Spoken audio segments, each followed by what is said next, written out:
Hello.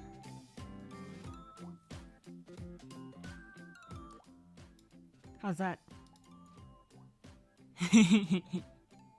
Hi guys! Can you hear me? Hello, hello. Just making sure. I'm looking at my mic. It says it's going, but like I don't trust myself. Oh my god, I don't trust myself. All the fucking scuff.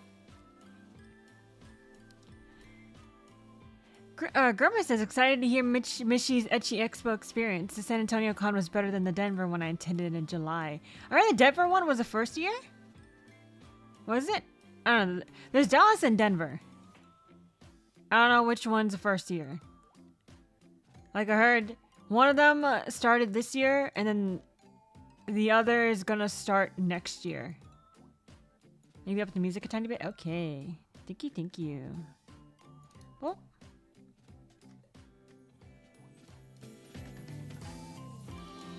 How's that, y'all?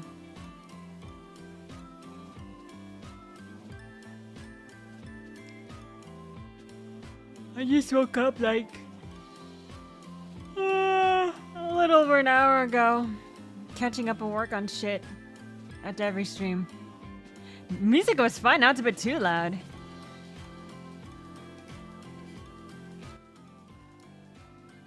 How's that?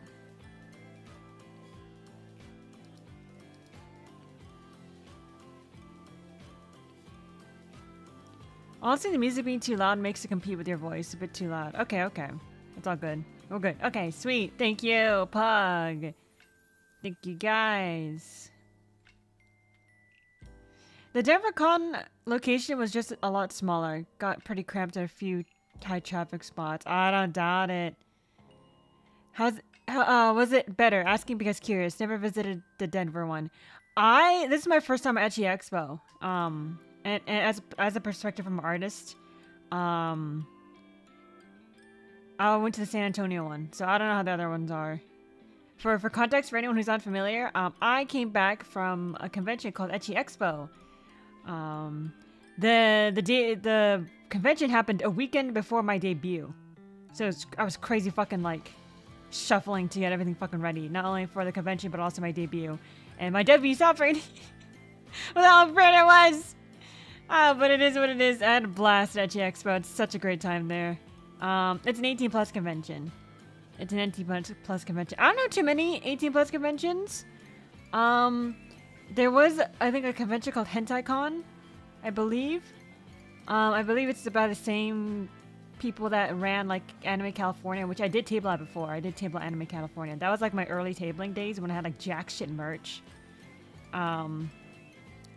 I applied and I got a table at Hentai Con. I think it was a first come first serve thing.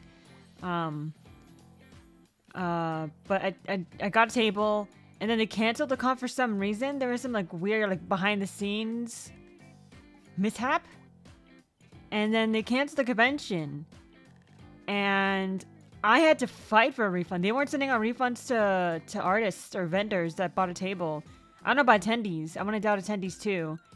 But I had to fight with my credit card company. I had to send a dispute and fight for my fucking money back. It's like a bit. It's like a bit because they fought back. I'm like, bro, you fighting back? Because I sent the dispute, right? And if I remember correctly, like the credit card company messaged me back like, hey, the company pulled up a counterclaim or whatever, some shit like that, right? And it's like, it was like the easiest thing to disprove. It was such an easy thing to disprove. Whatever they were like, whatever evidence they had that said like, oh no, they got that product. We did our end. It was so easy to disprove. And it was like, oh my god, dude, come on. I think I even gave it like, you know, proof that like, hey, this didn't happen. Here's my payment. The convention canceled. Where's my money, right? And they fought back, apparently. I'm assuming so. If, like, the credit card company came back to me like, hey, counterclaim, you know what I mean? So, it was a fucking wild thing. I haven't seen them come back. I don't know if they have. Maybe they have. I just don't know. But that was like, a big, like, bruh. Bro, come on. Yeah, that was HentaiCon. If you're ever curious. I don't know what happened on that end. But yeah. But this convention, Ecchi Expo, they have multiple locations. I believe like this year they had San Antonio and I think a prom event. I think. I don't know. But I believe next year they have one in like Dallas, another one in Denver. Excuse me, first burp. And one in San Antonio. And San Antonio is the one I went to. I believe that's the first one. That's like the biggest one. I definitely want to try to go for the other ones. The Denver and the Dallas ones. I don't know if they're going to be big enough for me, but interestingly enough, this is like one of the smaller cons I've been to, but is my top selling convention. Which is pretty wild. I mean, granted, like my booth, my display built up over the years, and I think this one has been my best so far, which makes sense because like over time you just improve. But I think, yeah, this is my best con. And I had like a great experience overall. Like it was so fun talking to everyone. And it was nice because I could go to a convention. I know everyone's 18 plus, or at least they should be. You know, I don't doubt that maybe someone like had a fake ID or something, you know what I mean? It's very much possible. But most people, I'm assuming, are 18 plus. So you don't come across like that issue of like you're talking to someone and you know, you're talking as normal because they look like they're an adult. And then they're like, I'm 16. And you're like, you look like you're in your early 20s. What the fuck? And then like, you know, after that, you kind of like shut up. And like you put the little curse filter on and that happened to me once at like a Homestuck cafe. There's like a Homestuck cafe collaboration with the like a fantasy themed cafe in Anaheim, California. And these siblings came up to me, they were talking to me, and I was like cursing, right? The kid she looked like she was like what? Late teens, like 18, 19? She was like 12! I'm like, what the fuck? Oh my god. So like I apologized immediately, like, oh, I'm sorry, I've been cursing this whole time, my bad. I'll stop. My bad. I'm so sorry. Oh my god. Oh my god. It was wild. I don't know if she was 12 or 13, but she was much younger than I expected. I'll say that. But yeah, so nothing like that in like Ecchi Expo. Most people are like 18 plus. I hope. You know what I mean? Like I'm sure there's stragglers that slip by, but overall, mostly 18 plus people. So it was fine to be able to like talk about that shit. And I was still cautious about what I said. Because even though it's 18 plus con, right? You know, still gotta be cautious about like the shit you say in front of people because they're still people and they have various boundaries of like what they feel comfortable with and stuff. So I try to be careful. And then I've talked to someone for a while, kind of warm up, see how comfortable they are, and ask them like, oh, can I? I remember asking someone like, can I relax? Can I let it all out, man? And he was like, yo, go crazy, dude. You already told me about your freaking like own a whole replica goal or whatever. I'm like, oh yeah. I already kind of opened up there, but he was cool. If you're there, dude, if you're watching by any chance, hello, dude. It was fun talking to you. It was fun talking to you, dude. I really much appreciate the conversation. Oh man, the convention was so fun. This is a USA convention, by the way. This was in Texas, USA, which is like the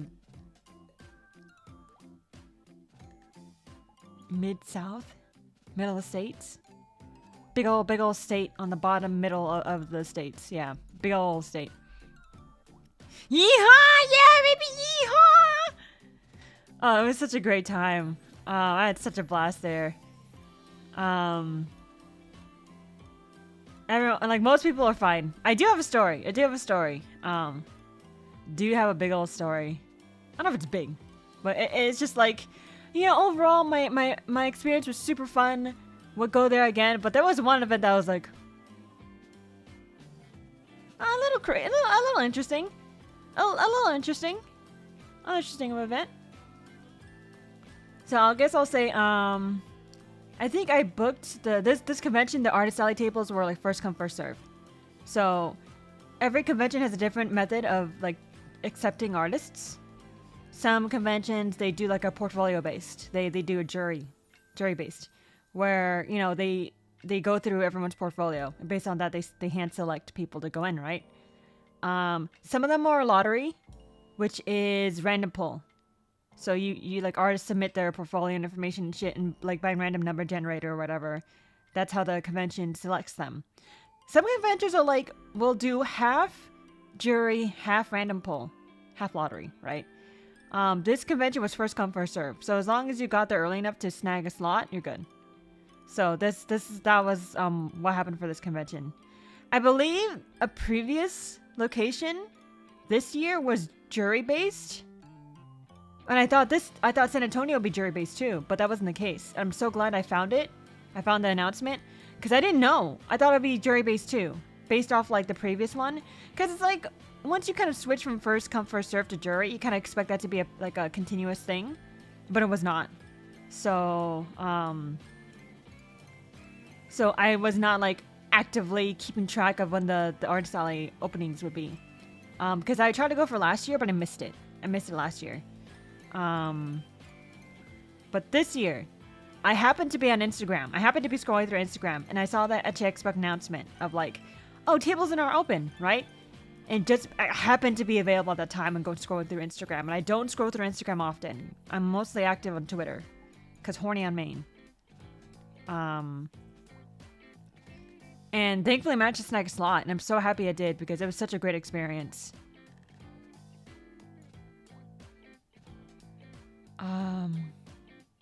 So I think, I don't know how early they open up table apps, but I planned the hotel pretty late. Admittedly, I planned the hotel pretty late, maybe like a month before the convention. I started looking into hotels. And I personally wanted to do a all-female room, right? Because I think especially with like Ecchi Expo, I was relatively active in the Discord server for Ecchi Expo. Bit of weird vibes, I'll say that. Bit of weird vibes. You know, there's a bunch of people that are chill. I met some really fun people in the Discord server. But then, you know, there's some weird vibes. I'll say that. Some thirsty vibes. So, usually for conventions, I would only try to room with other like artists, right? And generally, artists are female. At least in the artist alley space of anime conventions, generally artists are female. So I didn't have too much of an issue there of finding like mostly females, if not all females. But this convention was a different story, right? Ecchi Expo, 18+. I don't know. But I was looking for a convention a hotel like a month before the convention, and I booked a room with their secondary hotel because the convention had their host hotel. The convention was being held in a hotel. There would be the hotel section, and then there'd be like the other side of the hotel building, which would have like the convention rooms, right?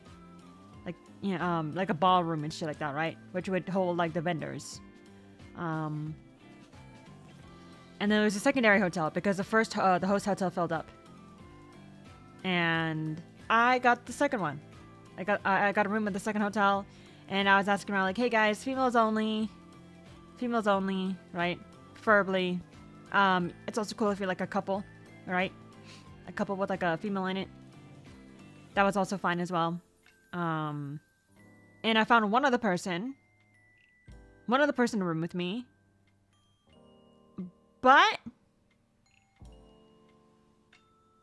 they caught COVID the Monday of the week the Ecchi Expo was happening. Ecchi Expo was a Friday through Sunday con, like many cons, their weekend con. This person messaged me on like the Monday of the week being like, I'm so sorry I caught COVID. And I feel really bad for them, of course, because I'm like, oh my god, that sucks, you get to miss a convention. Like, don't worry about me, dude. Just get well soon, please. Just get well soon. That sucks ass.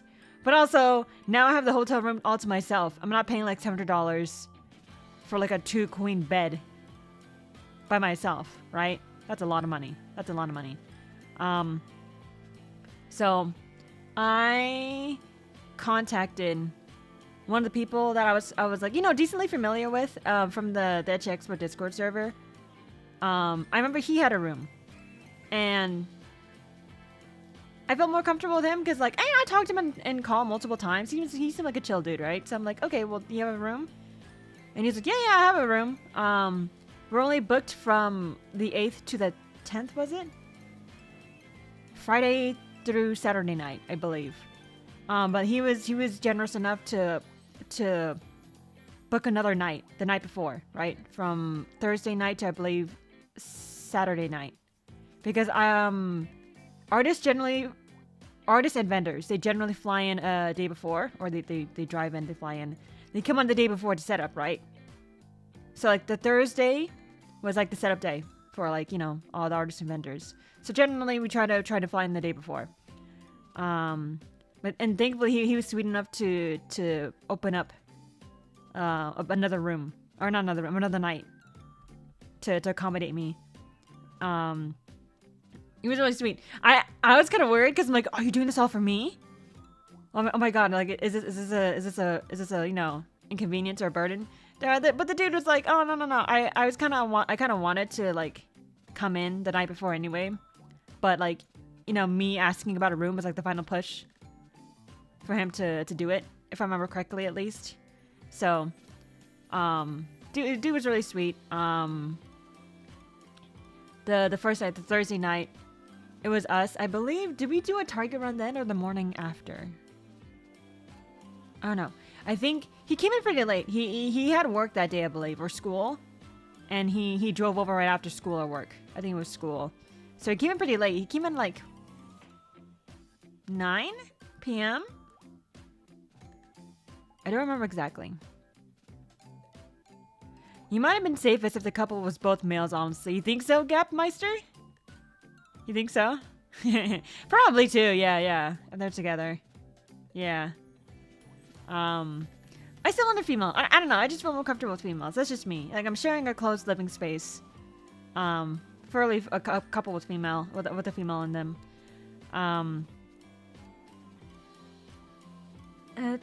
So Thursday night, I flew in. Oh my god, you guys. Oh my fucking god. Built, like, packing up for that convention. Oh my god.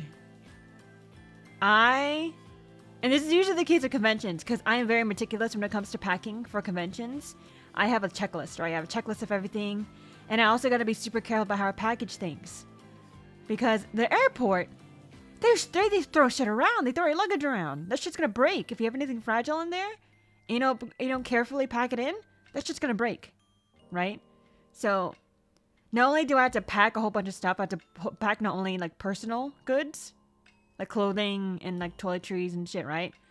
I also have to pack my whole table display and like my merch and all that shit, right? And I don't want that shit breaking, obviously. So I would have to carefully package everything. I put things in boxes. I bubble wrap shit. I make sure like, to bubble wrap it and trying to put like some kind of cushion between the items and like the sides of my luggage. And it sucked even more. I had to be even more careful because I'm using like the family luggages, right? I'm using the family luggages that everyone just shares. And my younger sibling, Kana, they moved out earlier this year. And they took the nice luggages. So I was left with like the fucking poo-poo stinky, kind of cheapo, like harder to maneuver luggages. And that was horrible. Oh my god. So I had to pack even better. I had to pack even safer. More carefully. Because those luggages weren't that like cushioned. You know what I mean? Hey Mishi, congrats on the partnership. Your friendly neighborhood sexy Santa. Dude, hello, hi. Welcome to the stream. Thank you. Dude, hello. Dude, I appreciate you stopping by. Hello. I'm talking about the convention and my experience. It's not just you, LMAO. Your fear was and is insanely valid. Yeah. For the hotel. Yeah. Well, and this convention proved that this convention kind of validated that fear, that concern, and we'll get to that in a moment.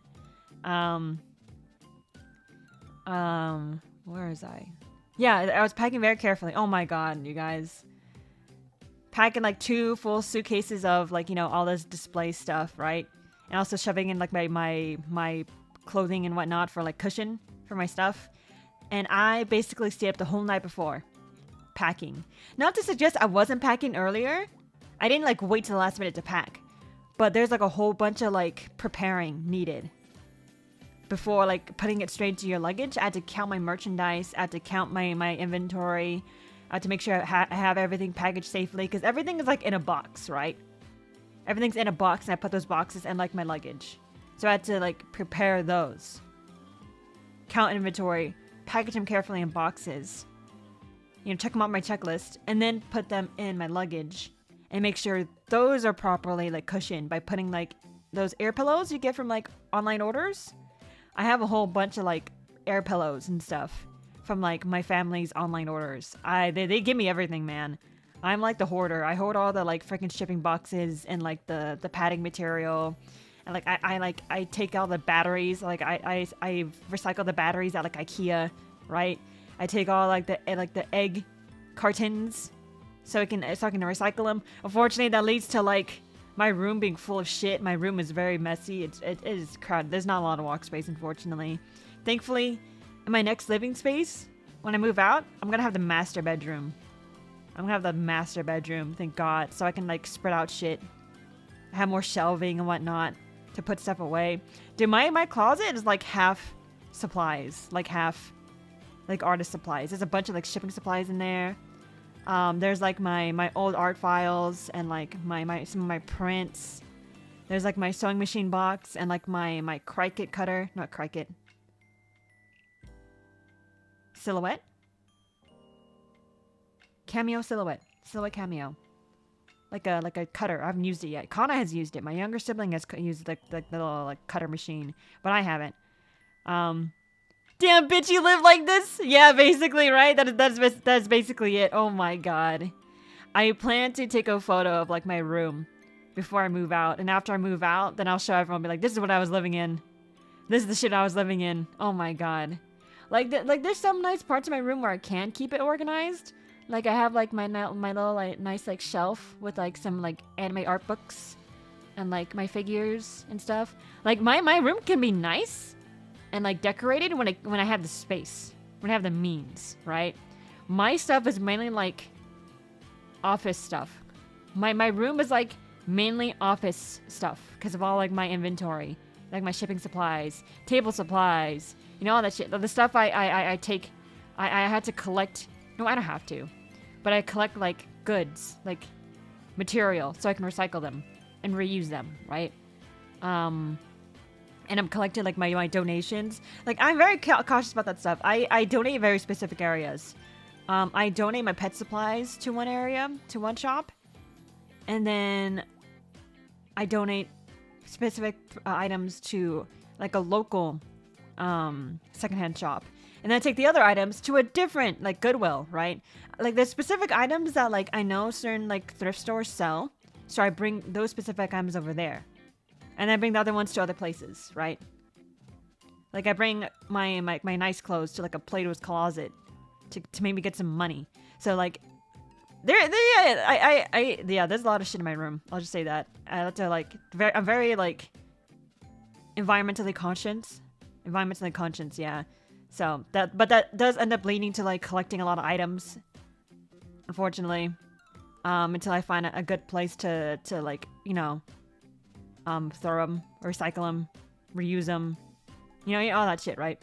So my room is a fucking mess. So I'll take a photo of that before I start like packing up before moving, and I'll show them in after I move out, because like I'm very cautious about like showing stuff. Right? Dude, freaking 4chan sleuths, like image board sleuths, you give them like the smallest bit of information and they'll narrow you down. They'll narrow you down. Dude, there was like, what was it? There was like a flag. There was a photo of like a flag with like the sky as the background. And people were able to pinpoint where that flag was. Where it was located. Based on like the clouds and like some airplanes and stuff. It was freaking wild. So dude, I am very, very cautious about the shit I show. So fucking cautious about the shit I show. They will have the smallest bits of information. They'll connect that shit. And somehow find your exact location It is scary. It is fucking scary. Oh my god. So I won't show my room while I'm still here, but like probably after I leave. Oh, I hit my mic, my bad. But anyways, back to the convention. Yeah, but packing was a wild thing, right? Like the 2 nights before, I was preparing all the stuff, right? I was making a packing list. I was still waiting for like last minute things to get together. I was like 2 days before the convention. I think I bought some like, or was it the day before? I bought some like luggage locks, right? I bought some luggage locks, and I bought like a bike lock as well.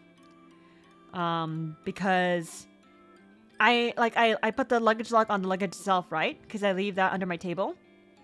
And then on top of that, I also use a bike lock to connect the luggages to my table. So that people can't just yoink the luggage and run off. Which even if they did, the freaking luggages are annoying to drag anyway, so it'd be a hassle. Man, dragging that through the airport from the drop-off area to the front desk was fucking annoying. I had 3 luggages. I had 2 big luggages, and then I had a carry-on luggage, and also my backpack. Because there's so much shit to bring, right? It was annoying, first time. But then I think midway through the con, I figured out some kind of like method of like carrying all my items with me, right? Because one of the luggages was like those luggages you can wheel around, right? Like 360, you can like push it around just fine. I think it was kind of whatever. I had better luggages before, but that was okay. And then the other luggage, it was only like push and pull only. Right? You can't like swirl it around and stuff. Not 360. No, it's like you grab it, you go forward or you go backward. And then I got my carry-on. So trying to hold all 3 of those on top of a backpack, it was fucking annoying. I was struggling at first. I found a method later on, but I was struggling. Oh, man. I need to show you something, guys. I'll show you guys like some of the stuff. I'll show you the photos.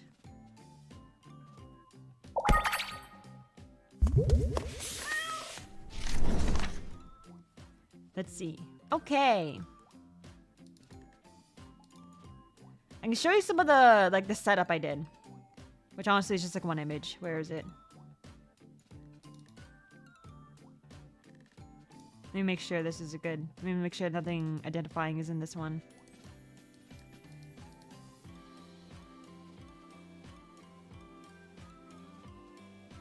Okay, yeah. So some behind the scenes stuff on like table setup.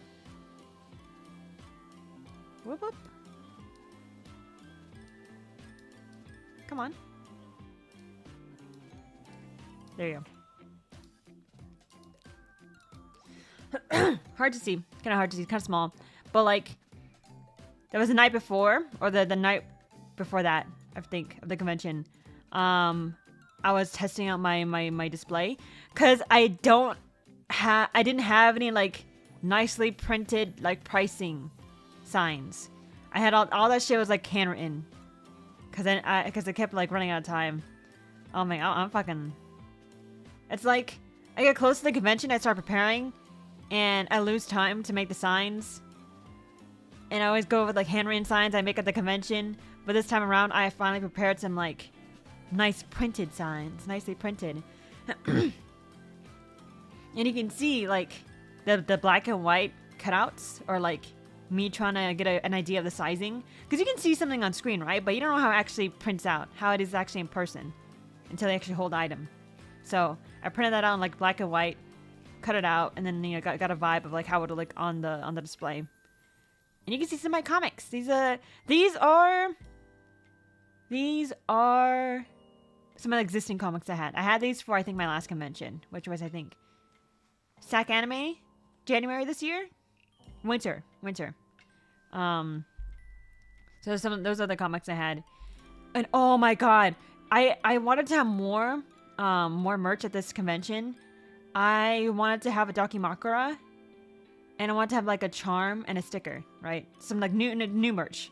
and I thought the 𝗭𝗭𝗧𝗦𝗨𝗗𝗔𝗡 would be like a good display thing because I don't have too many not safe for work things, admittedly enough. At least in terms of like merchandise, I don't have a lot of not safe for work stuff.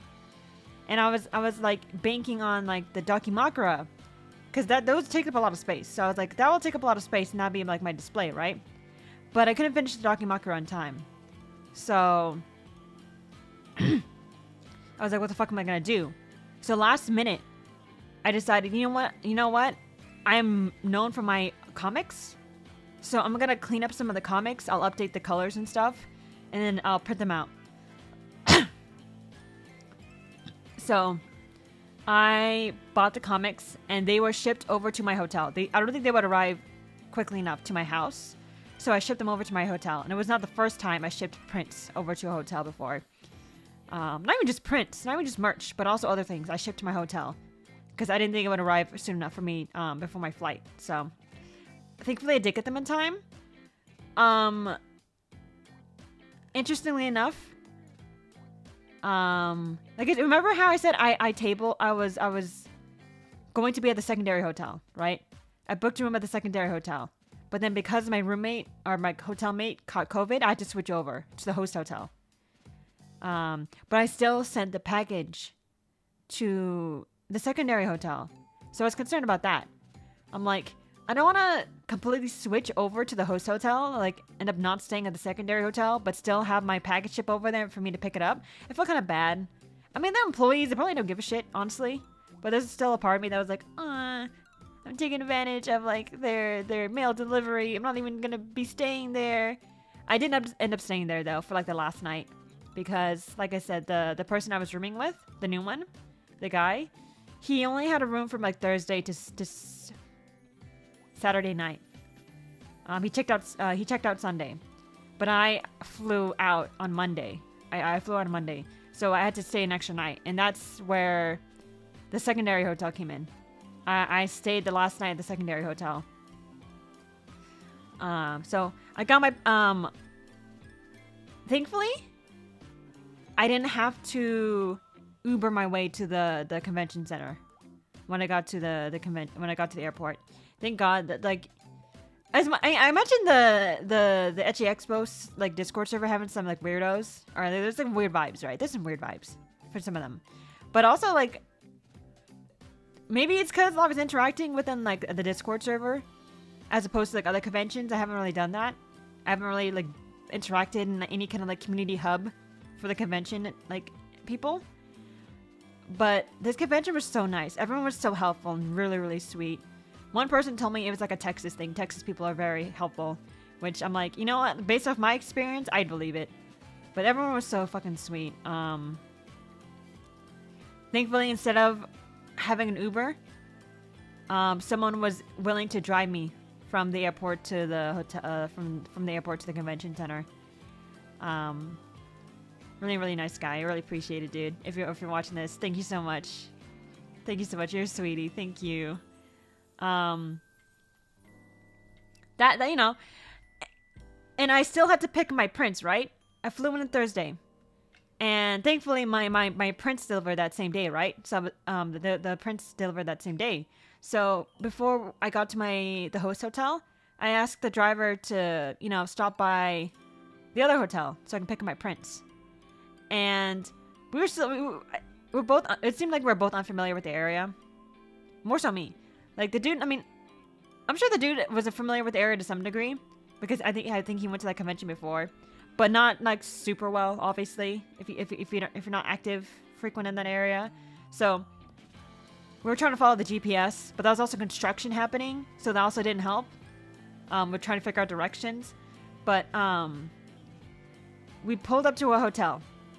It was called Holiday Inn, right? It was called Holiday Inn, which is the same name as a hotel, the secondary hotel, right? We went over there. He pulled up. I went up to the office. I went up to the front desk. That place was dead empty. It was so fucking empty. It was kind of scary, honestly, how empty it was. And then after waiting maybe like 5-ish minutes or maybe more, one of the staff finally came out, and I was asking her like, "Oh hey, do you have a package for me?" They're like, "Oh no, we don't have any packages under, you know, your name. There's only packages for guys. I'm like, I called earlier. You guys said you have it. They're like, no, sorry, we don't. And then I pulled up my phone to check it out. I'm like, Holiday Inn Express. And then she was like, oh, we're not Holiday Inn Express. We're Holiday Inn. And I'm like, oh, that explains everything. I am so sorry. Have a good day. And then I left and I told the driver, like, we're at the wrong hotel. This is the wrong Holiday Inn, right? And we're like, ah, oh, man. Funny, hee hee, haha. And then we drove over to the correct hotel. And thankfully they did have my package. And I got it. And then the dude dropped me off at the convention. And I signed in. I was there a bit early. The check-in for, I think, artists was like 3 p.m. I got there like around 2, I believe. 2 p.m. So I was just sitting around. I was just sitting around for like a good hour.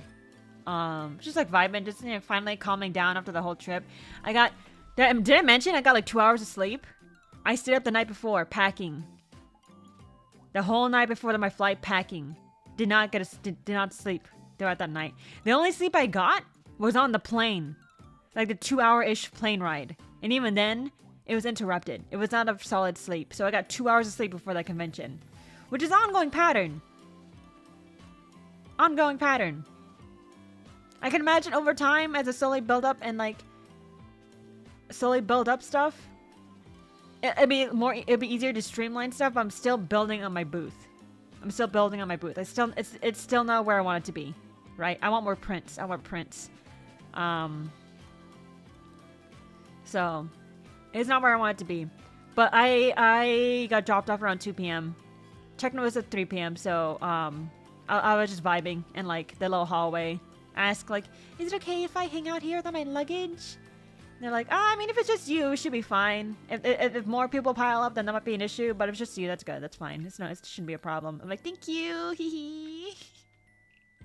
And yeah, I stopped back in. I went in as soon as it opened, and I started setting up my table, which I will show you. Let me double check to make sure it's fine. No, go away.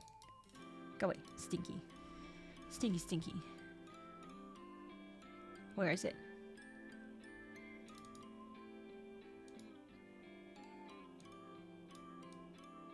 Let me double check to make sure it's fine. We don't want another. We don't want another dick pic rank stream incident where I show something and I have to end screen or end stream. Fuck. What is it? This one. Let me make sure it's fine. Titties blurred out because it's like, again, this is a 18+ convention, so I gotta be careful about like what images are shown. The wall. Okay. Yeah, I think it's fine. Okay. Here's what I got done on Thursday night. This is the night before the convention. Like setup day for a lot of people. This is what I was able to finish.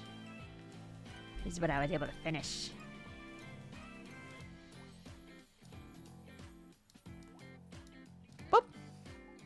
There we go. I didn't get to tune into the dick pic stream. Did anyone get absolutely dunked on? Just like 1 out of 10? No. The lowest was like 5, I think. There was nothing like bad, right? They're like the worst, the quote unquote worst, were just like average looking cocks, right? They're like, yeah, that's a cock. You know what I mean? That's a cock. 4 or 5. You know what I mean? I think that was the lowest. Nothing crazy. I don't know how bad a dick has to be 1. Maybe if it was like misshapen, like really like misshapen, or like there was like dick cheese, like the guy didn't clean himself. Like maybe then, yeah. Maybe that'd be a 1. But nothing below like 4. Alternatively, did anyone get a perfect 10? I didn't get a perfect 10, but Hen did. Hen gave it 10.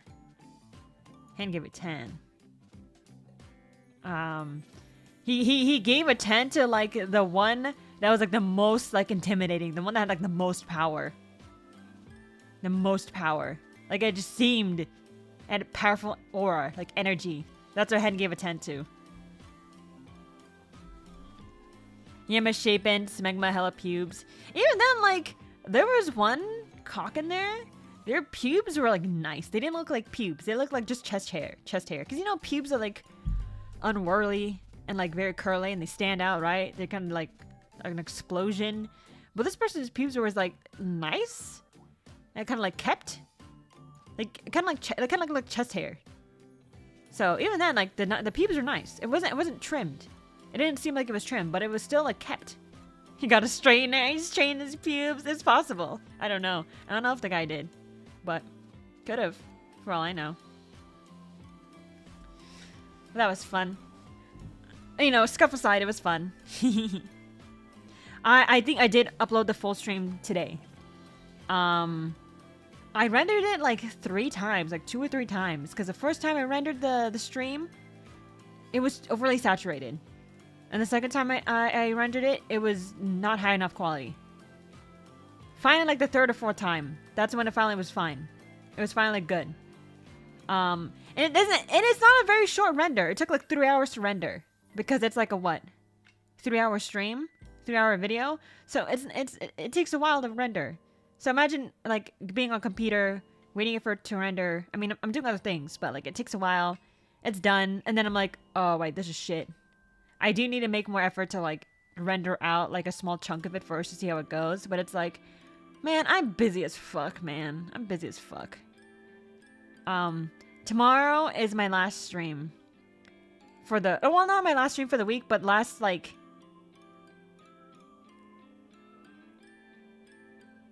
streak.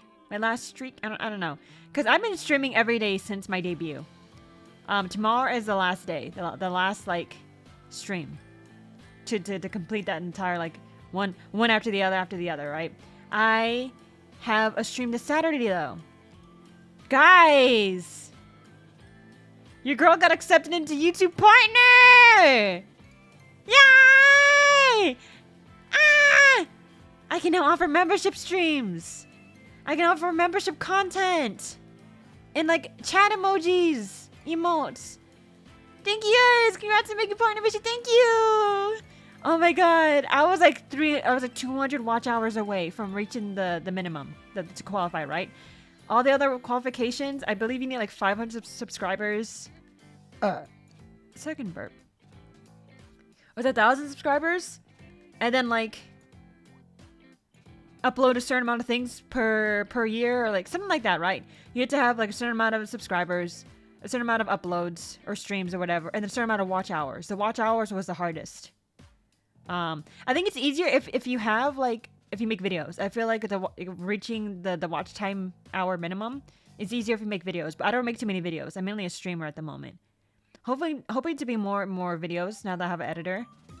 But yeah, so I finally reached it. Like I needed 200 more hours to reach that 3,000 watch hour minimum, which even then, it's smaller than before.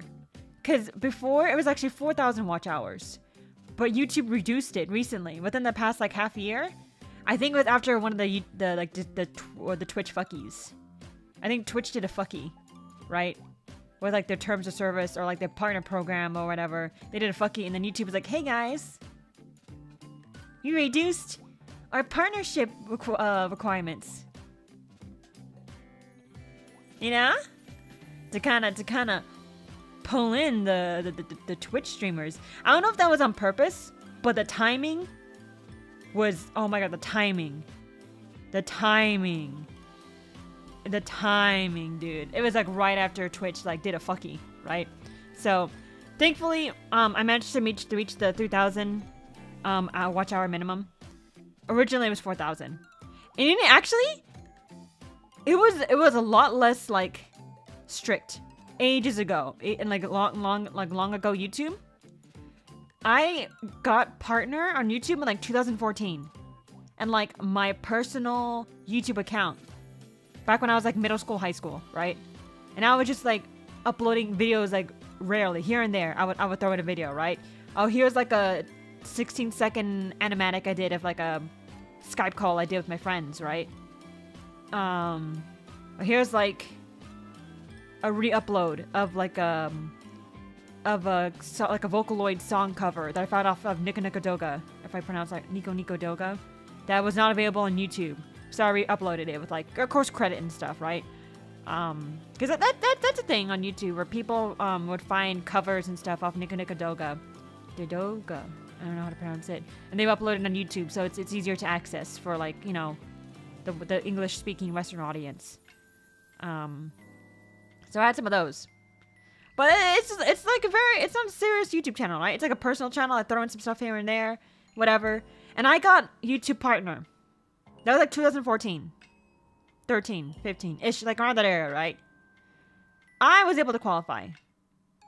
So, you know, obviously YouTube has upped their game in terms of like their qualifications for YouTube Partner nowadays, which I think makes sense. It's good. It's important. You know what I mean? Because if any like random schmuck like me back then was able to get Partner, you know what I mean? Like, I don't know if that's good. I see why they upped the ante for qualifications. But yeah, so thank you guys. Biff says dropping in to say congratulations. Thank you. Parasol says, though, your videos are hella quality. Dude, yeah. All my recent ones, the ones I got an editor for, a professional editor, they're dope. They're dope. I do need to contact my editor to like, edit, like, my debut and stuff and all the recent streams. I've just been so busy. Like, catching a break when I can. But also preparing for the next stream. I think this is the longest I've gone. Day after day, stream after stream. I have not streamed 6 days in a row. Was it 6? 5 streams in a row. There's my debut, the 𝗭𝗔𝗧𝗦𝗨𝗗𝗔𝗡, the after party, the dick pic review, Honeycamp Studio, this stream, and a figure unboxing tomorrow. So 6 streams in a row. That's my first time. I have not streamed that many streams in a row before. So, trying to catch a break when I can. But you know.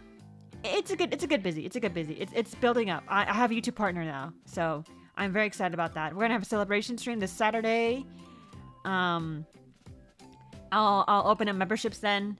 Open memberships and also drop some merch. I was hoping to drop some merch during my debut stream, but I didn't have enough time to set that up. So I think it makes sense. The monetization, the YouTube Partner celebration stream, have some merch then, which you can kind of see in this image.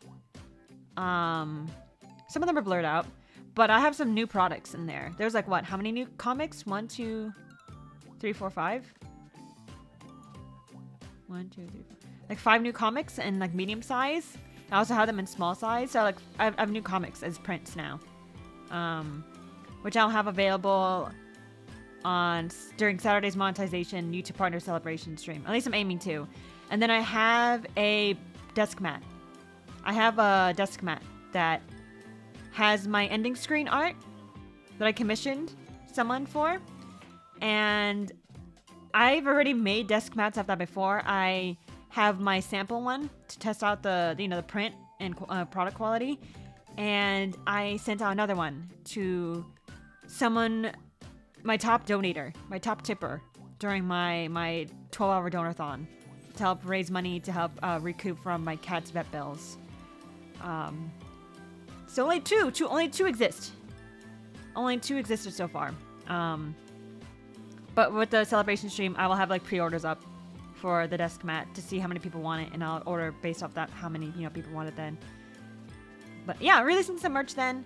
Not as much as I'd like. I wanted to have like a 𝗭𝗎𝗓 and like a sticker and like a little head, like a shaker charm for my debut. And also make like an acrylic stand. I had to confirm with my artist like how comfortable they are with that. But yeah, I want to do that. I might save the 𝗭𝗎𝗓 and the charm and the sticker idea for maybe Valentine's Day. Have like a Valentine's Day merch drop. Maybe for that. We'll see. But yeah, this was the table set up the Thursday night, the night before the convention, and I was like basically waiting around the convention until the hotel room host came in, because like I said, he was driving in after like college or like work, right? So he came in like at 9 p.m. or something. So I was just like chilling around the convention until then, right?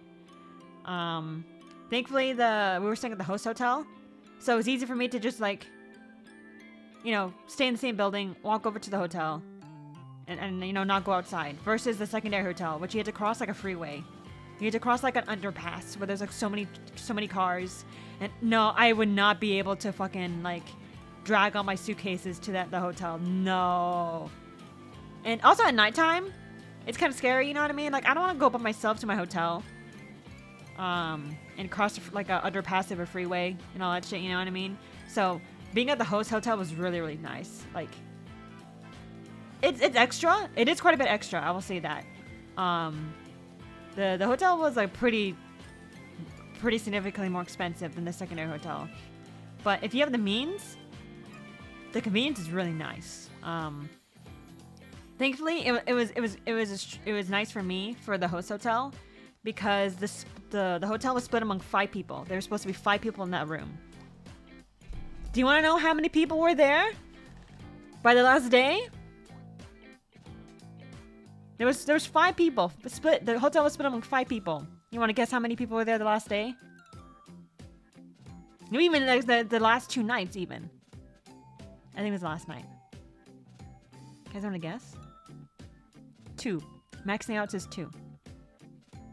Pinkus is 1.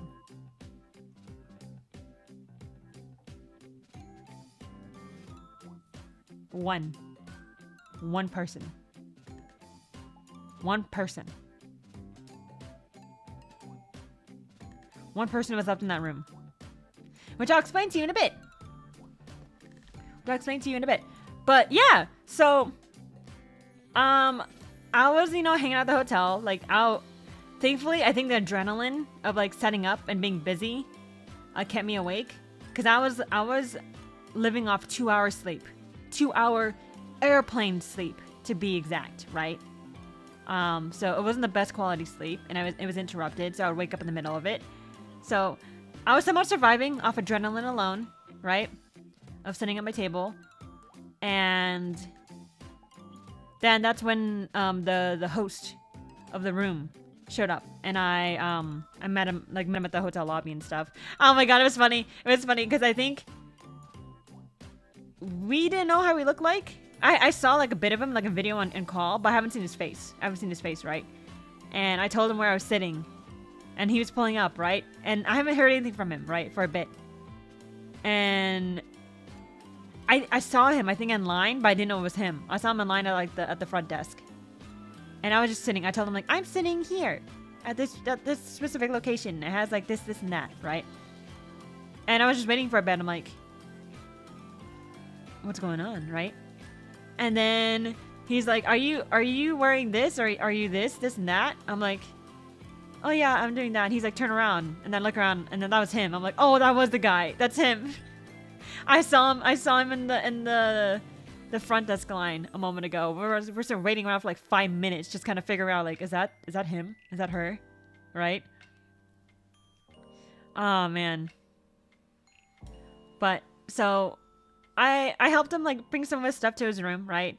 And then I remember being at his car, and while we're like, you know, grabbing all this stuff to bring to the hotel, I was like, are you hungry? I kind of want pizza. I want to order some pizza. He's like, yes, please. Oh my god, please order pizza. I was just thinking about it. Please. I'm like, oh hell yeah. Let's go, dude. Let's go. Because I was starving. I don't think I've eaten that day. I had like 2 hours sleep and I did not eat that day. Dude, I was, oh boy. I was not running very well. Hungry boy. Little sleep. Running on adrenaline. But yeah, so that night we got pizza. Let me show that. Where is it? We got pizza. And you see like his monster can in like the corner right there.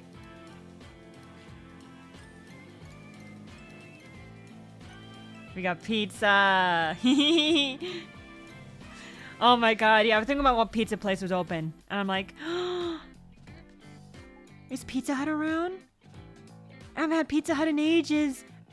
Can we get cheesy crust? Can we get the stuffed crust? Please? I want the stuffed crust. I haven't had in ages, and they're so good. And I think he had a discount. I think he had some kind of like, he had some sort of discount, student discount or something. I don't know, but and also rewards. I think it was maybe rewards. I think he said he had rewards, and we got the breadsticks for free. We got the breadsticks for free. So, oh man, if I got breadsticks for free, maybe I should like paid him a bit for that, because like he used his reward points for that. That was all mine. He didn't eat any of this breadsticks. It was just me. I was the one who wanted. He didn't eat any of it. So like, oh, maybe I should have like paid him. But yeah. So we're dead ass tired. Oh my god, dude, that pizza was so good. That pizza was so fucking good. Oh my god, it was so good. It's probably because of the hunger. It was likely very much because of the hunger, but it was like some of the best pizza I've had. Well, I don't know about the best, but it was just so good, right? And it's probably the hunger and the lack of sleep and cheesy and the cheese stuffed crust. The cheese stuffed crust is so good. But yeah, he was really nice. I think after that, I think I showered. After I ate, I showered. Either I showered before or after I ate. But I know I showered before bed. And then he wanted to go party. He went to go like room hopping or like I don't know what the hell he did. But I just know he came back home at like 2 a.m. in the morning. I remember going to sleep, and I was like faintly waking up to him like come back to the hotel like 2 a.m. I'm like, how was it, dude? You have fun? I think I said that. And then he went to sleep, and I fell back asleep quickly. So that was Thursday night. Am I missing anything else about Thursday?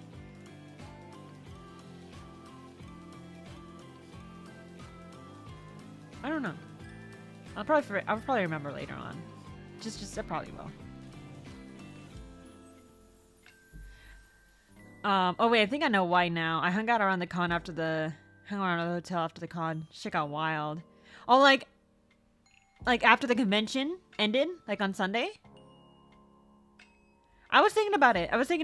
I checked out of the room. Like after I was done packing up my artist alley supplies, I went to the other hotel, and I stayed there. I did not stay for like Sunday night. I did not stay in the hotel the convention. I just went straight to my hotel and started like decompressing, and like also shifting around my luggage to prepare for the beating that is the airport staff. No, Friday and Saturday. The after parties got loud. Ah, okay. One piece taken from the box to prove it's good, LMAO. I think that was him. I think we're like in the middle of eating, and I'm like, oh wait, shit. I need to get an image. I want to take more photos of stuff for memories, right? I didn't take as many photos as I liked, but you know. Oh yeah, I wanted to get the plan for this convention. I wanted to get like a cardboard standee, like a life-size cardboard standee with like maybe a link to my debut. You know what I mean? Like announce like my debu's happening. Unfortunately, I didn't have enough time to do that. But I got my art files for my model like the day of, like Thursday. That's when I got my art files. I'm like, oh shit. Do I have time to like makeshift something, like put something together? And so that night I was talking to the guy like, hey, if I'm able to get it printed by FedEx tomorrow, are you down to like drive me over there? He's like, yeah, sure, that's fine. And I'm like, thank you. I'll buy you a drink. I'll buy you a drink, my dude. Because the dude, the drinker, he's a heavy drinker. He's an alcoholic. It was funny. The fridge was full of booze, man. The fridge was full of booze, and the table, like the countertop table. But yeah. So the morning, Friday morning. Let's see. The artist alley opened at like I think 3 p.m. or 4 p.m. It opened up pretty late, maybe even 5. Maybe 5. I don't know. It's like 3 to 5. That's when the artist alley opened. So we had plenty of time to like prepare. And right, you know, so we had plenty of time to like before the convention, and we did a little Target run to stock up on supplies. Shit, hold on. It's being a little fucking... Boop. We did a Target run.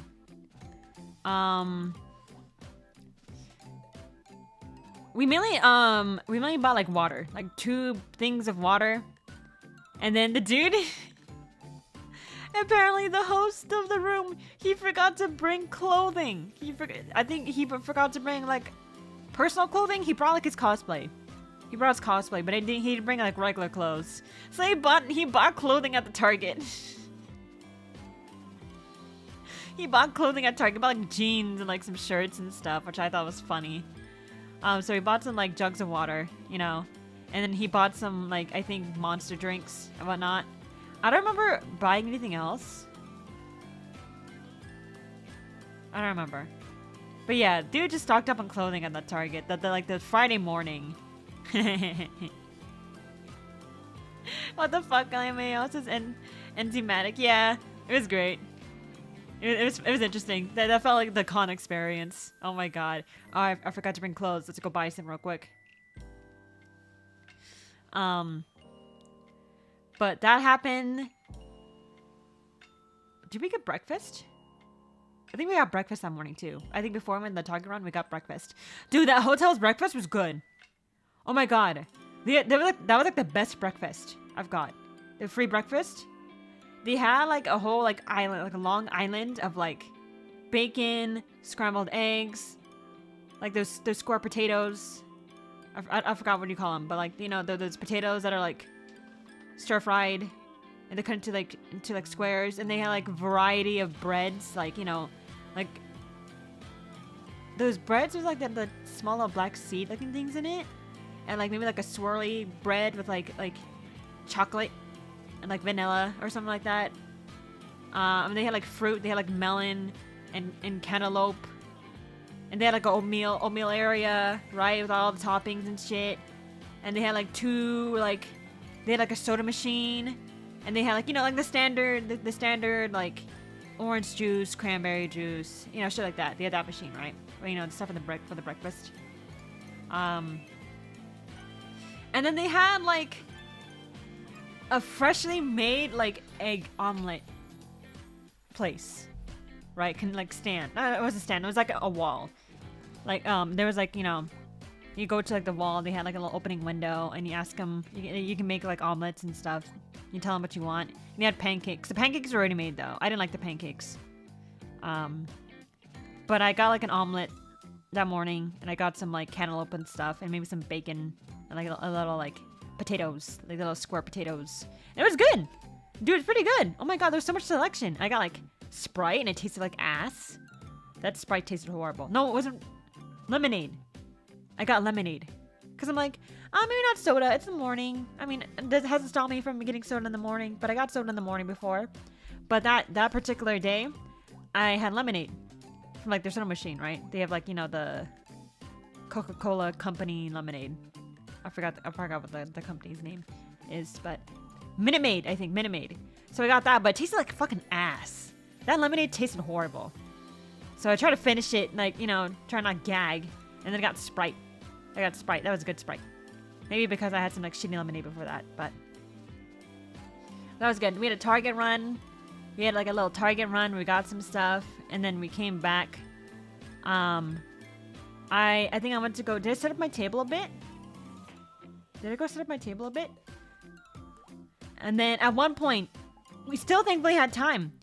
But remember I mentioned earlier, I wanted to make like a little cardboard standee of my character model. I submitted like a print order that morning, right? Or was it the night before? I think it was that morning. I submitted a print order, right? For like 11 by 17 sheets of my model. And I was able to pick it up before the artist alley opened. We weren't able to do it in the same trip as the Target run. It came in a bit later, but we still able to get it, and this is what it looked like. This is what it looked like. Boop, boop. I prepared this, which is not the full size cardboard standee as I initially hoped, but we may do. We may do. Improve, adapt, overcome, whatever the fuck that was. Improvise, some shit like that. You can see like my mouse fucking like not holding a click. It's not holding a click. It's fucking annoying. There you go. It's a very yellow image, but this is it. That was on my table. I put that together like Friday of. I don't think I displayed it until like Saturday. But that standee was actually something I had before of like my Halloween mish, like witchy mishy. That was a standee I had, like a table cut out, and I just covered the original image with like white. You can see like there's some like outline around the character art, the model art. You see some white, right? That was like me trying to cover up the original design. Nate B says, that's adorable though. Good job. Thank you. Last minute stuff. But yeah, so I had that ready. Managed to put it together. And this is my table. Guys. Oh boy. I did not have my table ready. At least not everything. Not everything was ready, right? It looked ready, right? I didn't get a photo of it before it was completed. But let me double check to make sure like there's nothing bad happening in this image. I don't want to take down this stream again. Not after the dick pic rating stream. I'm double checking everything.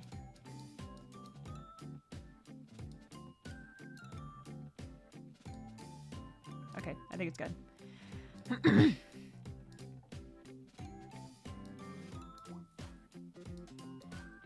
Boop. There you go. That's my table! My table! At Ecchi Expo! The left is mainly comics. That's mainly comics. The things I didn't have set up at the time, I think, were... What did I not have set up? Until like Saturday.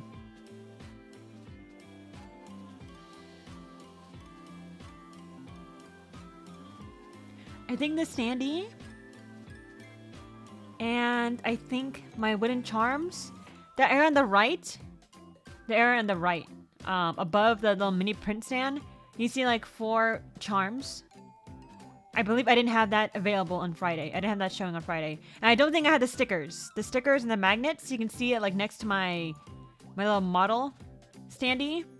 You see like a little small like clear stand that has a bunch of like, you can see in my Mishi with like the yellow macaron, like the little Peeker Mishi sticker. It's kind of small. But that one was available on Friday. Oh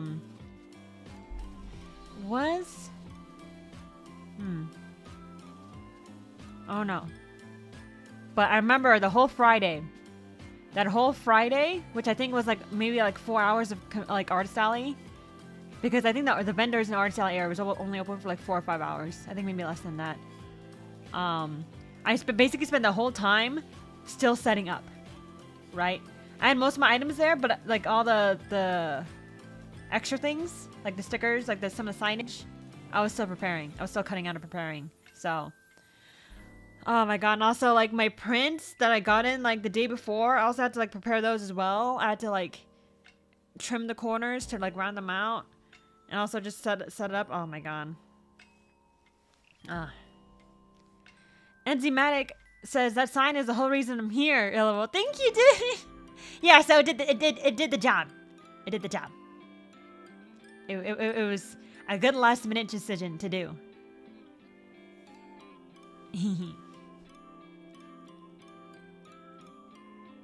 Oh.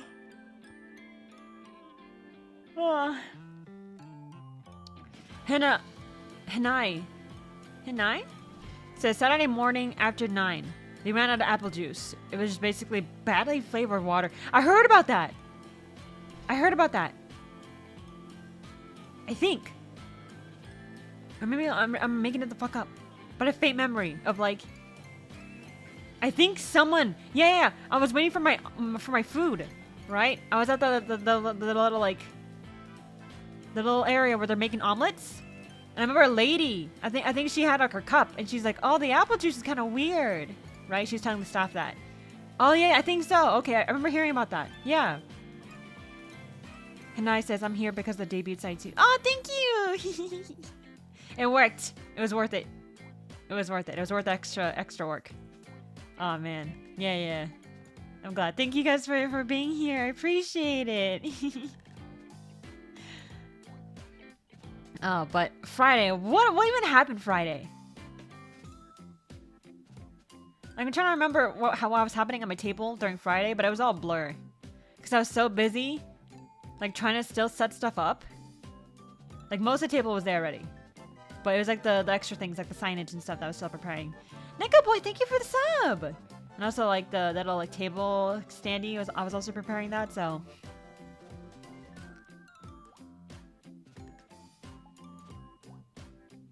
Don't remember. It was really good though. It was really nice. It was a good issue to have. But oh my god. Friday was really good in terms of sales. I think my Saturday sales might have been just as good as my Friday sales. Because generally when it comes to conventions, the Saturdays are busier. So artist alley and vendor sales are generally better on Saturday. But apparently like my Friday and Saturday sales are matched. If not, the Friday ones are better. It's kind of hard to tell because guys, I didn't even have a sales sheet ready until like Friday night, until like an hour before like the RSI closed on Friday night. I didn't have a sales sheet, like something to keep track of all my sales. I didn't have it ready until like an hour before closing. And even then, I try to keep track of my sales on my phone, like a little notepad on my phone, but I didn't keep track of everything because I was setting up. And the sales are coming in, so I was handling customers and also like setting up my display. It was a good problem to have, but oh my god, like I would finish up one customer, right, and I go back to setting up, and then another customer come and be like, "Can I buy this?" Which is like a good problem to have. Oh my god, like Friday was a blur. Friday was a blur. I did not eat lunch. I didn't eat lunch today either. There's a pattern. Hee hee.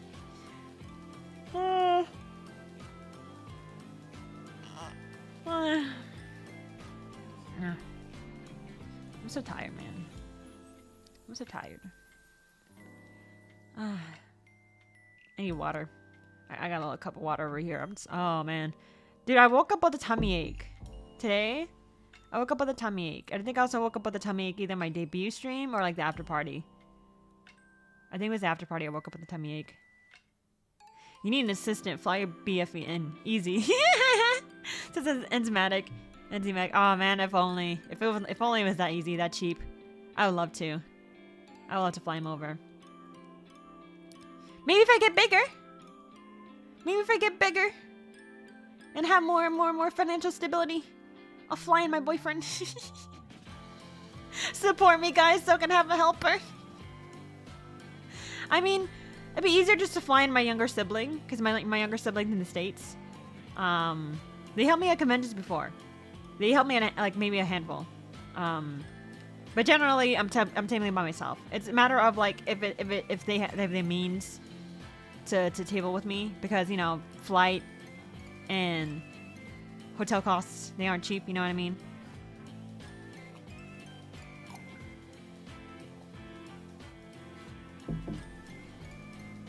I'll get bigger. Expansion fetish jump scare.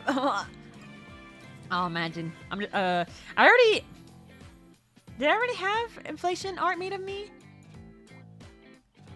I remember on Instagram, there was this inflation artist that was like really happy. Really peppy. It was talking to me. Like, oh my god, it'd be so cool if like we collabed or something. I'm like, I don't know, man. I don't think our demographics are the same. I don't know. Like I go into the Instagram, I see like an inflated Hatsune Miku, right? I think they're like balloons or something. But it's like, that's not my audience. I'm sorry. But they were so happy. I'm like, you know, you do you, dude. You do you. But oh my god. And now that I think about it, I haven't eaten anything today either. Ah, man. We should eat. Grim says, Michi, I think you forgot how I drew you really thick and big before, I think. Well, that's not, no, that's just like big ass and titties. That was not inflation. That was not like big balloon inflation. Like, we're talking like circle tool shit. Like, almost a circle tool. Speaking of tabling, are you going to ALA in January? No, I don't have any conventions confirmed for 2024. I don't think I'm applied to any conventions for 2024 yet. I'm gonna apply to SakuraCon soon. I think the applications for SakuraCon close sometime this week, so I need to sign up for that. Those are lottery based, so I mean my goal. That's a third one. My goal with VTubing. That's a fourth one. One of my goals for VTubing is that like I think I have a bigger reach as a content creator, and instead of applying to be a table, you know, applying to be an artist, right, and having to go through the traditional application process, I really want to get big enough to where I could be a guest and they invite me, right? Or like if they don't invite me, then at least I can like mention them. I can like hit them up and be like, hey, can I be a guest? And they're like, oh yeah, you have a pretty largeable, sizable following. Yeah, we'll get you a spot, right? So that's my galaxy brain move, guys. That's my galaxy brain move to get around the artist alley application process. Be a guest, and they invite you.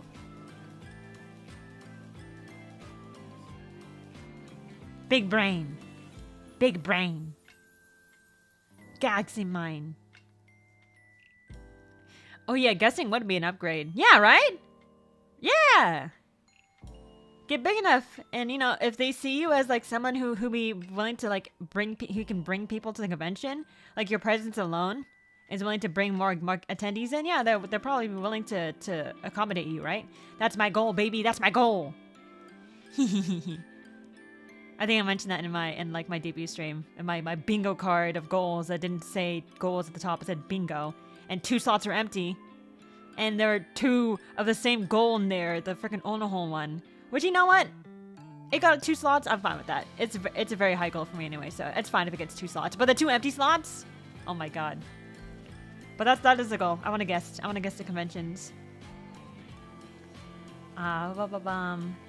We'll see. I want to be able to guest our Ecchi Expo next year. That was my goal.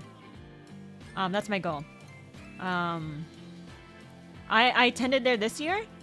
I think not just regular attendee. This is before debut, obviously, because my debut was like what, 4 days ago. But you know, I just attended Ecchi Expo and I had a blast. I had so much fun at Ecchi Expo. So hopefully next year, I'm big enough to be a guest. That's the goal. That's the goal. Yeah. Guessing at conventions, yay! And Friday. The table itself is a blur, right? My whole tabling experience, honestly, a blur because there was so much going on. I was setting up, and also I did really well in sales. I was really happy. Oh my god, it was such a good sign. I'm like, oh my god. Friday sales? We're really good. Okay, like, Saturday should be even better. Turns out Saturday wasn't like necessarily greater. It's probably around the same. But it's still good to begin with. Like, the Friday sales are good to begin with. So, I think that earlier that day too, before Art Sally opened, and I like during all the like Target run and like FedEx run to get like my prints and whatnot. I think in the middle of that, that's when another person joined the room, right? Another roommate. Another one of the roommates. I met him, right? I met him in person before I had to go to the Art Sally and stay there for basically the whole time. I met him for a bit. He seemed fine, right? He seemed fine. But I didn't get to hang out with him for long because like I had to table, right? So I saw him for a bit, bounced, you know what I mean?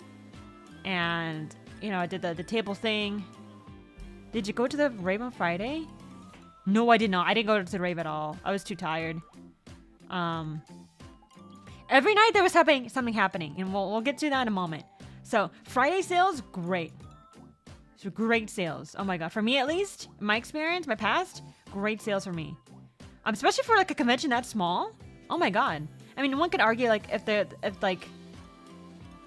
like a balance, right? There's a balance to like attendees to like vendors. If you have too many vendors and not enough attendees, that pool of money is gonna be spread really thin. But if you have a lot of attendees and a very small amount of vendors and artists, that pool of money gets spread, right? That pool of money spread. So this convention, it didn't seem like attendance was like large. It seemed like a nice small to medium con. Granted, I was behind my table for the most part, so I don't know truly. But it seemed like a nice like small to medium-ish con. But it was my best con in terms of sales. It's my best con. I mean, also, it probably helped a lot of sales because this convention, I had like merch out for grabs, right? With my previous table setups, usually all my merch is display only, and they would have to ask me, hey, can I buy this? And then I grab it from under my table and I give it to them, right? But this convention, as you can see from like the bottom right, I had like a stand of like mini prints. I had like a little stand in the middle of like stickers and magnets. And then you can see on like the middle to leftish side, you can see like there's some like discount stickers. Discount items that I'm like getting rid of, right? I'm just clearance. And there's like a little container of like one-shot lanyards, misprint one-shot lanyards. They're off color. I still haven't ordered those. Dude, those one-shot lanyards, I originally printed them out probably like 2018, 2019. And I still haven't officially released them. That's on me. I had issues of finding like a lanyard printer. I was hoping to get like a US-based lanyard printer, but it turns out apparently like they have really bad customer service. I ended up going with them. It was just something like was pushed down my priority list so far. But yeah, I pushed it down, so maybe I'll finally fucking like actually print them out with the lanyard printer and actually offer it on my shop after I move out. But I got like my one-shot lanyards there that I'm trying to also get rid of. They're off colors. And then on the right of the table, there's also prints. Like prints you can grab. And that helped a lot. Having items that people can just grab and, you know, like look at. And also, you know, feel. That helps a lot with sales. Which makes sense. Like, I knew that. But it's one thing to know something, like in theory, but actually experience it. Same thing with my comics, right? Like, I knew comics are popular. I knew that in theory. But it wasn't until my comics blew up that I understood. Like, I properly understood. Like, oh my god. I know what fits. I know what clicks, right? So, it's the same thing here with having merch on display. So, before, with my previous conventions table setups, I would not have my merch out. My concern about having merch out for grabs was theft. Because if I had everything up for display and all my products under the table, people would have to ask me for the product, right? They have to be like, can I buy this? And I'd be like, okay, yeah, sure. And I grab it and give it to them and get their payment, right? But considering the amount of sales that I get from having those products out, if someone were to steal some stuff, assuming it's not like the whole display, right? If they were to steal some stuff, the sales I get from having them out, I think greatly outweigh the loss from the theft. So I'm gonna keep doing that from now on. I'm gonna keep having my stuff out for people to grab. It helps with sales. Hi, Monster Box. Welcome to the stream, my dude. Hello. I remember this. Luckily, they didn't steal much of the convention. That's good. Yeah, sometimes I hear about like, I hear about other people saying like, oh, my table got stolen from. Be careful. You know, stuff like that. But I haven't heard anything from this convention, thankfully. I mean, granted, it was a small convention, but you know, still, you gotta take your W's when they're there. Good to see you. Just be lurking, says Monster. Thank you, dude. Thank you for stopping by. Appreciate it. Good to see you too. So Friday, breakfast, Target run. I think we went back to the hotel for a bit. Went to FedEx later on to grab my prints. And then I went to go set up my table. I think I set up my table before the whole FedEx thing happened. I think I was at my table setting up. And then when I got notification that like FedEx finished my order, then I texted the guy, the room host, and I'm like, hey, the order's ready. Are you down to go drive over there with me? And he's like, yeah. And then we met up and I think we went over to FedEx. I could be wrong. I don't remember exactly. But yeah, then we got it. And then went back to my table. Tried to set up what I could. Artist Alley opened. Sales happening while I was setting up, right? It was a good busy. And then once the Artist Alley closed, I was starving. I did not eat lunch. I had breakfast at the very least. Did not have lunch. So, once the table was done, once the Artist Alley was closed, or shortly before it closed, actually, I texted the little group chat. We had like a group DM with all the hotel roommates, being like, I was like, hey, anyone down to get food? And I was hoping the room host would join, because he's super chill. You know, I had a better, good experience with him. I don't really know the other guy, right? But he was the only one that responded, right? So I'm like, oh, okay, well, that's fine. And I was supposed to, I met up with a friend too, with the artist friend at that convention. And he apparently, he came in that day on Friday to set up, and he drove right after work, because he was still in his work uniform. I don't know if he wants me to mention his name, like his artist stuff, but like, yeah, artist friend. I was really excited to have be able to eat with him, because I talked to him before in the Discord server. He seems like a really cool guy. I was hoping to eat with him, and then we were discussing like what to eat, right? And then I was still closing out my table, so we spent like a good 30 minutes behind my table, like for me putting shit away. I think I was like the last one out. I was the last one on Friday because I was like putting everything away. Oh my god. I need a better system and a helper.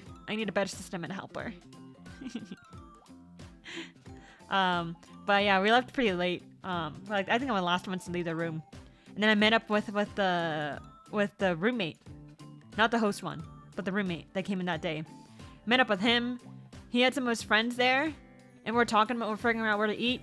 And then the artist friend's like, hey, I'm gonna go. I'm really tired. I'm gonna go home. I'm like, oh, okay, bye.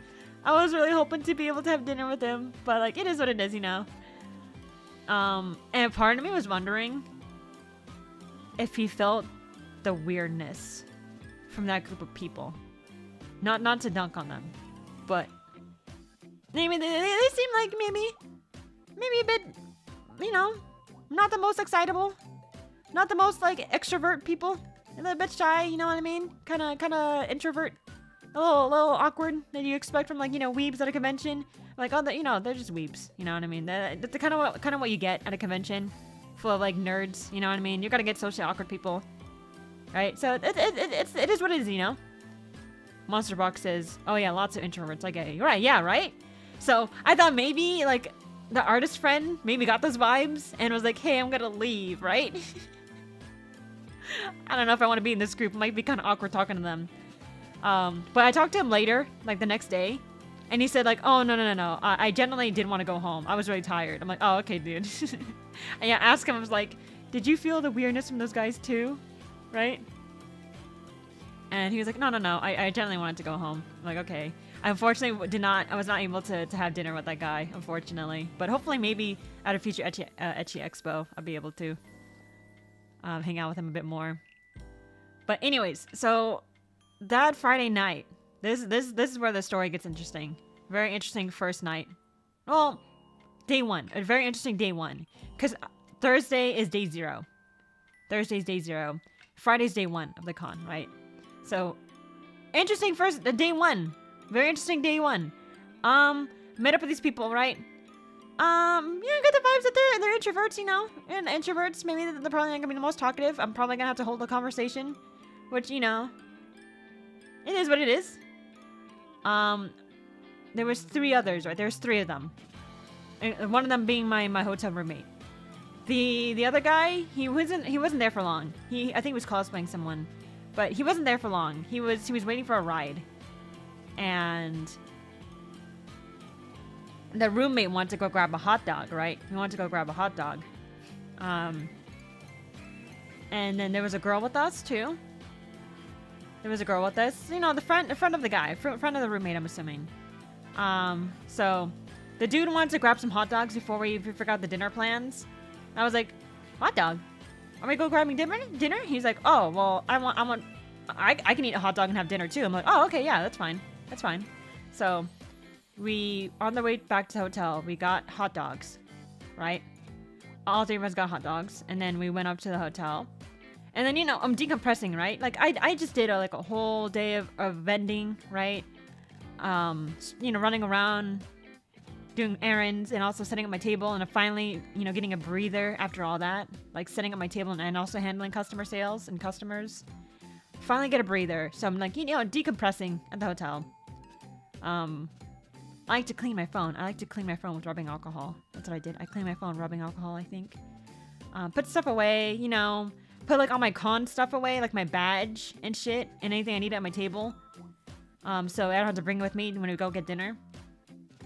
But unfortunately, like the only places that seemed open were like fast food chains and stuff, which I was kind of like, meh. I still have leftovers from last night, the pizza from earlier. So it's like, okay, even if we don't get dinner, like I'm fine with staying here.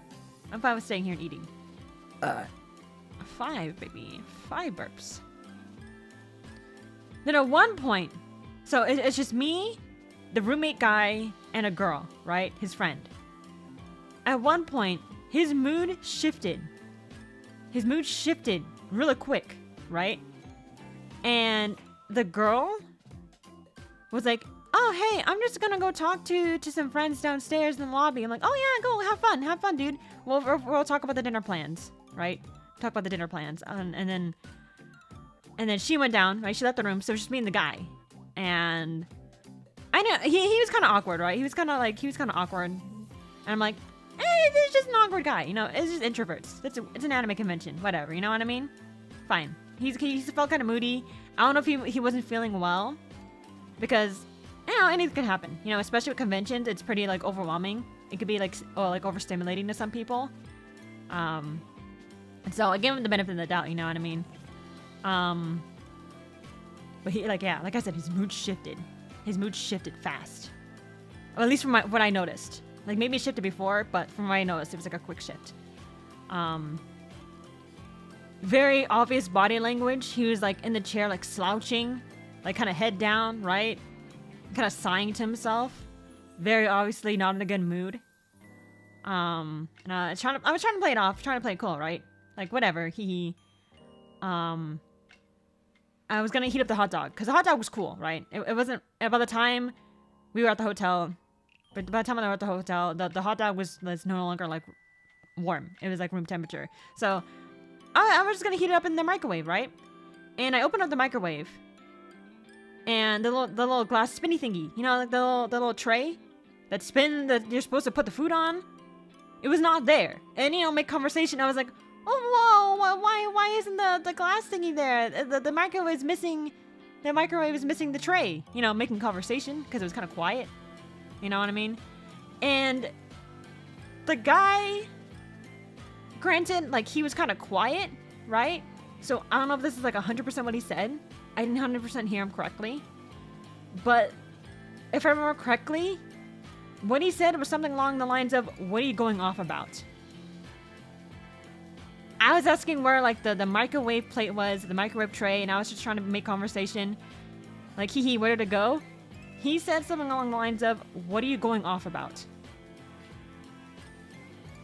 And I just trying to play it off, like, oh, it's just gone. You know, it's just interesting, you know what I mean? So I went to heat up the hot dog, right? I put the hot dog in there. It didn't have the little spinny tray table. Just plopped it onto, like, the bottom... The surface of the microwave and then do its thing. I'm like, it still did the job, right? And hi apathetic gamer, welcome to the stream. And you know, I got the hot dog, right? And I was walking over to the you know, little table, and he like I said, hunched over, kind of like head down, and I was like, "Are you okay, dude? If you have a headache or anything, I have some painkillers if you want some, right?"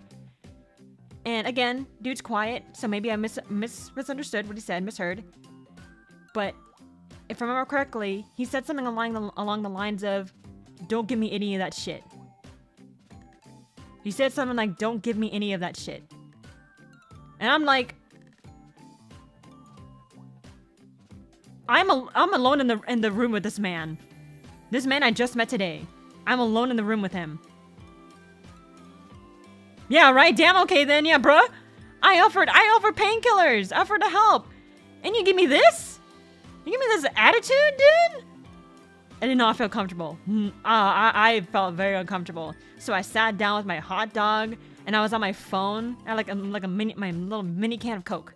I had a little mini can of Coke. Oh, speaking of that Coke, yeah, the host of the room, he, before the convention, he's like, "Hey, I'm gonna buy some booze on the way to the convention. Do you need anything do you want me to pick anything up?" I'm like, I'm not really a drinker. If there's Coke there, or a brisk, yeah, I'm down for that. He's like, "Oh, okay, I'll buy a pack of Coke." And he did. He bought like a little mini can 6-pack or something of like Coca-Cola. It was so sweet. So I was drinking that. at the, while eating my little convention hot dog, while on my phone, because I was like, okay, I kind of, just kind of disconnect from this guy. Like, I don't feel comfortable here. And then I think we kind of discussed the food plans a little bit, right? He's like, "So are we gonna go grab dinner?" And I'm like, "Oh, I mean, like, the only places that are available can like fast food, and I might just eat here. I have like leftover like Pizza Hut from last night. I don't know if you want to go grab anything with your friend or whatever. You know what I mean? Something along those lines." And he's like, "Oh, okay, And then I'm like on my phone, trying to not really have eye contact with this guy, just trying to eat my hot dog in peace. And I shit you not, guys. He asked me, and I quote, "Am I a good person?" He asked me, some girl he just met that day, alone in the room with him, "Am I a good person?"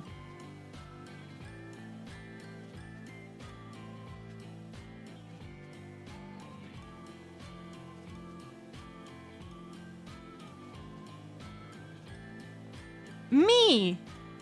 I just met the guy.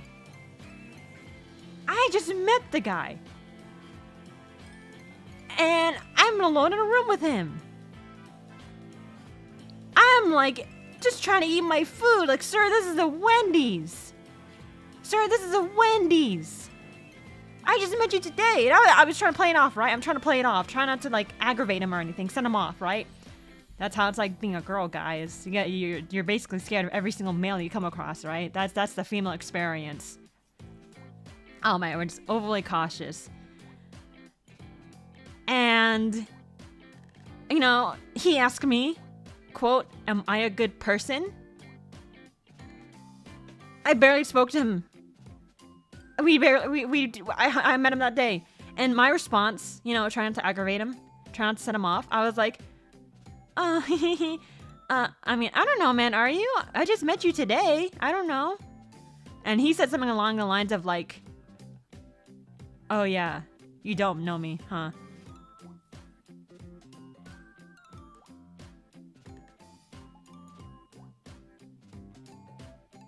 Bro. I'm alone in the room with this man. I'm alone in the room. I'm with this. Oh my god. So when that happened, I was on my phone, right? So I quickly messaged the host of the room, like, dude, this guy's acting weird. I'm heading over to you right now. I'm heading over to the convention. Well, I don't know where he was. I don't know where the host was. But I just said, "I'm heading over to the convention right now." So I was like, "Oh, the host of the room, he's calling for me. I'm gonna head over to him right now. He's drunk. You know what I mean?" So he was like, "Oh, okay." So I, with my half-eaten hot dog and my half-empty can of like mini Coca-Cola, ran out as soon as I could. I brought like my badge and everything just in case, right? You know what I mean? So grabbed everything I could, ran out. Oh man, I don't know if I was shaking, but I was fucking scared. It was a weird like light feeling being around that guy. Yeah, that guy is weird. Hi Azahara, welcome to the channel. Oof, you're coming during a very interesting time, dude. Oh, I'm sorry. I'm so sorry that happened. I remember hearing a bit about this story at the oh my god, who told you? I mean, don't say it. Oh my god, was it from me? It'd be interesting if this was like a story kind of going around. That'd be very interesting. Oh my god. You did, okay. I was wondering if like it was like a story being spread around. Okay, I did? Okay. Because I remember telling multiple people. Like, I didn't know if, like, I didn't want to tell too many people. Because, like, you know, a relatively decent, like, a relatively serious situation. I don't want to, like, drop that shit on someone. Like, I don't want to, like, essentially trauma dump. I wouldn't say it's trauma. But I just don't want to dump it on someone, right? So, I don't remember who I told. But, you know, I try to play it off cool, you know what I mean? I try to make anyone feel comfortable, but I try to play it off like, oh man, something wild happened yesterday. Oh, I'm not in the same room anymore, hee hee. Some weird shit with that, right? But, so, you know, back to when I was like, I ran out of the hotel room, right? I was swift. I was like, okay, I'm out, bye-bye, you know? Hee hee. I ran out, got the elevator, went downstairs, and I came across the girl, right? The friend, the female friend of that guy. And I said, oh, hey, going to, like, I said something along the lines of, like, oh, I'm just gonna go to the hotel. I'm gonna go to the convention. I'm done eating. Go, you know. The guy's still in the room. The guy's still in the room, right? And she was talking to some other people. And she's like, oh, okay. And I ran off, right? Half eaten hot dog. Half empty can of Coca-Cola in my hand. And I don't think the room host saw the text yet. But thankfully, I found him like waiting in front of I found him in the convention center.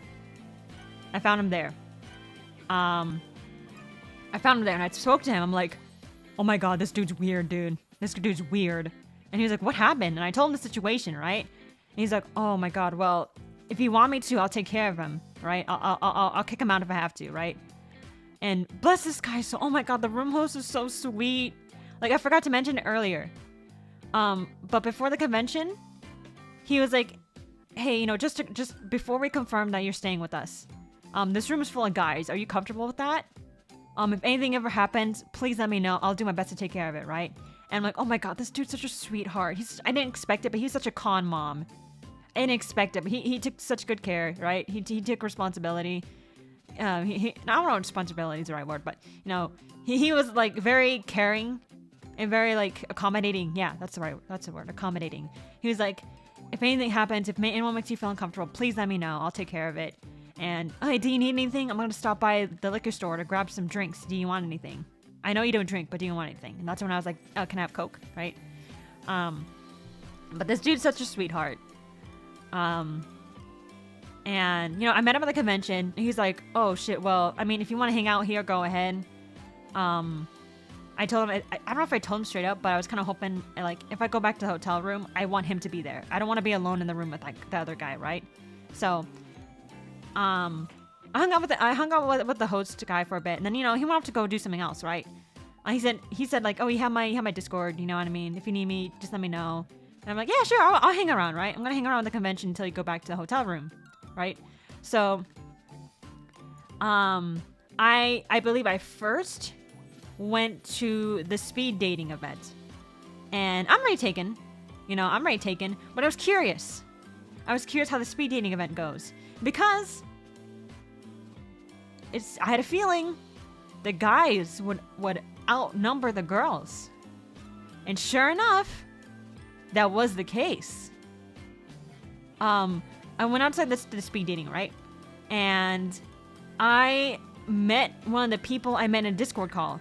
Right, this person is a cosplayer. They were cosplaying Raven. They were outside the speed dating room, and I saw them. And I'm like, oh hey, hello, how you doing? It's Mishi. I'm from the Discord server. And they're like, oh hi, hello. And I'm like, what are you doing here? Are you waiting for the speed dating thing? And they're like, oh yeah. I'm just waiting for them to let me in. And then one of the staff came out, and they're like, oh yeah, there's a line here. But like they could use more girls. So yeah. I'll go talk to them. I'll see if I can let you in.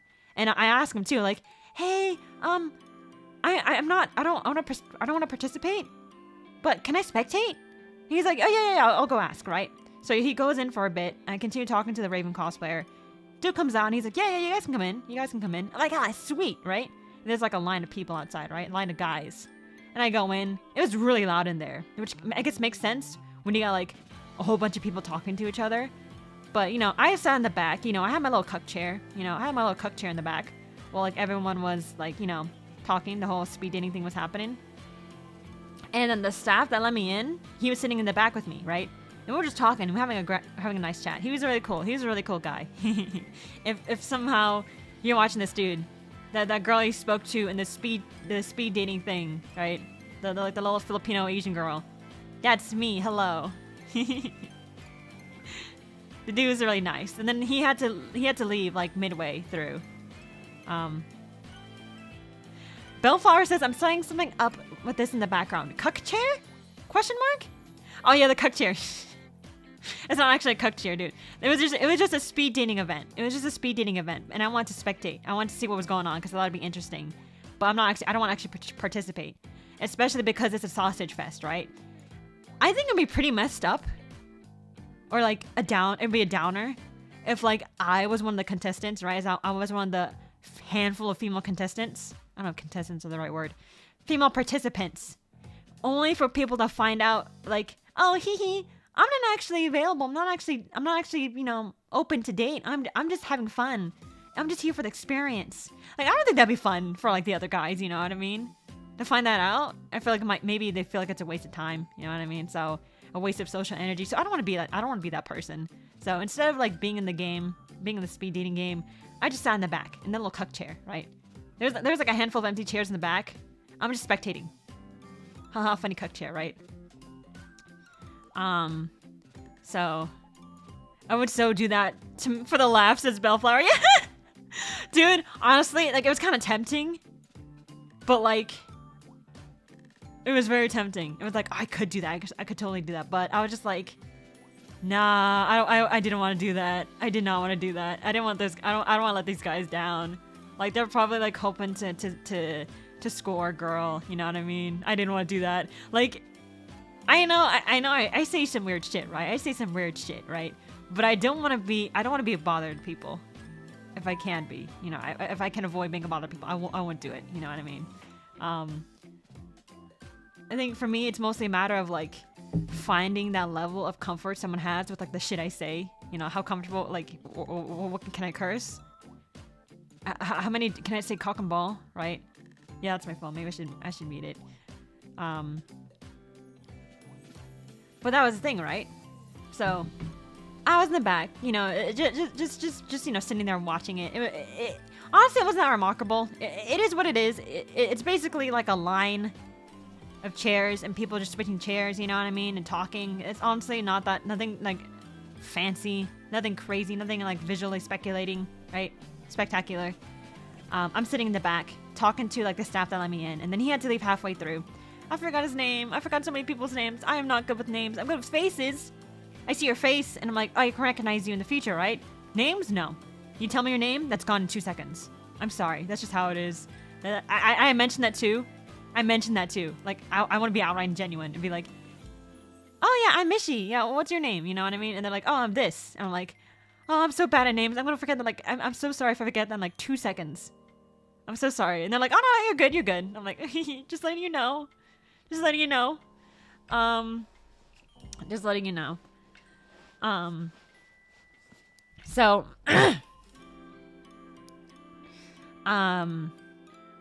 so that guy left, the staff left, and there was a guy that was sitting in the back. I have mucus. I think if I talk for too long, I start to have mucus. Hope you guys like those mouth noises. But there was a guy in the back, right? He was just kind of chilling there on his phone, and I was sitting there, and I kind of like, you know, scooched my chair, and I'm like, hey, how you doing, dude? What you doing over here? Are you also spectating? And he's like, oh man, my friend's here. I have a friend here. I'm just, you know, giving her support. I'm just here for moral support. And we talked for a bit. Turns out the guy was like a vendor at the vendor's hall, and we were just talking, right? This dude was really, he was so fun, man. He was talking to me about stuff. About like, you know, how he got into like vending at conventions and how like he wasn't there. He wasn't even there for like long. He only got into like vending at conventions recently. But he was at so many conventions. I'm not gonna spell too much because I don't know how comfortable people are with me sharing details to a public audience. You know what I mean? So, but this guy was fun. He was fun. He seemed really chill. He told me some stories. He told me some very funny stories. Like he went crazy, and I'm like, oh my god, dude, I'm so vanilla in terms of like experience. Like I'm mostly at home, so like. I don't have a whole lot of crazy life experiences like some people do.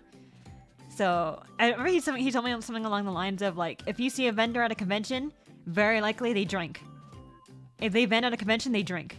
And I thought that was freaking funny, right? And we're just vibing. He told me like these stories he had like at parties and, you know, drinking parties and stuff and all that shit.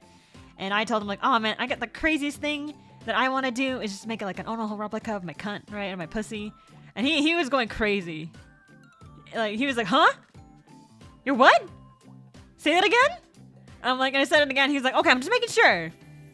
I'm just making sure. I'm like, if I remember correctly, at least, the conversation. And he was having fun. And I was like, is it okay if I, like, try to open up more? Because I'm pretty tame. He's like, you told me about the replica 𝗭𝗏. You telling me you're holding back? I'm like, I mean, well, yeah, okay, that one wasn't holding back. But, yeah. So...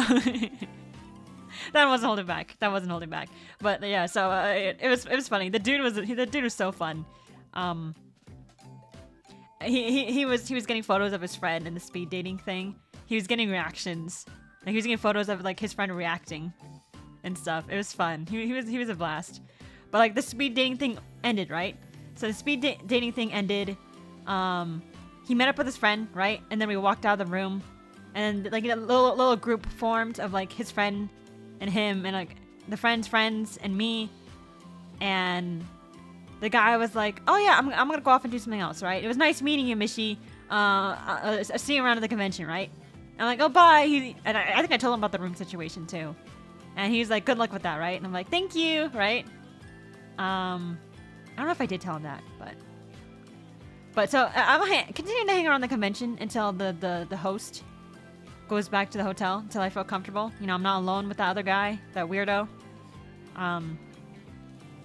So I continue walking around, you know what I mean? And oh my god, she's so sweet. One of the people who was really sweet, she spoke to me in my booth. She was talking about like, oh my god, it's so great to see like wholesome horny, you know what I mean? And I'm like, oh yeah, me too, yeah. There, you know, a lot of horny, and like lewd is often like, you know, sexy, you know what I mean? It's supposed to be like stimulating. But there's not like a whole lot of like wholesome, cozy, lewd, and horny. And we're just talking about that, right? And she bought like several stuff for my booth. She brought quite a handful of things for my booth. And so that night, I recognized her, right? So I said, oh my god, hey, hello. Hi, you bought from my booth earlier. And she's like, oh, hello, right? And we're talking for a bit. And I'm like, can I just hang out for a bit? And she's like, yeah, go ahead. Go crazy, man. Have fun. So we're hanging out. And I believe her boyfriend was around talking to someone else. But at first, I was talking to like her, right? And then I think her boyfriend or her husband, one of the two, you know, joined in the conversation. And then someone else came in and was like, hey, the cosplay area, that's available. You know what I mean? I'm like, oh shit, yeah, let's go take cosplay photos, right? Because she was wearing I don't know if it's considered cosplay if it's not like a character, but she was wearing like an outfit, right? Like an outfit for the convention, like a revealing outfit because it's Ecchi Expo. But it was cool. She had I think she had fishnets and stuff. But she had a cool like some kind of themed cosplay going on. And so we went into, I think I told her about the room situation. Did I? At that point? I don't know. But we went into the cosplay room. And so the guy was taking photos. Of the girl, right? Basically standard Halloween attire. I would say more revealing. But yeah, it was kind of like, it was something like that, right? But, you know, she was getting photos taken for, you know, for the backdrops, right? With the photographer. And I'm just like talking, I'm standing to the side with like her boyfriend or her husband. And we're just talking, right? And we were there for like a good hour or two. just hanging out and just talking. And eventually, I end up talking about the whole hotel situation with the weird guy. And then the lady, she was like, "Oh my god, are you okay?" And I'm like, "Oh yeah, I'm fine. You know, just kind of not exactly looking forward to going back to the hotel room, but like I'm fine, right? I'm fine." And she's like, "I mean, dude, I hope you please stay safe. Please, like, I have a space open in our hotel room. We have an extra couch. We have a pull-out couch. If you need it, here's my number. Feel free to let me know if you need it." I'm like, "Oh my god, thank you. You're so sweet. You guys just met me. Thank you. You know what I mean? Oh my god, they're so fucking sweet." Oh, Annabelle, was that you? You told me a lot, and I'm happy we were able to help you. Dude, thank you so much. Oh my god, you're so sweet. You and your... Oh my god. I don't know if I want to say your names out loud. I think you mentioned it. Do you remember Taylor? Yeah. You and Taylor. You guys are so sweet. Thank you. Oh my god. Oh my god. Thank you. Thank you. Yeah, guys. Yeah. Tell them. Say nice things about them. Say nice things. Obsessed with Fires as heroes. They deserve it. They deserve it. They're so sweet. So, you know, I had the number, right? And at one point, I think I was, you know, I was debating about it, right? I didn't accept their offer right away. Their offer right away. Cause you know, that's a big thing to offer, right? Like, you offering me like a private space, you know, this is your living space, right? And you're offering a stranger into your room. I think that's, you know, that's a very big offer. It's a very kind offer to offer. So like, I sat on it for a bit, right? And we're continuing to talk, and I was thinking about it. I'm like, if I don't take it, if I wait till, if we're continuing to go how I was going, right? I'm essentially waiting for something to happen first. And then call her, you know what I mean? And then take the offer. Like, maybe I should be like more preventative and take the offer now before something happens, right? And so I was like, you know, after talking for a bit more, I was like, how serious is that room offer? And they're like, yeah, if you need it, it's there. I'm like, do you think I can take that? Do you think I can take that? Like, yeah. So like, we're discussing that, and I was like, oh shit, yeah, thank you so much. I should talk to the room host, right? Because I should let him know. So I messaged the guy, and I was talking about him like, yo, I found some people, like really sweet people, who are willing to bring me in, right, to take me into their room. And we met up with the guy, right? So that the couple and I we went to go meet up with the room host, and we're gonna talk about the situation, right? And the room host and who's talking about like how to go about the situation, right? Because obviously my stuff is still in the room, right? So we're trying to figure out like, is it safe for me to go back to the room? And maybe I'm underestimating the situation, but I was like, I can just go grab my stuff as long as you guys are with me. I should be fine. They're like, no, don't be there. Don't go there. The room host, he said he was gonna go there and talk to the guy, and I believe he asked the boyfriend or the husband of the girl to be like, hey, can you give me backup in case? And so they went over there, right? So I was just, you know, chilling with the girl. I went back to her hotel room, right? And we're just chilling there. We're just talking, and, you know, like setting up stuff and decompressing, and then waiting for a response from the guys. And they said, yeah, come over. We're talking to him, really scolding him. So come on over and like quietly like grab your stuff. So we went over there. They locked the guy in the bathroom. They locked the weird guy in the bathroom. And the host of the room was basically like schooling this guy, like, dude, that's not cool. Why would you do that? That ain't cool, right? So he locked him up in the bathroom, and I ran in, right? And I was grabbing all my stuff to make sure I have everything. Maybe I didn't take the situation seriously enough, because I was like, do I have everything? Let me double check, right? Let me double check to make sure I have everything. And I think the girl, she's like, just get it and go! Get it and go! I'm so sorry. If you watch this, I'm so sorry. Maybe I was underestimating the situation, but like, do I have everything? Do I have everything? And then like, we were running out, and I'm like, oh, my food, my pizza, my stuffed crust pizza. The cheesy bread, the cheese stuffed pizza, I need that. That's my dinner. She's like, oh my god, what are you doing? Right? So I got the pizza and we ran out. Maybe that's on me, right? Not the, yeah, totally the pizza. Dude, I don't know what he's gonna do to the pizza. What's he gonna do to the pizza? That's my food, right? So we ran out, and then the guy was still in the bathroom. And he tempted to open the door, but then the room host was like, no, stay in there. I got scared for a split second. I thought he was gonna see me, but like the host kept him in there. So I ran out. Pineapple pizza, says anime.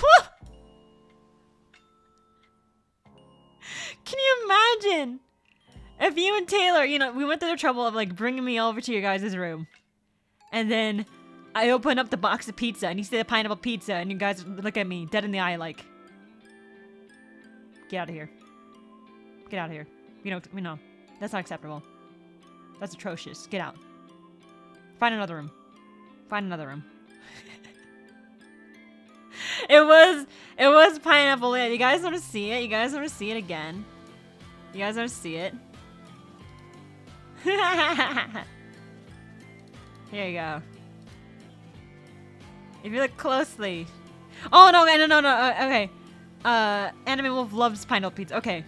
You can see on the right side, right? Half of the pizza was pineapple pepperoni. The other half is just pepperoni. Right? One half is mine, one half is the other guy's. So, yeah, it's a pizza. This is the pizza I came back for, guys. This is the pizza that I came back for. After like, you know, rushing in to be like, oh, I got all my stuff. Do I have all my stuff? Oh my god, the pizza! I need the pizza. Grabbed the pizza and I left. Right. So I went back to the hotel room, right? And I was like eating, you know, just decompressing, getting all my stuff down, you know, getting my stuff out. And I was just hanging out with her. And then sometime later, the host of the hotel room and the boyfriend came back, and like, they looked dead. I think especially the host. The host looked dead. He looked like he went through war, man. He looked so done and over. He's like, I can't believe I gave a life lesson on the first day of the convention. I thought I was over that shit. I thought I was over giving life lessons while I'm drunk. But yeah, oh my god, bless their souls. Oh, they took it so seriously. I don't know, maybe, like I said, I don't know if I was not taking it seriously enough. My ass being like, do I have everything? Like double checking the drawers. Oh, my pizza. I'm so sorry about that guy. I'm so sorry. I don't know if that was me coping. I don't know if that was me like not taking the situation seriously enough, or me coping. Yeah, but apparently the host made him throw up. He made the guy throw up because apparently the guy was drunk, right? I don't know if he was drunk when he said those weird things to me. Like I don't know if the weirdo was drunk when I was in the hotel room with him. But apparently, you know, when the host of the room got to him, he was drunk. And apparently they said he was just like sprawled out on the couch. When the host and the boyfriend got to that room, and they got to him there, he just sprawled on the couch. You guys also want to know something interesting? You also know something interesting about that guy? He fucked in that room. Which is okay. If you want to fuck in the room, do it to 18 plus con. You know? Understandably, you want to fuck in the room? As long as you give like a heads up or like a sock on the door. Like, you know, give a heads up so you don't walk in. He fucked on the host's bed. He fucked on the host's bed. The host guy slept there the night before. They fucked on his bed. Apparently. I don't know for sure. I wasn't there. But from what I heard, from what I was told, he fucked on his bed. Like, dude, there's a couch. There's a couch. And maybe that's not as comfortable. But, you know, fucking on someone else's bed? Come on, bro. Come on. Like, I don't expect, okay, there was a pull-out couch. Sorry. mucusy shit. Oh my god. I mean, there's a pull-out couch, right? But you know, I understand like the whole like.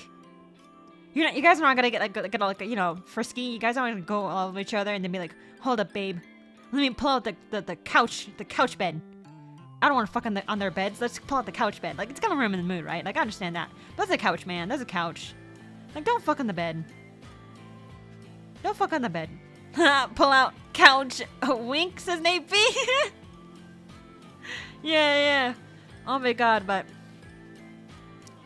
Azarhara says, seems like standard convention behavior. Right, yeah, right? So it's like, the fucking part, okay. Like, just give us a heads up. But on the bed, man. On someone's bed. Come on. Come on, man. And I don't know if, like, the host changed out the sheets. He was so tired that night. I'm like, he told me that at the hotel, like, you know, at the different room with the couple, right? We were sitting in the room, the couple's hotel room. You know, they're talking about the situation, and he's asking me like, "What the? Okay, I got his side of the story. What's your side of the story, right?" And I told him my side. And he's like, "Yeah, that the weirdo. He did not tell me the whole story. He did not tell me that. He just told me that you guys were talking about like where to eat, and then you ran off." I'm like, no, there was more. I mean, like, if you believe me or not, you know, it doesn't matter. No skin off my back if you don't believe me or not. You know, I'm still here. I'm still safe now. Whether or not you believe me, it doesn't matter to me, ultimately, right? It doesn't change the situation. But, like, yeah. So I told him my side. And he's like, yeah, that's not what the guy told me. That's not what he told me. And... oh, man. Oh, fuck. But, yeah, apparently from what they told me, that dude was just like super self-deprecating.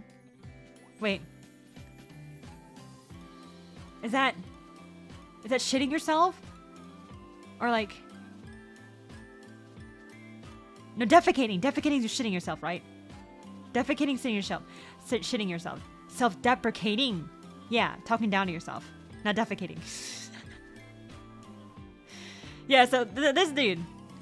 yeah, shitting yourself is defecating. Yeah, deprecating. So, apparently, from what they told me, this dude, he's just like, ooh, what was me? You know what I mean? Like, oh, I'm such a bad person. Oh, right?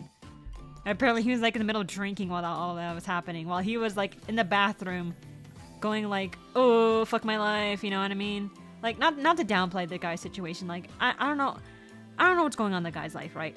I don't know what's going on in his life. He could be, like, really going through a lot of shit. Like, I'm not gonna downplay the possibility that he generally might have a lot of issues, right? But it doesn't mean I'm gonna feel comfortable around him. You know what I mean? Doesn't mean I'm gonna be comfortable around him. But not to downplay, like, any situations going on in his life. He could be going through a lot for all I know. But from what the room host has told me, he's like, oh, this dude, yeah. He was not in the best state. I had to make him throw up. I had to make him throw up and take a shower, right? And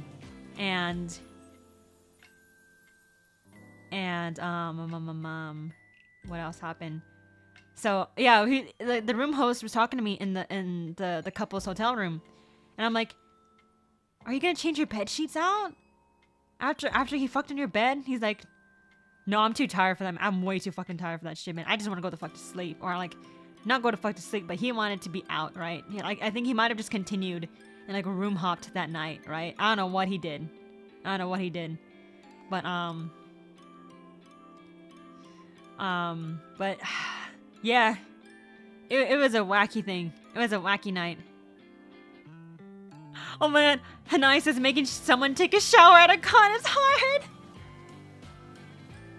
Honestly, I did not come across much BO at all. Not that I can remember. No BO.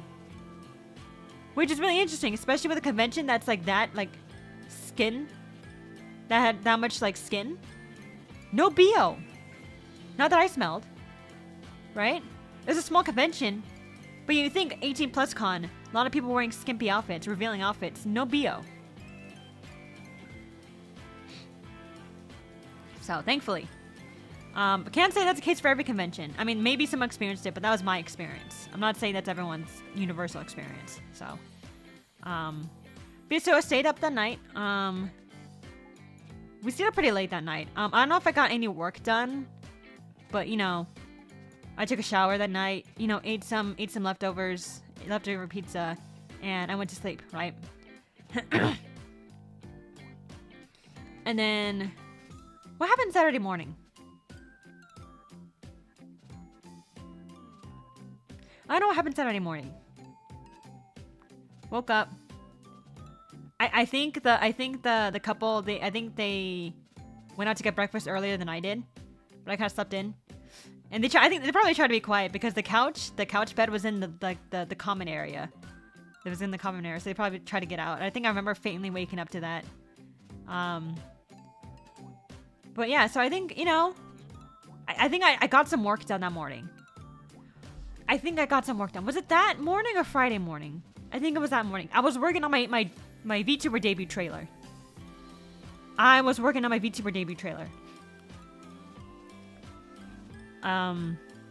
So yeah, I was still preparing for my debut during that convention. That's 6. I was still preparing for my debut, that convention. Trying to slip in as much work as I could. Bless the video editor, or the motion designer, video motion designer, whatever. Bless their soul for taking in my commission, because it was leading up to the, you know, it was getting pretty close to when I wanted it, and thank God. I tipped them a bit. I tipped them for their work. But I was working on that, and then Saturday. Did I get breakfast then? I think I got breakfast then. Did I get with the couple or did I get by myself? I think I got it by myself. I got breakfast by myself.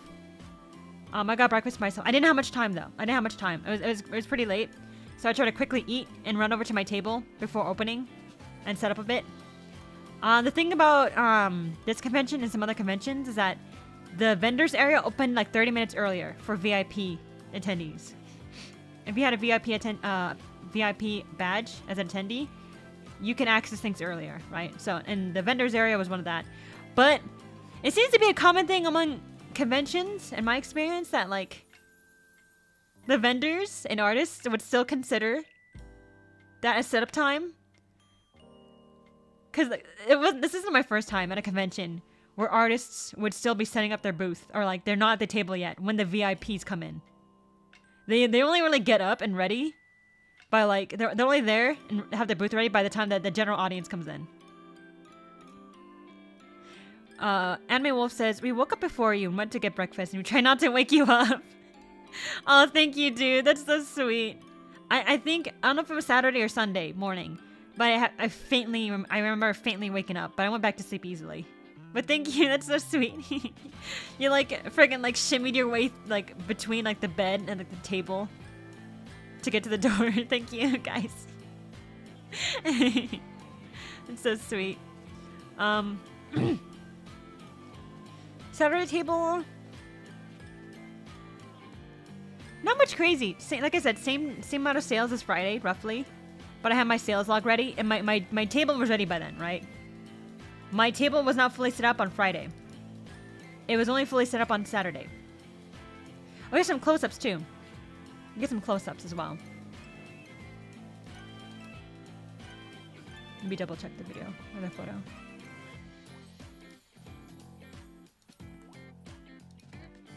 Here's a table. We get some close-ups of the table.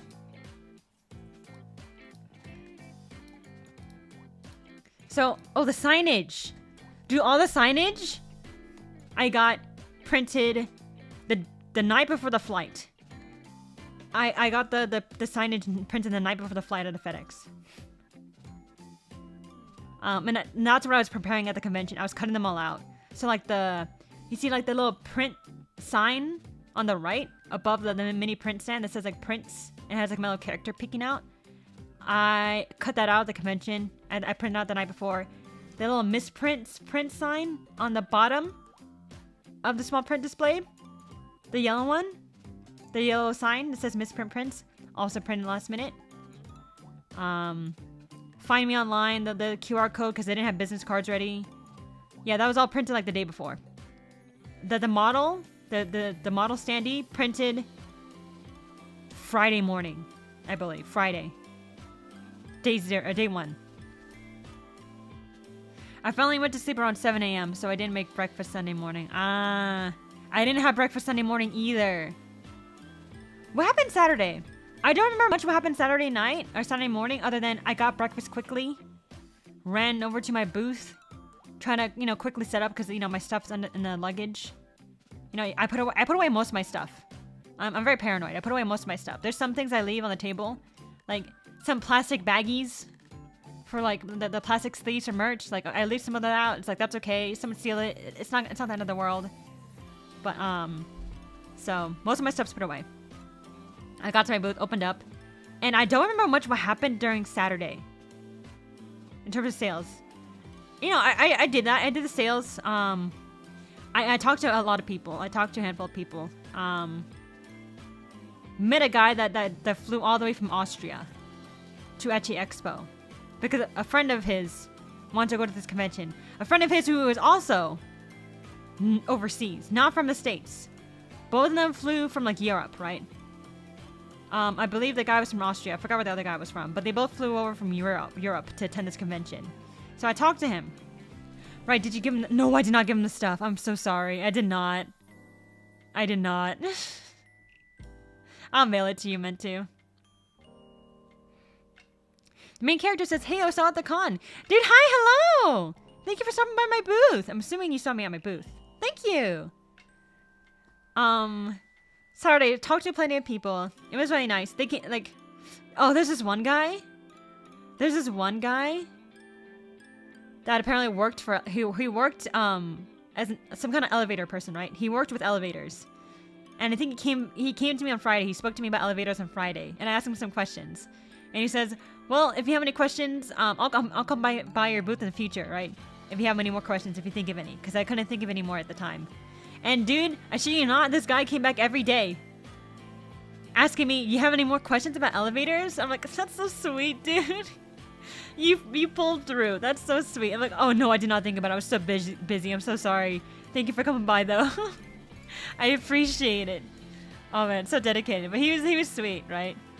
And this other guy. I think he was there with a friend. I don't know if that was his first con. I think it might have been his first con altogether. But he was a chill dude.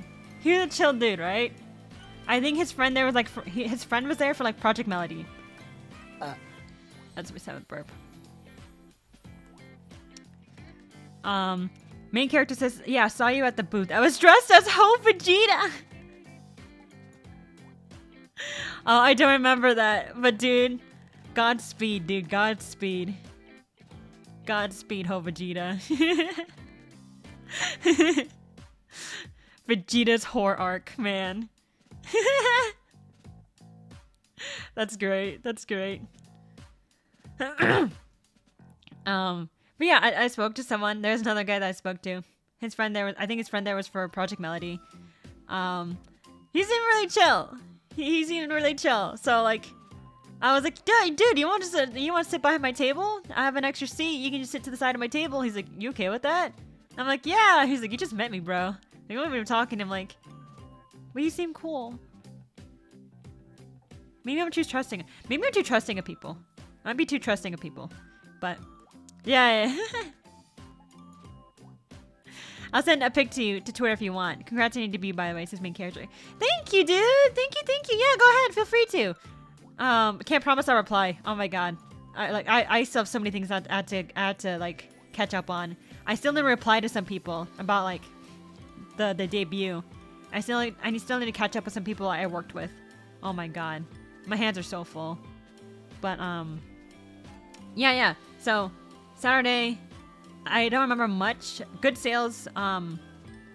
Good sales. Talked to a lot of people. Had fun. Everyone I talked to was really nice. It was really good. I didn't really, aside from that weird dude at the hotel, I did not really have any bad experiences with any people. Thankfully enough. Everyone was so cool. Everyone was so sweet. Everyone was helpful.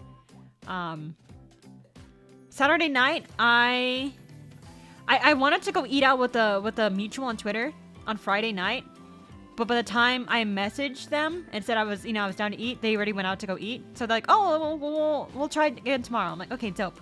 And it was tomorrow. So I messaged them earlier, like, hey, you want to go eat anywhere? What time, right? And so we figured that out. So I try to close up my table early, right? Try to be quicker than the day before. And they were like, oh, we're going to this place. We're gonna be there with some of my friends, right? With some of my posse. I'm like, okay, that's cool, right? So I scheduled an Uber just to be sure, right? Because I didn't want to be late. I didn't want to be late to the dinner. I didn't want to be a bother to anyone. So I scheduled the Uber ahead of time. I think it was a Lyft. But you get the gist. So I scheduled a Lyft. And then like, fuck, I have mucus. I think it's when I talk a lot. It's when I talk a lot that like my nose starts getting stuffy. So scheduled the Lyft, right? And I think like 30 minutes before the meetup, they were like, I am so sorry, but we actually were changing restaurants. I'm so sorry. I only just found out from a friend of mine, right, that we're changing restaurants. I'm like, oh no, that's cool. No worries, dude. I'll figure something out. So that's when I found out you can change the destination for a scheduled Lyft. I don't know about a normal Lyft ride, but for a scheduled one, I was able to quickly change it like 10 minutes before the pickup, right? Thank God. But so we went to a sushi place. I believe, what was the place called? I don't remember. But it was a Japanese place, right? It was a Japanese sushi place. And I got there, I was the last one there. And there was like, what, how many people there? 1, 2, 3, 4, 5, 6, 7, 8, 9, 10. 1, 2, 3, 4, 5, 6, 7, 8, 9. I think 10 people, including myself. I think there was 10 people all at a table, right? And oh, they were so nice. Oh my god, it was so cool. I love talking to people, man. Conventions are the only time I can really talk to people in person. I don't know. I barely know anyone in this area, man. I know like one. I know like one person from like work, right? I mean, I know other people, but like I don't hang out with them. I know other people from work, but I don't hang out with them. But I know one person. I'm gonna hang out with her sometime next week or something. I'm gonna hang out with her again. But I barely know anyone in this area, so I don't really have anyone to hang out in person. So when I go to conventions, that's my time to socialize in person. So I was so excited. I'm like, oh my god, there's so many people, yay! But I only really talked to like one side of the table, because you know the restaurant, you know, a lot of people are talking, so it's kind of loud, and you know conversations are going on. I'm kind of in the middle, so I was in the middle, so I can easily like kind of switch between like conversation on one side of the table and switch to the other one. But I mainly stayed on one side. Hi, Miss, was fun meeting you at the expo. It's Mike. Yo, hi, dude, welcome. You sat next to me at the restaurant, right? I was just talking about the restaurant right now. I think, right? I'm really bad at names. I'm so sorry if I forgot your name. Okay, sweet. But yeah. So at the table, I got there. And the dude apologized to me. He was like, I'm so sorry about the mix up with the convention, not the convention, but the restaurant layout. I'll cover your food. I'm like, oh no, don't worry about it. It's fine. You can just cover my soda. That's fine. You know, that's fine. That's all good. You know what I mean? And then we ordered our food. It took a bit, because I got there late, but we took a bit, and we got our food. I just got like vegetable tempura and a side of rice, because I'm like, I don't eat much. So I thought like vegetable tempura would be like a safe bet. The proportions are huge. Holy shit. Dude, the proportions are huge. They're giant. I ate like less than half, if not half. And I offered it to everyone else, like, you guys, I don't want to go to waste. Does anyone want some? And they're like, oh no, I'm full. Our proportions were huge too. I'm like, oh, no one's eating. No one, I don't want to waste it. So I just packed it away and hope that someone at the convention center would eat it. I hope someone would take this random stranger's food. Right? So it was super fun. Yeah, might be on the directions. Dude, don't worry about it. Dude, if anything, it kind of added to the convention experience. That's just the convention experience, man. But it was fun. Yeah, we're talking. And it was so fun. Yeah, we introduced ourselves. I think, I don't know if everyone there knew each other already. but I think they introduced themselves for me. Maybe. I know. I was a new one there. I don't know how many of those guys are also new, or they all knew each other already. But I was like the baby. I was like adopted into that group. It's very much possible they all knew each other. But yeah, we did introductions. It kind of seemed like they did it for my sake, which thank you. I appreciate it.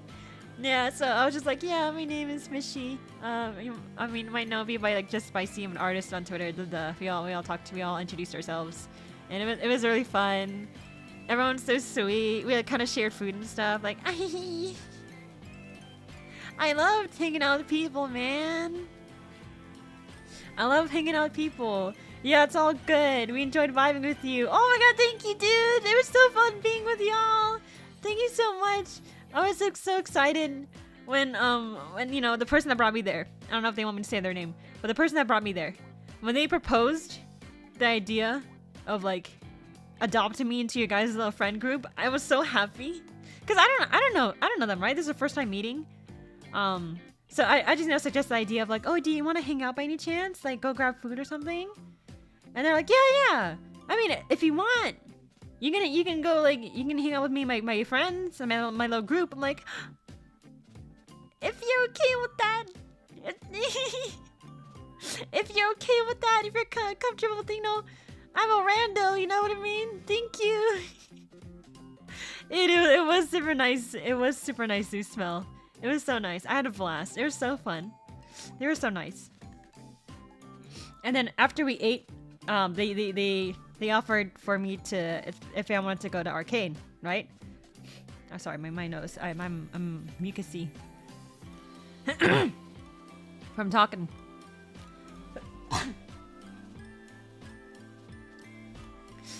Mishy's the best random though, says Nightbeat. Oh, thank you. Thank you, dude. Yeah, I don't want to be a bother to anyone. I don't. That's no fun. I don't want to do that to anyone. So I'm glad that is reassuring. Yeah, when your name was brought up, I was surprised as heck because I followed you on Twitter for a minute. Yo, dude, thank you. Hell yeah, dude. Thank you for thank you. That's dope. I didn't know that. I mean, maybe you told me at the table, but I might have forgotten it because it was like, you know, there's so much going on. But thank you. Thank you for enjoying my work, dude. Yeah, so they like, you know, they asked me like, hey, I know if you need to go back to the hotel, if you need rest, yeah, don't worry about it at all, right? But we're planning to go to an arcade after this. If you want to join, you can join us. But it's like an hour drive, right? Okay, but it's like an hour drive. I'm like, yeah, I want to go, but yeah, I think that's a pass. I don't want to arrive home too late. And they're like, oh yeah, understandable. Don't worry about it. And then later on, they mentioned that like they're going to be back for the rave. So they're going to be back before 11. And when I heard that, I'm like, oh shit, I thought you were going to be back home at like 2 a.m. or something. They're like, oh no, we're not getting back to the hotel that late. And I'm like, can I join then? Can I join? I'm like, yeah. We're not gonna make you Uber this time. We're not gonna make you Uber an hour away. I'm like, thank you. I appreciate it. I don't think I can join if I have to Uber. That's too much. So yeah, they squeezed me into their car. And yeah, after we're done eating, I have like my to-go box of large freaking vegetable tempura, right? And rice. Fuck. Sorry if you hear nose noises. I'm so sorry. But hold on, let me show you the other. Let me show you like the other close up of the table. Let me show you the other close up. Let me make sure it's fine. Just for like a change of pace. Let's see. Is this good? It's blurred. Blurred. No information in the back. Okay. Another angle, just for a change of pace, just for a change of visual pace. But so we drove over to the arcade, and thankfully they were able to squeeze me in. And one of them seemed disappointed because they're like, I was hoping for a modern arcade. This is all like old school stuff, right? And I was hoping for modern stuff too. So like, it was also really loud at the arcade. So, oh my god, we were pretty low energy. I think the loudness of the arcade was zapping our energy. Because by the time we left and went back to the car, we were chatting a whole lot more. We were chatting so much more. But at the arcade, it was hard. It was hard to talk because it was so loud. Oh, but I forgot to mention the parking situation. Oh my god. Before we got to the arcade, we had to find a parking space, right? But there wasn't much parking in front of the freaking arcade area. So what we had to do was basically just circle around until someone pulled out, right? We missed a handful of spots. Someone else ahead of us kept getting it. And then one time we were waiting for one guy, and we sat there for like a good 3-5 minutes, right? Because some guy went back to his car, and he was just sitting there. He was just sitting there in his car, right? And we were waiting for the guy to back out and leave. And the guy didn't leave, so we're like, okay, we're just gonna continue on, right? And we stuck around a few times. And then the dude finally backed out when we just passed him. And someone else got that spot. So we're like, you know what? Fuck it. We saw some girls walking out of the arcade. And we pulled down the window like, hey, are you guys leaving? Can we have your parking spot? And they're like, oh no, we parked a decent amount away. Sorry. And I'm like, okay, that's fine. But now that we knew that there was like a parking space outside, I think also one of the friends in that group, the other car, we had 2 cars, I believe. 2 cars with us. The people in the second car, like, oh yeah, we couldn't find a parking space in the arcade area. So we just parked further away. It's like down the block. So we went down the block, and we found a space, thankfully, right? The poor driver and myself, we really needed to pee, right?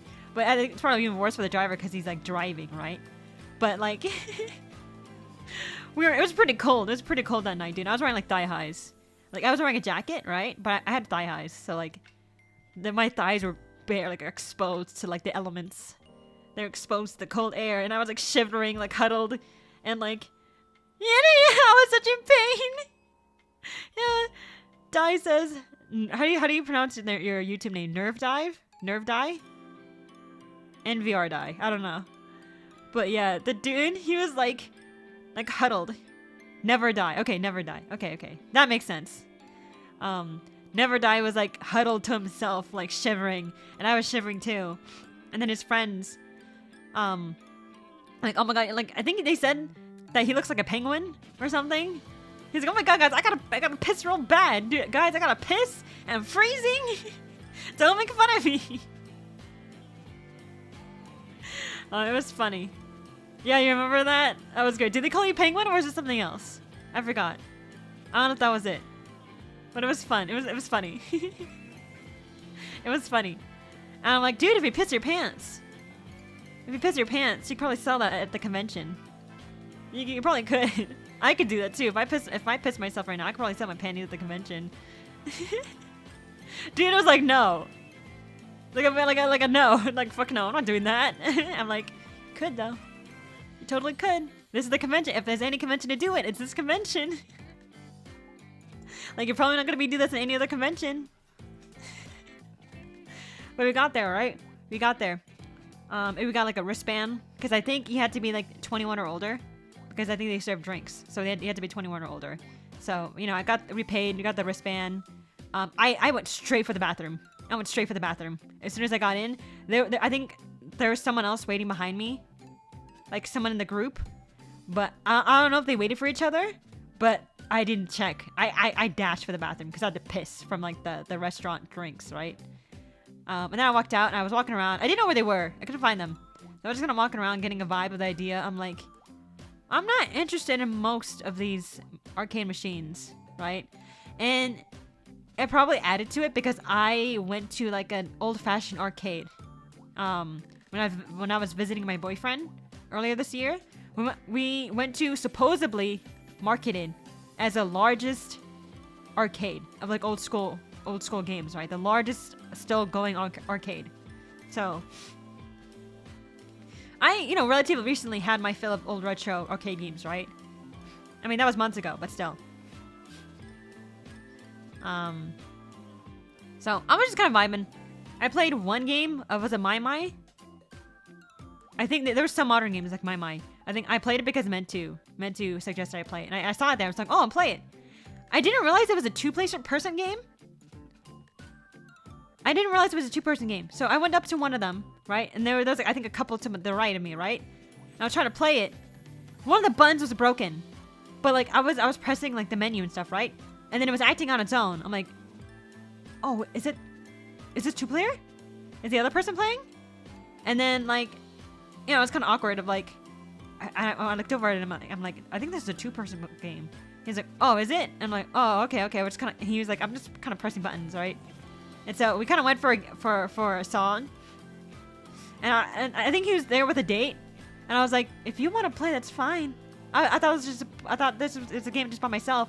And the dude was like, I mean, we can play together. It's fine. Like, well, once we're done, then I can have my, you know, have her play. I'm like, oh, okay, if you're fine with that.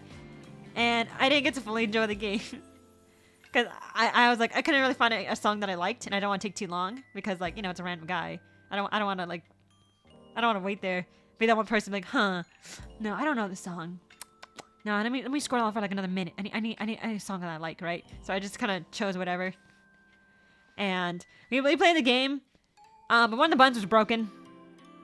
So yeah. And then once I was done, I'm like, okay, I'm out. You know, have fun, guys, right?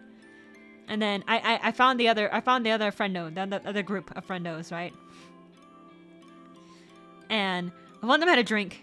I'm like, oh my god, do they provide that for free? And they're like, oh no, I think you had to pay for these. I'm like, ah, damn. I thought they had like a all-you-can-drink, like soda bar or something. You know what I mean? I thought that'd be pretty dope. But no, you had to pay for it. So I'm like, okay, that's fine. So apparently some of them bought pizza. We bought some pizza. And one of them offered it to me as like a dessert pizza. And I'm like, yeah, I'll try it. But then like, I think because I'm used to savory pizza, I ate it and it felt weird. I'm like, yeah, that's sweet, right? That's sweet. I think that's because like I was used to like I was you know, I'm used to like savory pizza, but it had like, was it cream cheese? I don't know. It had like cinnamon and some other shit, right? It was good for what it is, but I think it's just like the difference. The difference that was weird for me. Just me being used to savory pizza. Sound Voltex was fun, says Never Die. I know like some of the other guys are playing like DDR, or was it DDR or something else? It was like, you know, one of those machines, like a DDR like machine. So they ordered pizza and I just ate, you know what I mean? I just ate from the previous restaurant and they bought more food. I'm like, oh my gosh, you guys are buying more food? We just ate. At least the dessert pizza. I understood the dessert pizza because I mean, we ate dinner and that person was ordering dessert, so that made sense. But then another person just straight up bought pizza, like regular pizza. I'm like, oh my god, dude. I was too full though. So I didn't eat it. But yeah, so we hung out for a bit there. And then we found this area that was like kind of quieter, but yeah, the arcade was loud as fuck. And so I think that drained our energy. And one of the guys was wearing, I think, like a Fitbit or Apple Watch, I don't know. But the Apple Watch was like, the screen was lit up, right? It said like, noise too loud, like the room's too loud, too much noise pollution or some shit apparently. I think that's what I think he said about it. Right? So oh my god, mucus, fuck.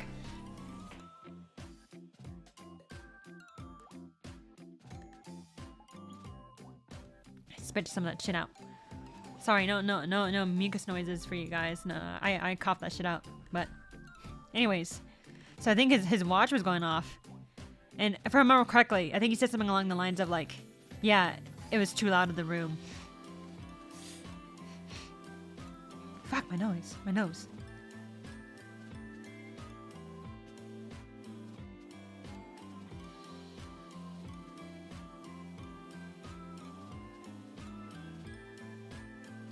I wonder if there's some like over-the-counter thing that can help me with like mucus in my nose if I talk too much.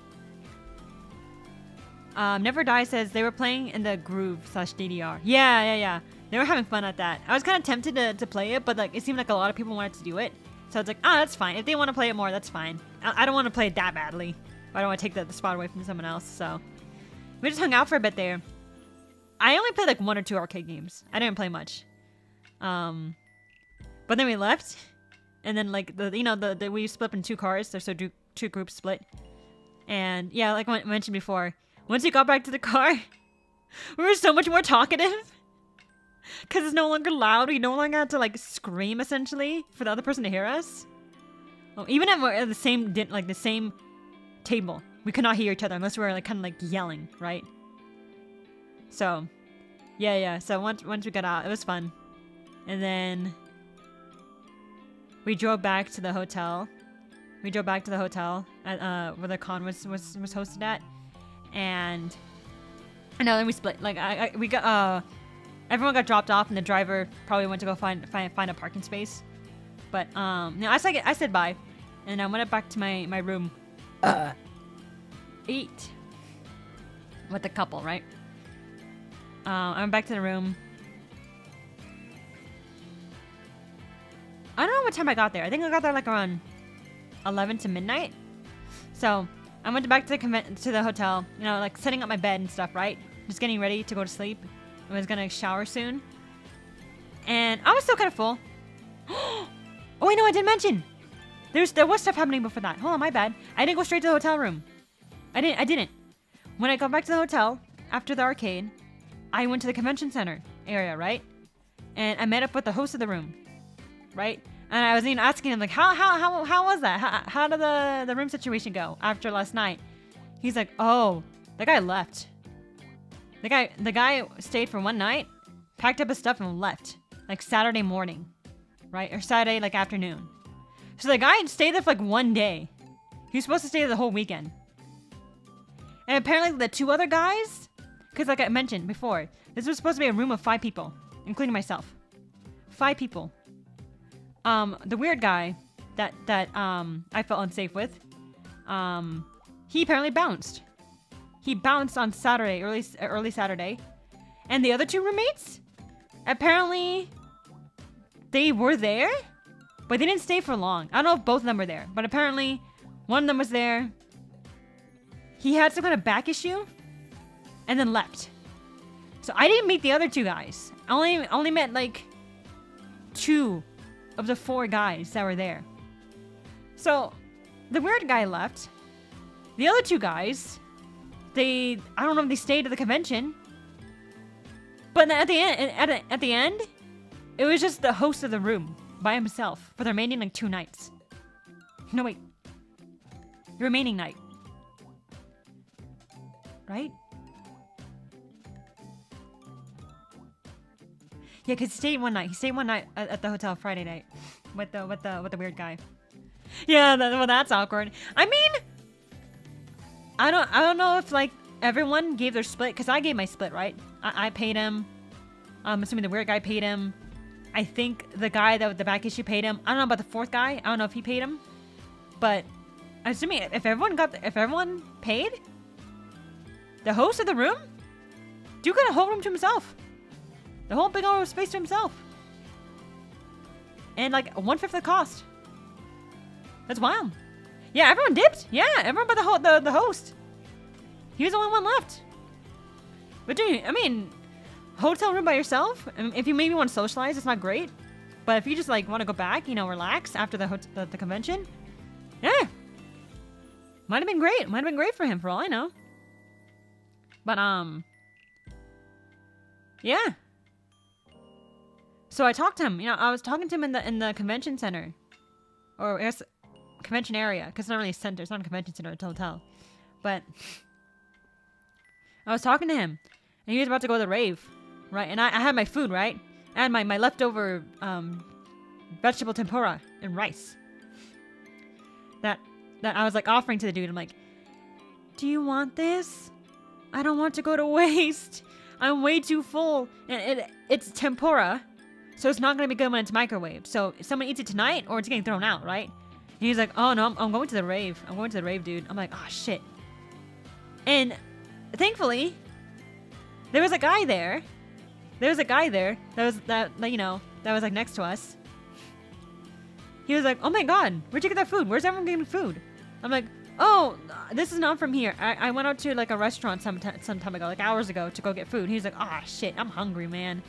Like, I don't know if the hotel restaurant's open. I think the concession stand's closed. I'm starving. I'm like, dude, I'm some rando, but if you feel comfortable, you can have this vegetable tempura and rice.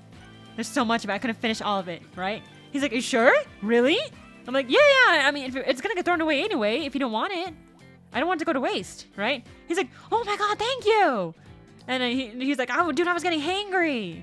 You're so nice. I'm like, no, dude. It's no worries, dude. Like, it was gonna get thrown anyway if no one ate it. He's like, wow, you know, like, happy about it. And then we talked for a bit, right? And we exchanged socials. Apparently, he does some like audio stuff, I think, with like VTubing, some kind of like tracking stuff, right? Some kind of tracking and whatnot. Some kind of audio with tracking and some shit like that, right? He mentioned like he was trying to like pitch it or like bring it up with like Project Melody and stuff. Because he thinks that like it would be really useful for her, like for what she does. And I was like, good luck, dude. Good luck on getting out to her, because apparently I think in terms of all the guests, to my understanding, I could be wrong, from what I heard at least, it seemed like Project Melody had like the longest line. In terms of like all the guests that were in the vendor area, Project Melody had the longest line. So unfortunately that guy, I don't think he was able to make it. He wasn't able to meet Project Melody. But yeah, he had my little leftovers to, you know, help him to keep him fed for the night. Yeah, she had a long ass line, but it was cool meeting her. Ooh, you met her? That's dope, dude. That's dope. Didn't you meet like Sadue too? Sadue? I don't know how to pronounce it. I think I remember you like posted a logo on your Twitter. You said like you met her or something. Yeah. Oh, you're first in line? Damn, bruh. Nice. How long ago did you? Oh, yeah, no, yeah. I don't doubt it. Don't doubt it, dude. Oh my god, I had a similar situation with like at I think Sac Anime. It wasn't this year. I think it was the previous year. At Sac Anime. I think this time it was like at a temporary location. It was like at a fairgrounds, I think, because I think the Sacramento Convention Center was under construction. But there was a voice actor there, who I think he goes there frequently. Sac Anime seems to have a lot of voice actors. It's interesting. They seem to me maybe a voice actor con. But my boyfriend really likes Cowboy Bebop, right? And there's this ongoing like Spike meme, right? I forgot what the meme was. Like, rough 'em up, Cowie boy, or something like that. It was a weird like stupid like Cowboy Bebop meme that he loses shit over. He loses shit over that meme, right? So, the English VA for Spigel, was at Sac Anime, and thankfully Kana, my younger sibling, was there to help me, so I was able to leave my booth and go to the VA, right? And I was fine, right? This is not for me, right? I'm getting the signature for my boyfriend, right? And I was okay up until like I was like one person away from talking to the guy, right? And suddenly I got super nervous out of nowhere. And I'm not even here for me. I'm here for my boyfriend, right? Getting a signature and like a video recorded line, right? So basically, I didn't find out that he was there until like the convention, right? Yeah, Steve Blum, that's the guy. Yeah. I thank God I found a Spike Spiegel print at the convention, and I brought that over to him to get signed, right? And for I think my boyfriend's gift, was it like a Christmas gift or like a birthday gift? I don't know. It was some sort of gift, right? For my boyfriend's gift, I requested that Steve Blum, the voice actor of Spike Spiegel, I requested that he voice the little meme, right? The little meme. It was like, rough 'em up, Cowie boy, bong, or something. Some shit like that, right? It's supposed to be like rough 'em up, cowboy, bang, or something like that, right? But my boyfriend loves that meme. So for the gift, I got him a signed print and also like a recording of the voice actor saying that line, that meme line, right? So that was the gift. That was the only time I got nervous. I think also there was the Ecchi Expo, Professor Lando. I don't think I got too nervous for Professor Lando. I was more nervous for Steve Blum than Professor Lando. Maybe because I was excited. I was excited to meet Professor Lando, and I was excited to give him the gift. Yeah, Professor Lando's a Chad, dude. He's so cool. He's so cool. I love him. I love his stuff. He has such a good energy. But thankfully I wasn't nervous then. I wasn't too nervous then. At least I don't remember being nervous, at least. But yo, that's cool. That's cool. Is it the love? Is it the I love a woman that can just kill me? No, it wasn't that one. No, it wasn't that one. That one's funny though. It was something else. It was like this drawn meme. So so I gave that guy my leftover food. So thank God. No food waste. No food waste, or at least less food waste. I don't know if he finished the whole thing, but at least less food waste, right? So that fed him. I had his socials. We got each other's socials, and I think I went back to the hotel after that.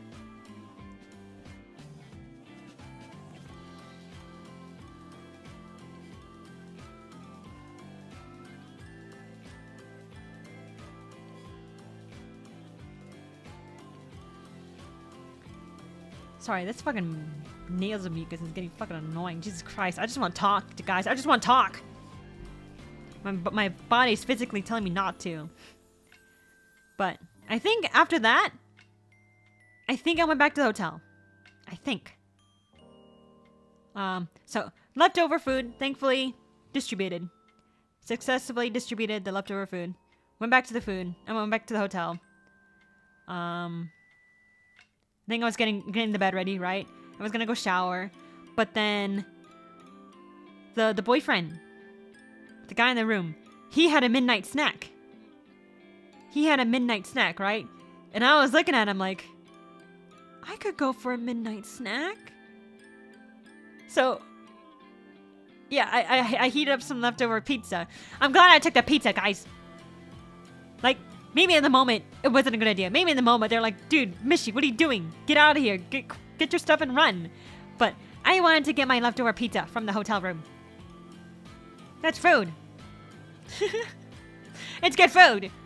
So I had my little, I reheated my leftover pineapple pepperoni pizza with stuffed crust. Stuffed cheese crust. Right? Yeah! Yeah! Then he wanted to talk and hang out with us. Yeah! Yeah! I was heating up the pizza, and like the couple, they were staying in the room. They were eating in the room, right, on the bed.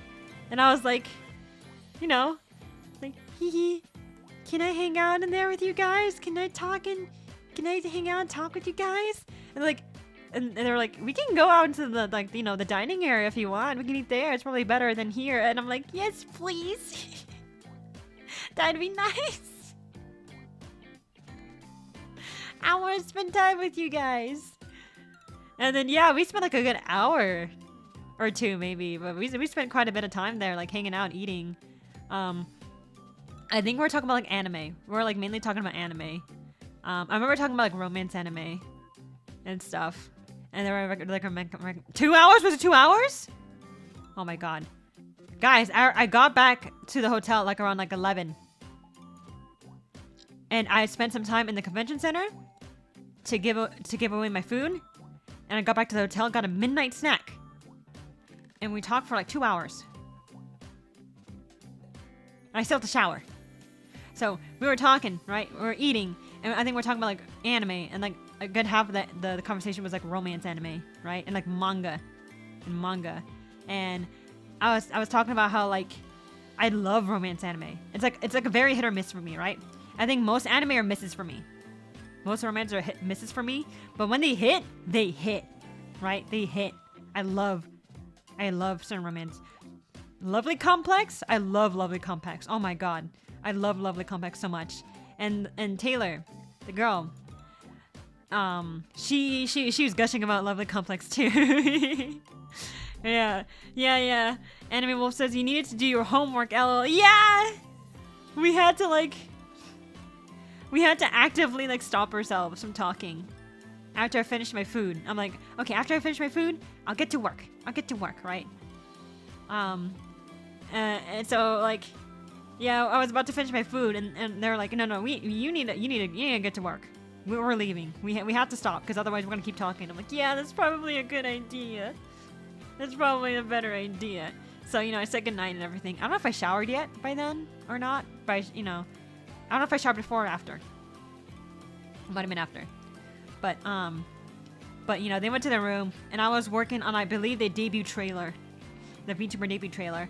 I was basically putting it together because, if you've seen the debut trailer, the start has like clips, right? It has clips of me in previous streams.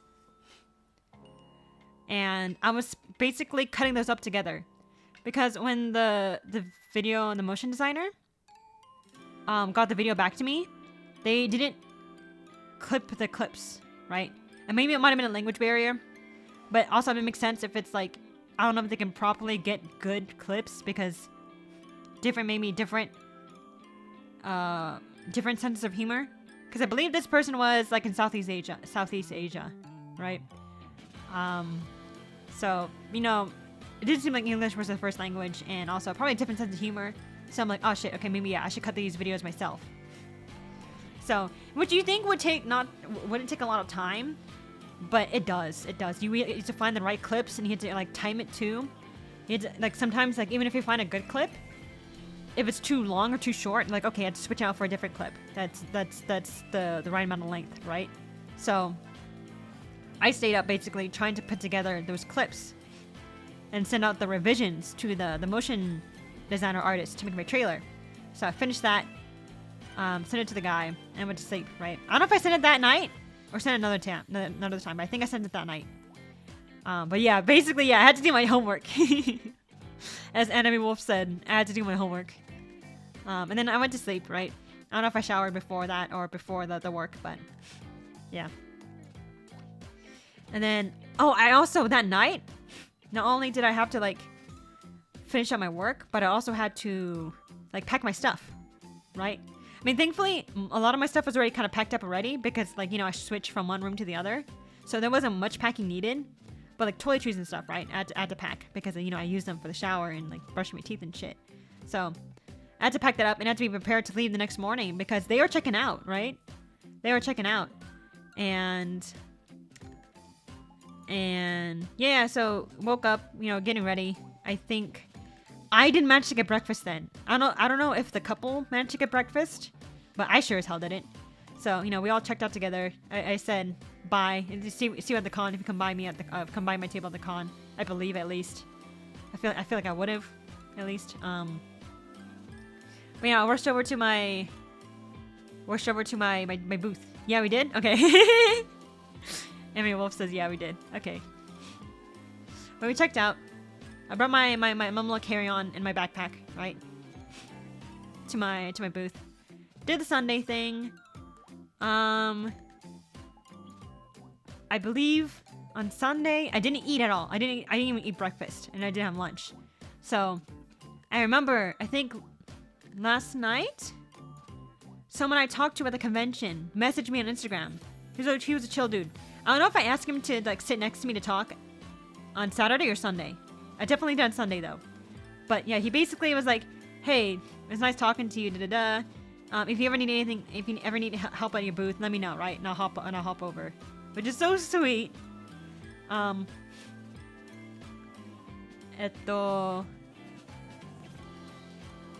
I mentioned, when I was at my table, I was like, yeah, it was so great to meet you too, dude, right? And I mentioned like, if you're willing to offer help, is it possible to go grab me food?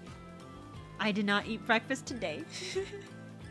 So shortly after, the dude, yeah, came over to my booth. He's like, what do you want? I don't doubt the dude was in the area. The convention's not that big, so I'm extending he might pretty quickly. But yeah, he was like, what do you want? I'm like, there's hot dogs. There might be hot dogs. There's a concession stand that sell hot dogs on Friday. They might still be there. If you can give me that, like, don't put anything on it. And give me, like, maybe a Coke or something. Or, like, a brisk iced tea. And they have it. I appreciate it. And he's like, yeah, sure. I'm like, what about the money? He's like, oh, no, I got it. I'm like,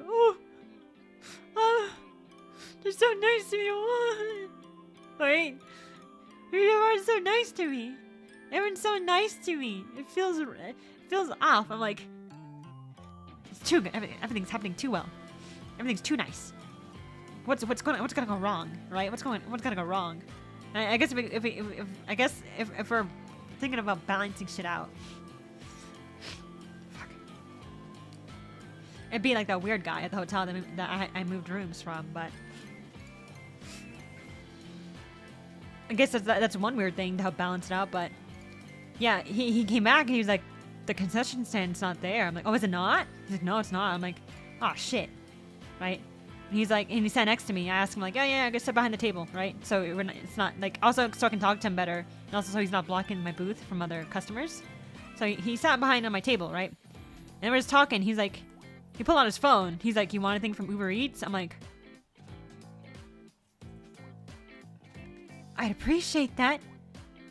And I'm like, and then like, you know, he's asking like, what do you want? Right? And I'm like, I don't know, for something light. And he's scrolling down, and he found like this, I think, sushi place, which I didn't get any sushi. They had some like, it wasn't just sushi though. It was also, they also had like other foods, right? And I saw, he gave me his phone, and I saw karaage chicken. But if you're familiar, it's kind of like chicken nuggets. It's kind of like fancy chicken nuggets, in a way, right? So, god damn it, now I'm hungry, says Belle. Dude, I'm hungry too. I haven't eaten all day. It is 6 p.m. 6:21 p.m. I'm hungry too. I am getting food after this stream. I'm almost done with my recap of Ecchi Expo. Almost done with the recap, so I'm gonna get food after that.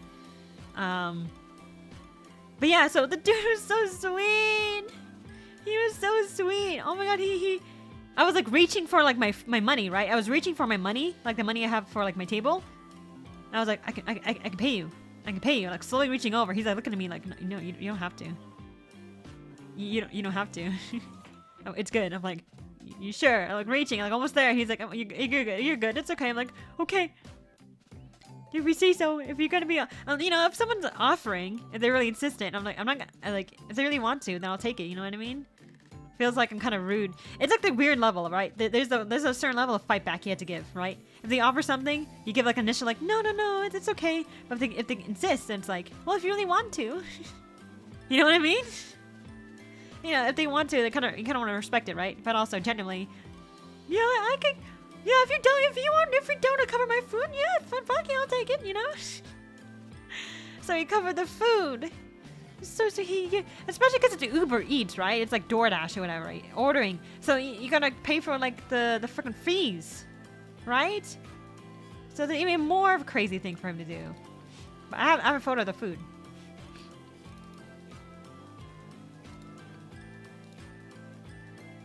Let's see. I'm pulling it up. If it behaves, if my mouse behaves. Bam! That's what I got. I'm Asian, but not Asian enough to turn down free food initially, says Rich and Cream.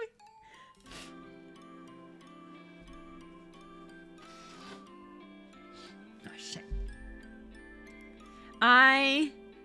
We'll do the initial. It depends on the food, right? If it's like snacks, if it's like small snacks, if they offer me something, I'm like, yes, please, right? Yes, please. I'll take it. But if it's something like a meal, if they're covering like a meal, then I'll do like the initial like, oh my god, no, it's okay, I can pay for it. And they're like, no, I insist. Then at that point, then I'm like, okay, I'll take it though. If it's snack, if it's like a small snack, I'll take it right away. You know what I mean? If it's a snacky. But yeah, This dude, he was so sweet. Yeah, he ordered it for me. And he went to go pick it up at the hotel because I couldn't leave my booth because I'm by myself, right? I mean, I could.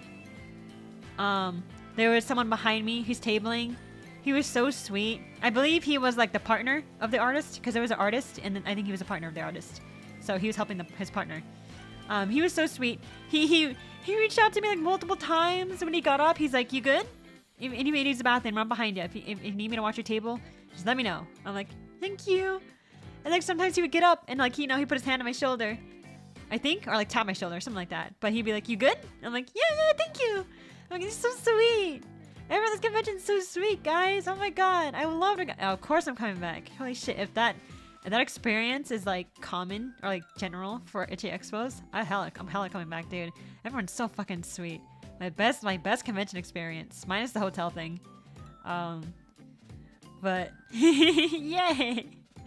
Hinai says that's a lot of chicken. It is. Oh, I mean, honestly, like that's not a big boba cup. That's like a standard like drink cup, right? That's a standard drink cup. You can kind of tell like the size of the sauce cup. You can kind of get an idea of how big the chicken is from the sauce cup, right? But yeah, the guy that ordered the food for me, he covered it. He picked it up for me. I think we talked for a bit and then he bounced, right? He went to go bounce and enjoy the con. And I also got lychee fruit tea with boba. It was mid. But that's kind of what you expect out of like a non-specialized boba shop. If it's like just a restaurant that's kind of offering boba on the side, don't expect it to be very great. Don't expect like great bubble tea. I mean, it'd be great if there was great bubble tea, but if you want the good stuff, you gotta go to like the specialized places. At least in my experience in the States, the best stuff is like all the specialized places. So I didn't expect it to be amazing, but it's like I could go for some boba. You know, I could go for boba. Was I outstepping my boundaries? He offered to cover food, and I'm like, hee hee, boba. I'm adding some boba. Is that cool? I offered to pay. I got an appetizer, and I got boba. I hope it's okay. What is boba anyway? Says Bellflower. It's the little like black balls you see in the drink. It's like tapioca pearls. I think in the States, when people think of bubble tea, when they say bubble tea, they usually say boba. I'm gonna get boba, right? But I probably in other places like the Philippines, they don't say boba. They say fruit tea, right? They say like milk tea or fruit tea. The boba is just actually the toppings or like the additional thing. They don't say boba. They actually call the boba. They call the drink fruit tea or milk tea. But in the States, like in a drink that has boba in it, they call it just boba, right? I want some boba, right? If you're in the Philippines, they'd be like, I want milk tea. So that's what it is. But I got into boba this year. I'm obsessed. I'm not gonna go on about my little boba history because I feel like that stream's already gone on for so long. I'm not gonna go on about like how I got into boba and stuff. But yeah, I love boba. It's good. I like lychee fruit teas. That's good shit. It does slap, right? Oh my god. Like it's good. I guess it's kind of good and bad that I thought I disliked it for so long. Okay, I'm going into the story now. I said I wouldn't, but I'm going into the story now. But initially, I thought I didn't like boba, right? Because my first exposure to it was when I was young. When I was really young. I was like maybe like elementary school age. I tried it. That's how you pronounce lychee? It's lychee or lychee. I don't know, man. I get made fun of either way I pronounce it. So I say it the way that my boyfriend doesn't give me sass for. He gives me sass if I say lychee. I think. He wants me to say lychee. If I say lychee, he gives me sass. Fuck that guy. But, so I thought I didn't like boba. Because my first experience with it was when I was young and my parents ordered it. And, you know, I don't order whole things myself because I don't know if I like it. And also because I'm a baby. I'm super young, so I don't eat the whole thing. My parents offered me a sip from theirs, right? Like, here, try some boba, see if you like it, right?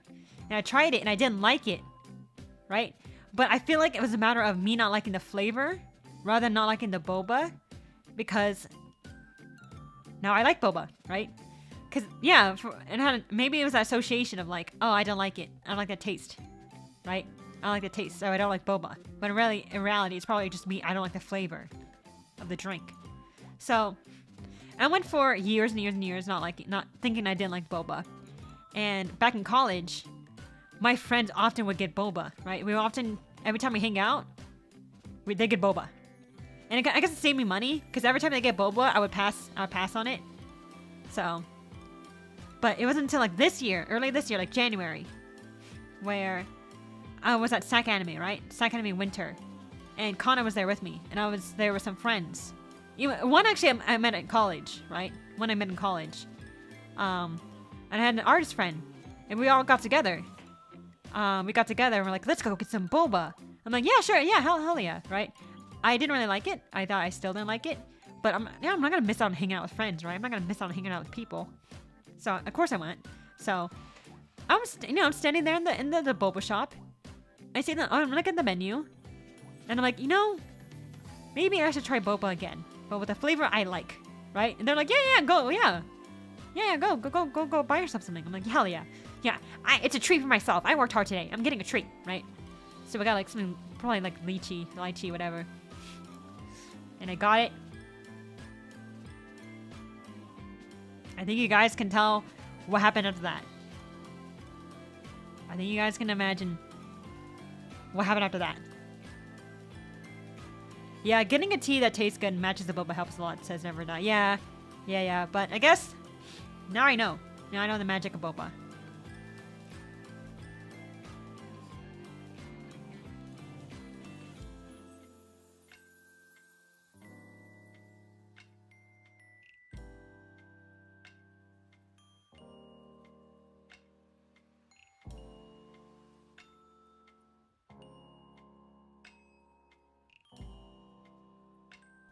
You guys can see my model kind of spasming because I'm like blowing my nose.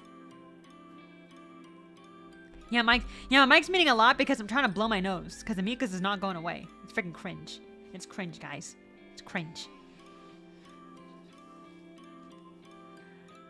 With boba, I just dislike that there's a solid in my liquid. Honestly, dude, I don't blame you. I understand that. I'm very much a texture person too. I'm very much a texture person when it comes to food. I despise melted ice cream. I like ice cream, but as soon as it gets kind of watery, I'm like, hate it. So I understand why like having liquids in your drink might be, having solids in your drink might be weird. I totally understand that. Melted ice cream slaps though. You're gonna totally have my melted ice cream, dude. Anyone can have a melted ice cream. I think I'm so glad. Like my boyfriend, he loves melted ice cream. He drinks my melted ice cream after I'm done. Thank God. Bless his soul. Bless his soul. Relatable. I despise tomatoes because of the texture. Do you like tomato sauce then, or something like other forms of tomato, but you just can't stand actual tomato? I can as well. It's like a milkshake. I don't like milkshakes. I mean, it might be a mix. I like smoothies. But I don't like milkshakes. I think it's the milk I don't like. I don't like milk tea. I don't like milk tea. I don't like milk tea, unfortunately. I don't like milk. I don't like milk. I like ice cream, but I don't like milk and like milky texture. I like Calpico. I don't know if Calpico has like a yogurt or milky kind of taste or texture to it, but I love Calpico. I love Calpico, especially the lychee flavor. I love that shit. I'm scouting that every convention. I'm scouting for that lychee Calpico, unless it's like money out the ass. I saw like a $5-7 bottle of like small size bottle of Calpico. I'm buying that shit. As much as I love it, I ain't spending $5 to $7 on a small bottle. Fuck that. I might as well buy a boba drink at that point. You know what I mean? I might get bubble tea. I'm spending $7 on a drink. But that was Sunday. Do we have anything else? Let's see. But the dude was really cool. Something that was really, really cool about that convention was there was an anime figure company there. a US-based anime figure company there called Novel Horizons. They partnered up with a bunch of YouTubers. They partnered up with like Buff Pup, that was a recent release. Project Melody, Zentreya, Feifei, Yan Cloche. I forgot to pronounce their name. But they did a whole lot of figure collaborations with VTubers, right? But yeah, Novel Horizons, they were there, and I got so excited. They announced it like a week before the convention, I think, or something like that. It was very last minute. I was so super excited. 𝗭𝗭𝗧𝗦𝗨𝗗𝗔𝗡. I don't know pronounce that, but yeah, I think that's the artist. Yeah, I think it's an artist, but I think they made a figure for them. So it was super cool, and I wanted to talk to them more, but I didn't get much of a chance because I was behind my table. I couldn't leave. I left a handful of times. I think I got up once for a bathroom break. The entire convention, the entire 3 days, I got up for the bathroom once, and the guy behind me was watching my table. He was so sweet. He was so sweet. Cause I got up, right, and I poked his shoulder, and like before I could say anything, he's like, I got you. It was so sweet. Everyone's so nice, man. Table. But yeah, Novel Horizons had a table, and they were showing their stuff. I only really got to talk to them during setup day on Thursday. I only got to talk to them on setup day. And then like one of the staff came by my table on the last day, and I talked to them for a bit. But that was really it. I wanted to see like their table. I didn't really get a chance because I was tabling myself. And when the person was watching my table, I didn't want to stay off for too long. I did walk around a bit. That's 9. I did walk around a bit, but like not too. I don't want to stay for too long, obviously, because I don't want the guy watching my table for too long.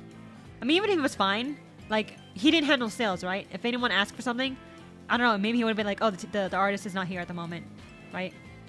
But she'll be back soon. So I quickly like walked around, right?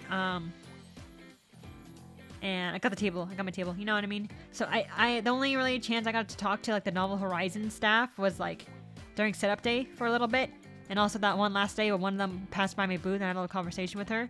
Like, oh, figure company! I love figures so much, guys. I love anime figures. I love anime figures. So I was super excited to see them over there. I was super excited. I was asking them questions like, "Oh my god, how many figures have you guys produced so far?" Right? And they're like, "We haven't even been around for like over a year. We haven't even existed as a company, at least figure-based company, for like over a year." I'm like, "Oh." And they're like, "We have this many projects lined up." I'm like, "Oh my god, bless your guys' soul, holy shit." But it's crazy. And I'm like, it's so cool. I love it. Oh my god, an American-based figure company. That's so dope. Oh, that's so exciting for me. So exciting. Yeah, they're that new. Yeah. Rich and Creamy, they're that new, yeah. Never Die says they surge. Yeah. I'm so happy for them. I'm really happy for them. Never Die says, I'll talk to the owner about getting into the program. Ooh, like getting a figure? Or like participating, like working with them or something. I feel like once I'm bigger, then I'll ask them. Like, hey, what's the chances of me getting a figure? Hi. I'm getting a figure? Yeah, don't doubt it, dude. Oh man, they seem so packed though. They seem so packed. They have so many figures announced. Bless their souls. I don't know how they're gonna do it, but bless their souls. Eventually, maybe one day, might collaborate them, get a figure. I'll ask them. When I'm bigger. Yeah. But what else happened on Sunday? Oh my god! I don't remember much on Sunday. That was the final day, right? And they get some high standards to replies to Never Die. I'm sure they do. Especially with that many people, especially with the demand. I'm sure they do. You probably have to keep up with it, though. You know what I mean? So that's what I'm aiming for. Help support me, guys. Help me get bigger. Help support me. Spread my streams around, my content around, so I can get a figure. Oh my god, thank you. Oh my god, that is I will not die until I get a figure. I will not die. An android. Oh my god, an android. My character on an android. Can you imagine? She'd be so cute, guys. She'd be so cute. She'd be such a cute android. She'd appeal to the pink woo. She'll appeal to the pink woo audience. Even if people don't. Even if like there's not too many sales with me from like fans who know my content. Like her design's so cute. I feel like people would like it just because she's cute, right? It would appeal to the pink woo audience. There is a figure collecting community like that where you get cute figures, and I'm one of those people. I collect the cute figures. I collect them. So like even if they don't know me, my character's so cute. I've seen it happen before. There'll be like androids for characters that are super cute for like series that aren't really well known. You see plenty of comments in the post like being like, I don't know this character, but I want her because she's cute. I hope that's it for mine. It's not for mine. Oh yeah, Ninja would be sick, wouldn't it? Wouldn't it never die? Nate B says, I'm not one for figures and such, but I support a Mishy figure. Thank you. Please. Please. I love the support. I want an android. So bad. So bad. But yeah, Sunday night, I got my little chicken from the great person who was so sweet and helped me. So nice. They're nice. So nice. I'm buying 3 Mishy figures. Oh my god. Oh my god. Please, if I have that many. Please. Guys, I'd appreciate it. You know, I'm gonna make a big old thing. If I have figures, I'm gonna make such a big thing. I have like a hashtag for figures, man. I have like a specific hashtag for the figures. I have like a stream where like I'm showing like people's photos. And oh my god, if I can, dude, if I'm able to like collaborate with either like Novel Horizons or Good Smile or any company like that, I would love to be able to fly over to their facility and record the process or how it works. I would love that shit. I think that'd be great content. I'd love that. I think probably have better chances with Novel Horizons because Japan's really strict with like recording stuff, I believe. So I don't know how likely I would be able to do that in Japan. But Novel Horizons, if I get big enough to qualify, maybe I'll ask them if I can make that content. I think that'd be super fucking dope. Man, I'm milking that shit, dude. That figure, me getting a figure is such a big event. I'm milking that dry. Gunplug out Mishy! I'm not sure how a Mishy figure would fit in my Gunplug collection, but I'm willing to make an attempt. Oh, thank you, dude. Dude, it is making me hungry too, man, too. Oh my god, it's making me hungry. I've not eaten the whole day. I'm gonna wrap up stream. We're almost done. We're on the last day. I still have room in my glass case for a Mishy figure, says Hanai. Hanai? Thank you! Please, I'll have it. Change it, but now! Now!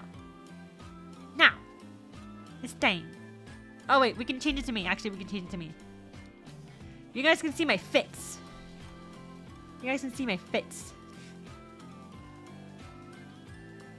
Boop boop. This was I believe my Friday fit.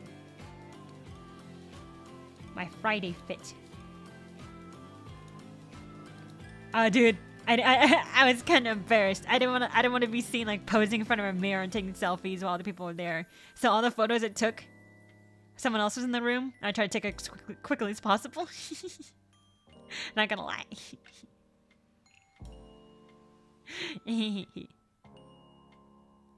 So that's Friday's fit.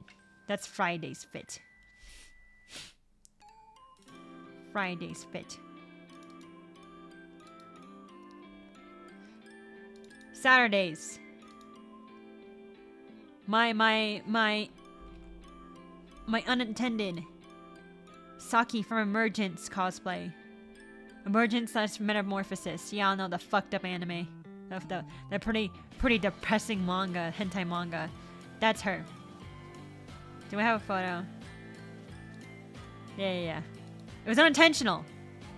But I was like, oh my god, this lines up with her. Do I have the art? Do I have image of her? I'm looking for it. Do I have image on my computer? Oh, there it is. Okay, that's like quite a bit.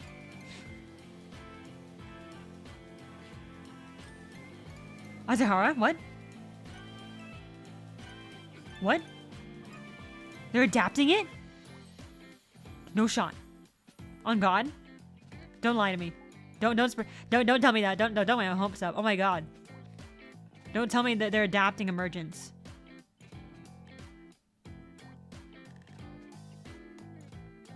I'm fact checking. I'm checking that after this stream. I'm checking that. Let me, yes, please double check. Oh my God, that'd be crazy. Please. Oh my God, it's getting an adaptation. Holy shit. Would definitely be an 18+ anime. Oh my God. So like, let's see. Let me add another image. Image.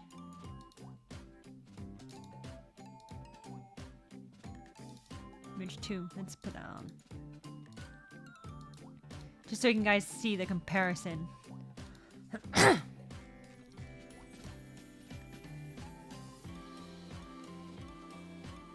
Where's she?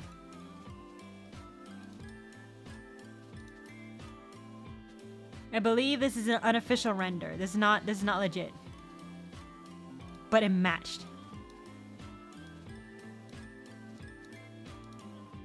I'll try to resize it.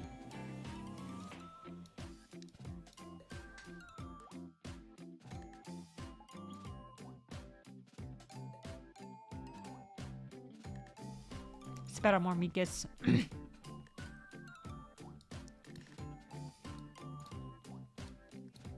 Try to, ah!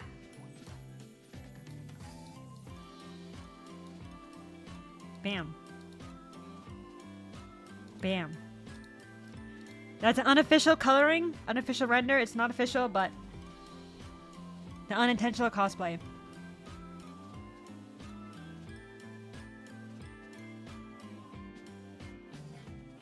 You guys see it? I just happened to put together that outfit and happened to match that. Yeah, I think that's a number. Emergence, yeah. Saki, they go with the glasses and the braids. Right? Uncanny! Crazy! Wasn't intentional. What happened? But it's on brand though. It's on brand. It's on brand. I never read Emergence, but that's wild. Ooh. It is not something to read if you're not in a good space. It is a pretty brutal manga. Fucked up shit happens. Quote unquote, it's on brand. Yeah, is it? I mean, the whole like hentai thing, right? The whole hentai thing. You know what I mean? No, I like it. It's fun. You know what I mean? It's fun. It's fun. There's that. And here's my Sunday fit.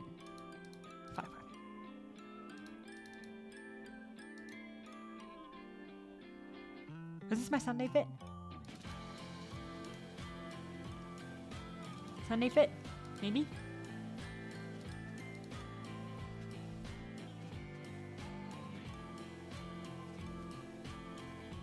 Yeah, it's totally on brand. And Sunday fit. Yeah.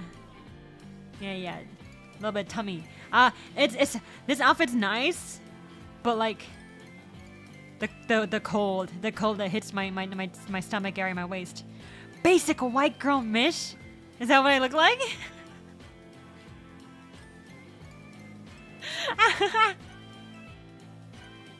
Maybe. I can see it. I can see what you mean. I can see it. Yeah. It is what it is, man. I'm living my best life, and my best life is basic white girl, then I guess I'm basic white girl. Oh, the other outfits weren't basic white girl. This one is, maybe. Yeah. So. Dude, but this is one of those, like, I mentioned, this is one of those moments where, like, I took these photos fast. Because there's someone else in the room, and I didn't want to be, like, awkwardly, like, posing with, like, my phone, you know what I mean? So I took the photo and I finished, right? I quickly took the photo and stopped. The local Starbucks girl, no. But because I'm Asian, it's boba instead. It's bubble tea. It's because I'm Asian.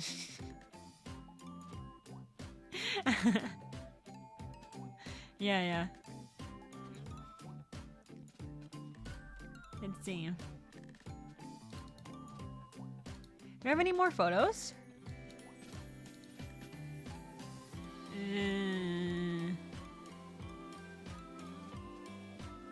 I didn't show this one. It's a close-up of like the top of my booth.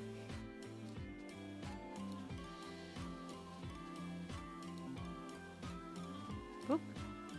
Beep. Like the top area of my booth.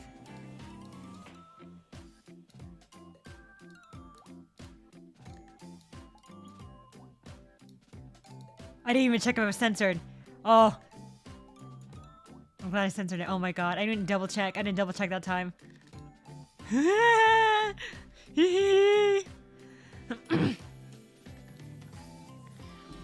But yeah, so last day, I got the food. And then, you know, obviously it's the last day, so we all gotta pack up after the art sally closed. That was it. That's good. That's a wrap. That's a convention, right? The art sally closed at like 4, 5, and I said I'd be done in like an hour, like 30 minutes or an hour after art sally closed, right? Because now that I've checked out of the host hotel, my last night was at the secondary hotel, right? So the one across the freeway, across the street, right? So I asked the same person that dropped me off at the convention and who would be driving me back to the airport. I asked him if he was down to drop me off at the hotel across the freeway, because I'm not lugging all my luggage over there. Like, as close as it is, I'm not lugging my luggage over there. So I told him like, oh, 5:30, right? 5:30. That was not enough time. There was not enough time. I was rushing, man. I think everyone did a good job. Everyone was smart for packing up early, because Sunday was kind of slow. Sunday was pretty slow.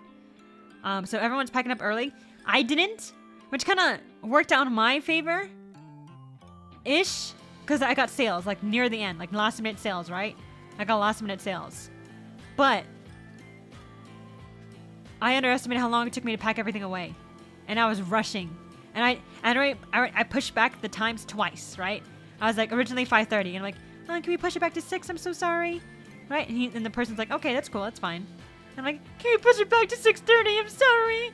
You know what I mean? Like, I felt so bad. I don't want to inconvenience anyone, right? So I pushed it back twice, and I was rushing to get everything done, right?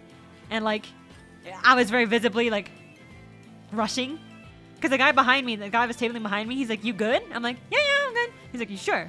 I'm like, yeah, I'm good. I should have just said like, oh, I'm just rushing, right? Because he's like, okay, if you say so. Bye, it was nice meeting you. I'm like, bye, right? Nikata, thank you for the sub, right? Maybe I should have said like, I'm just rushing, right? Maybe to make him feel less worried. But yeah, he was like, okay, well, if you say so, it was nice meeting you. Like, good luck with whatever future cons you have. I'm like, thank you, you too, safe travels, right? I was rushing. I was trying to get it done. I was like, oh, I don't want to feel bothered or someone, right? And then someone came by, a volunteer. He came by. He's like, I couldn't help but notice, like, you really, you seem like you need help. Do you want help? I'm like, yes, please, please. And he was so sweet. He's speaking so calmly. And he was like, yeah, I see when someone's in need of trouble. I see, I know how it goes. Like, you ask someone if they need help, they would generally answer no. That's not the question to ask. You gotta ask if they want help, right? So, he was such a sweetie. He helped me. He, like, took down like my little, like, these little cube things, the clear things with the black circles in between. There's like cube displays, right? That's what they're called, a cube display.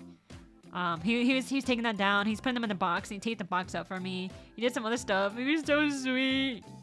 Yes, thank you. If you're watching this by any chance, thank you. You're so sweet. I hope to see you at a future con. I hope to see all these nice people at a future con. I definitely want to go to future Ecchi Expos, because that was a fucking blast, dude. I had so much fucking fun. Even better from a guest, because that means like guest privileges.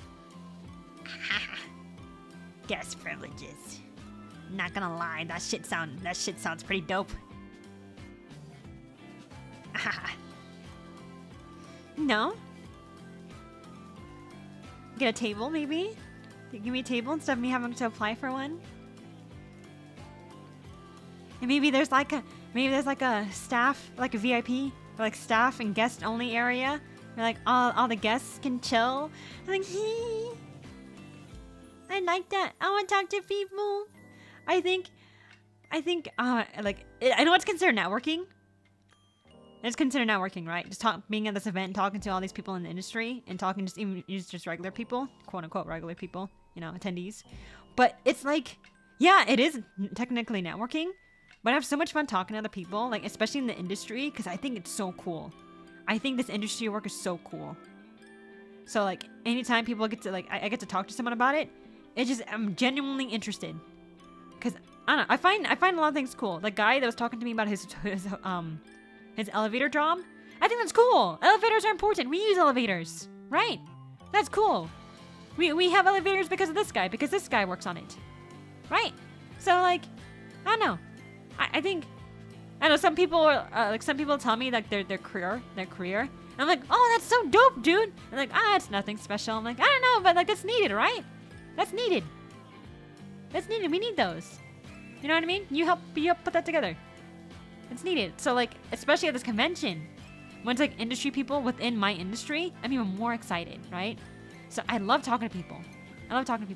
Especially in the industry, because it's so cool to like hear about the inner workings of like everything else that goes on.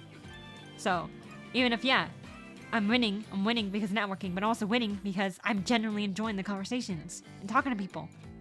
It's so cool hearing about like other people's experience. Like even people that run the convention, I think that's cool.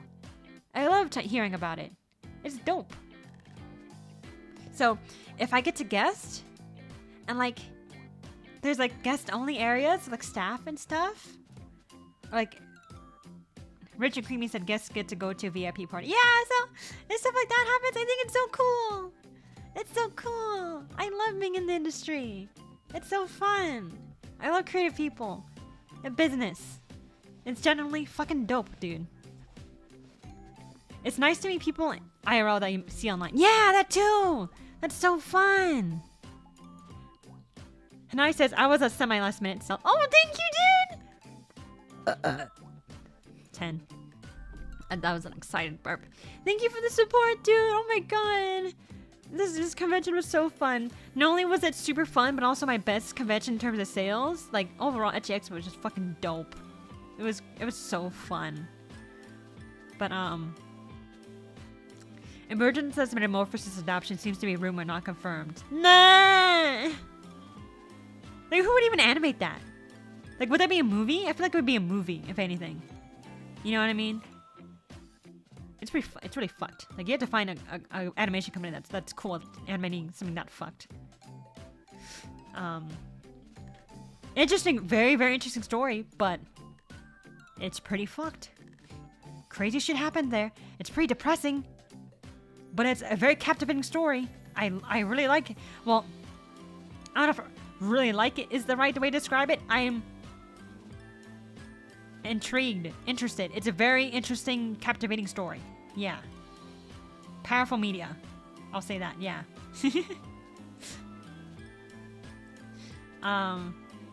But so thankfully I did push back the meeting twice by like, you know, each time was 30 minutes. Thankfully I was a little bit early for the second pushback. Thanks to that guy that helped me at the convention. Bless his soul. I appreciate your help so much. Thank you.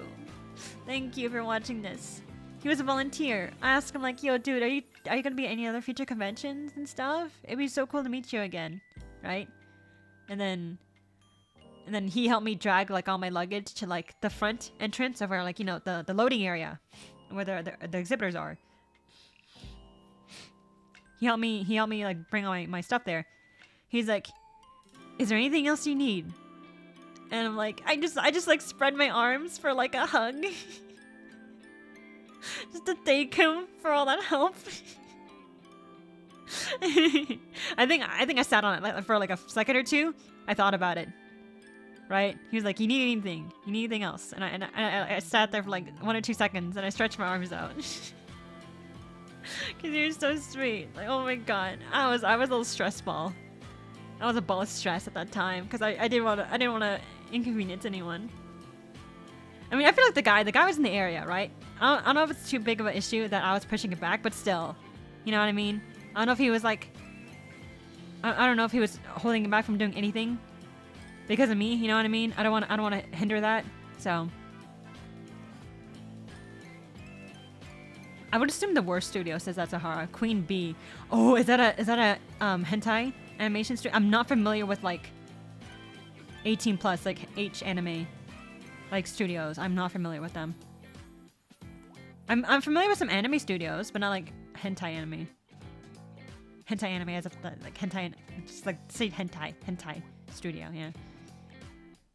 If we're ever at the same convention, let me know. I'm always down to help set up such teardown. Oh my god, thank you, dude! Thank you! I think it's a matter of like whether or not you can access the vendor's area. You know what I mean? I don't know. But that's so nice, thank you. I'll keep that in mind. Thank you.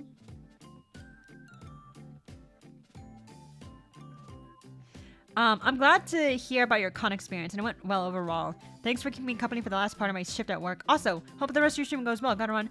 Oh, dude, thank you so much for joining the stream. I appreciate it. You were on for so long. Thank you. Thank you, thank you.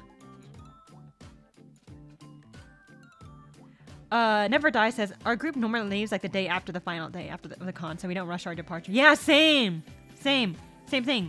I mean, I rushed this time for taking down my stuff because I had someone waiting on me for take my luggage to the other hotel, so I was rushing because of that.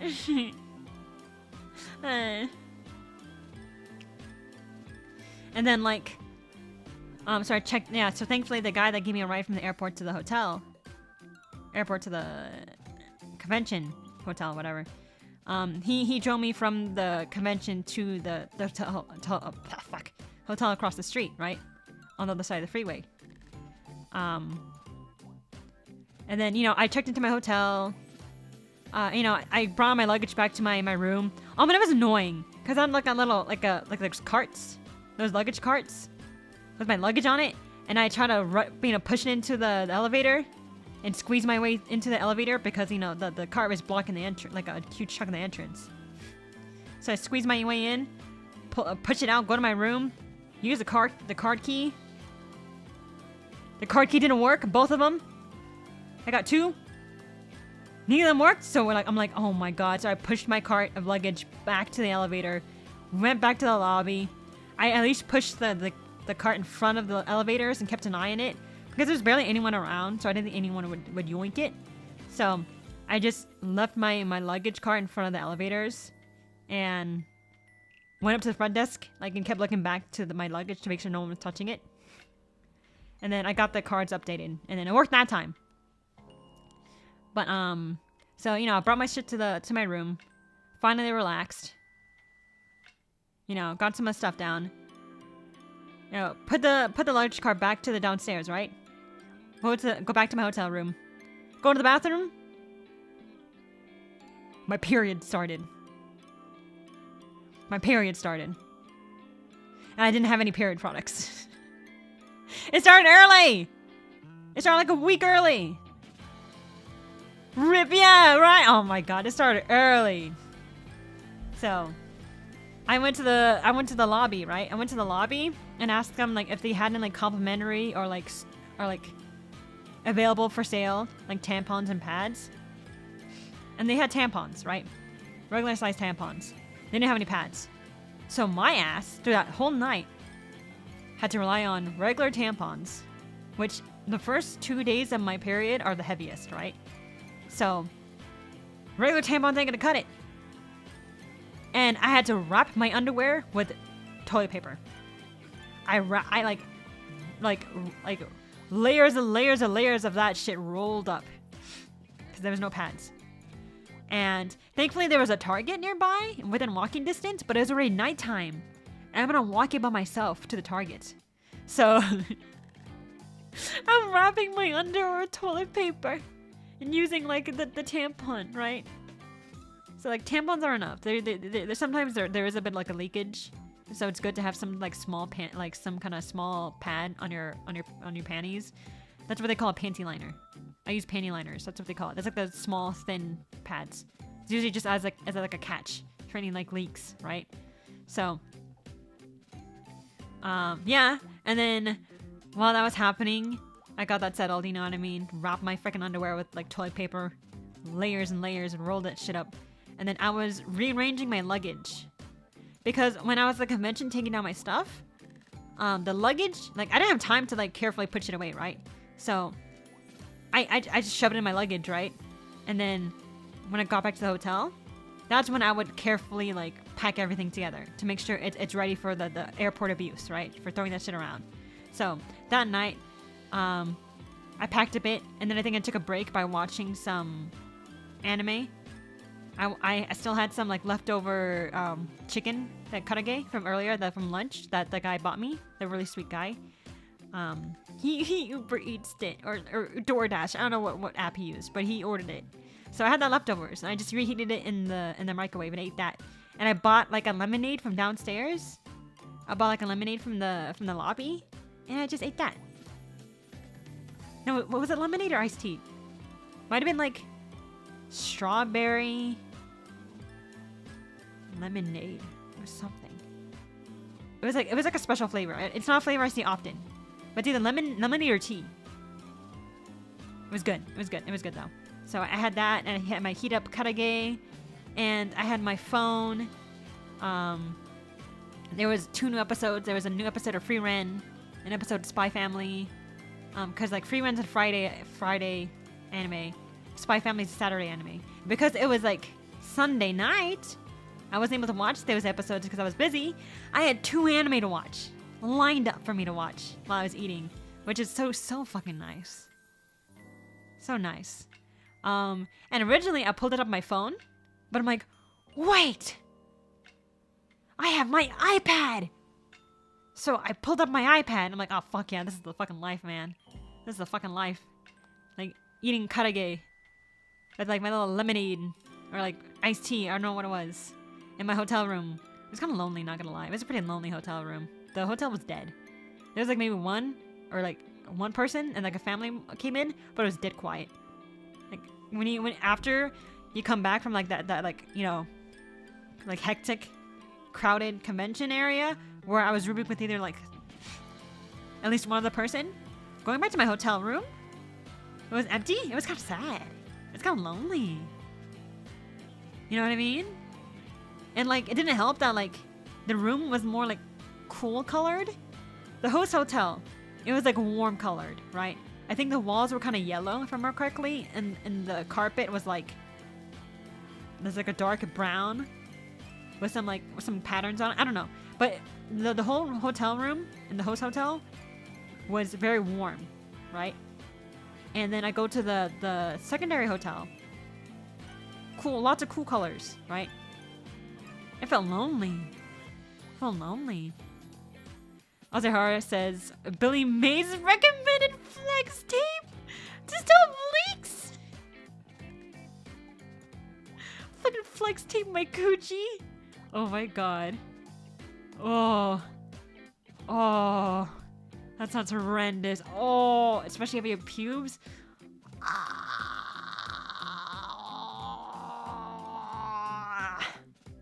I'm sure someone has done it. Oh, someone has done it. Ugh. Ooh, that sounds worse than waxing. I'm sad. I could have bought a sticker for my laptop for me. Oh, I'm sorry, dude. I don't know if you've ever gone to a future convention, but I'm hoping to go to future Ecchi Expo conventions because like that was fun. That was really fun. I liked that a lot. I'd love to go back. Both for like people-wise and experience, but also sales because my sales are really great. I don't know how great the Denver and Dallas locations are gonna go because it's a different convention, different location, right? So I don't know how long it's gonna go then. But still, it's just fun. Like, not only talking to people, but also networking. That's good. That's always good. Even if, like, in previous conventions, I didn't make a lot of sales, I would have fun because I'm talking to people. And I'm also networking. You know what I mean? So it's all fun. All fun. But yeah, my period started. And oh my god, yeah. I did not want to go to the Target to buy pads. Because, like, I'm not going outside by myself at night to buy some pads, so I kind of suffered with the toilet paper. I would go in the morning after. I was going to go to Target in the morning after, right? Before I checked out. So, I was enjoying, you know, after the whole period situation, I was enjoying the 𝗭𝗧𝗧𝗦𝗨𝗗𝗔𝗡 leftovers. And the lemonade and Free Ren and Spy Family, right? Finish packing up for the brutal beating that would be the airport. You know, luggage handlers. And to make sure nothing breaks. Thank God nothing really breaks. I never really had an issue of something breaking.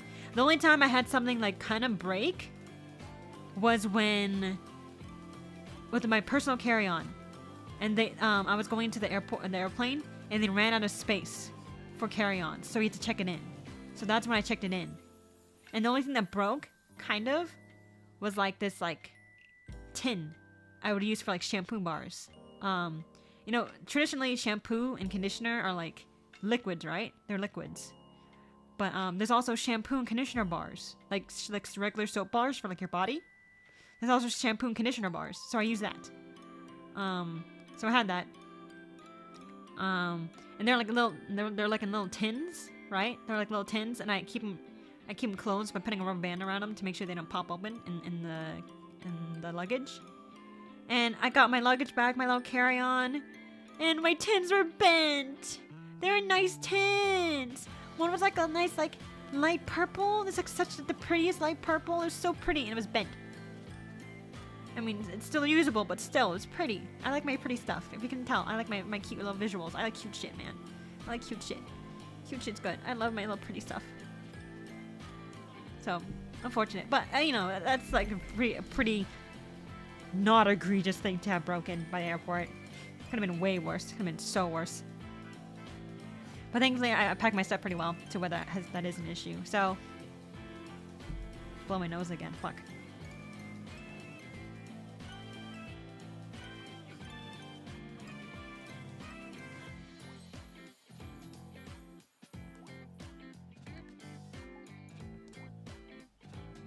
Yeah, they throw luggage around. Seen some horror stories with how they handle luggage is also horror. Yeah. Oh my god. I pack my stuff so it prevents that. Thank God. I barely go through any issues. So that night, I put 2 towels on the bed.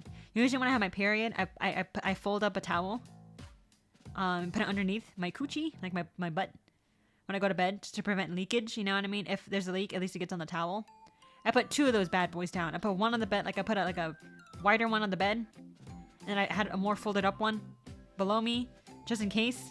Because, like, if I get blood on the towels, I feel like, okay, you stain the towels. Those are easy to replace, right? They're maybe not that most expensive. But a mattress? Like a blood on a hotel mattress? I'm not paying for a whole mattress, right? I'll sell you like a handful of towels, so. I sold you a handful of towels, that's fine. I'll pay for those. I'm not paying for a whole mattress, so. Right? Yeah. Oh my god, those tampons were not enough. So the morning after, before I checked out, I went over to the Target. Went over to the Target to go buy some pads. With my little, like, toilet paper roll panties. And my tampon. Dude, those tampons are not enough. The regular size are not enough for me. On, like, my first 2 days. I took it out, like, 5 times. In one day. 5 times. Maybe 6 times. But that's how, it does not help. I mean, it helps. It's better than nothing, but, like, compared to what I usually use, which is, like a menstrual cup. And, like, I have, like, these reusable pads, like cotton pads. Both of them for, like, no, environmental purposes, but also because, like, the cup is made out of medical silicone. Which is better for you. I don't know if you guys know this. I don't know how many of you guys know. But tampons, they have a risk of paralyzing you if you use them incorrectly. And it is a concern. It is a big thing. Because, fuck, my nose.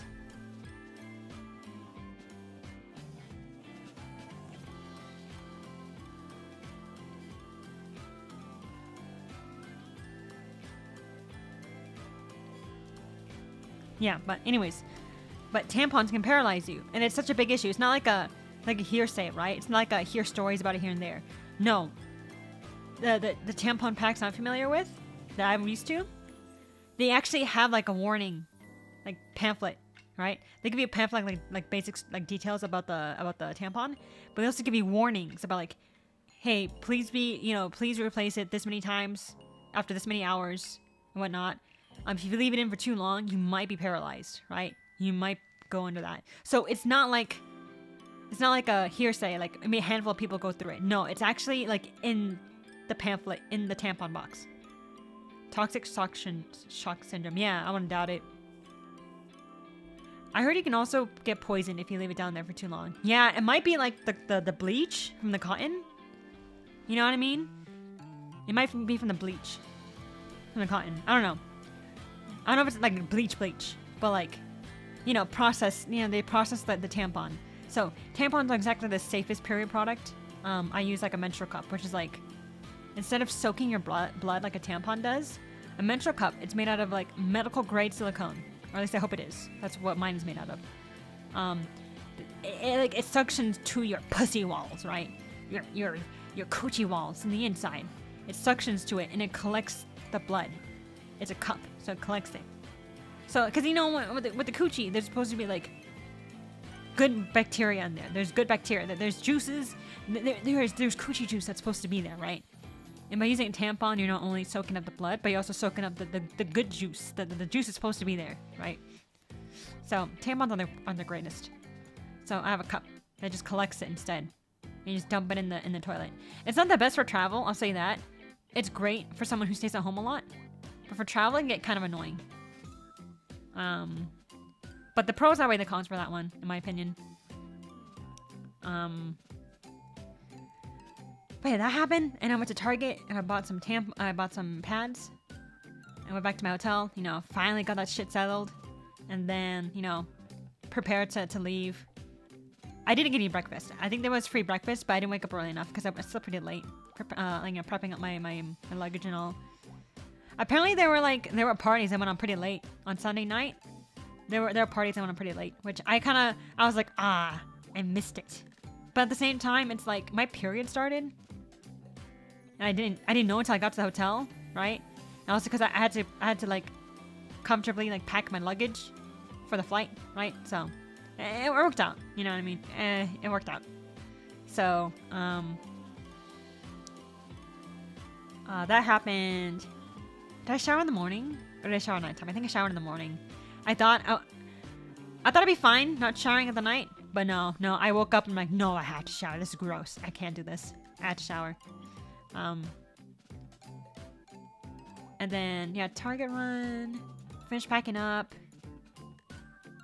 And then checked out, right? And I waited in the lobby for a bit. And the person that's been driving me around picked me up, right? He picked me up and we went to go get lunch. Lunch. And I treated him because, he took me from the airport to the hotel. And he drove me from the hotel to like the secondary hotel with all my stuff and then brought me up to the airport. Yeah. You know what?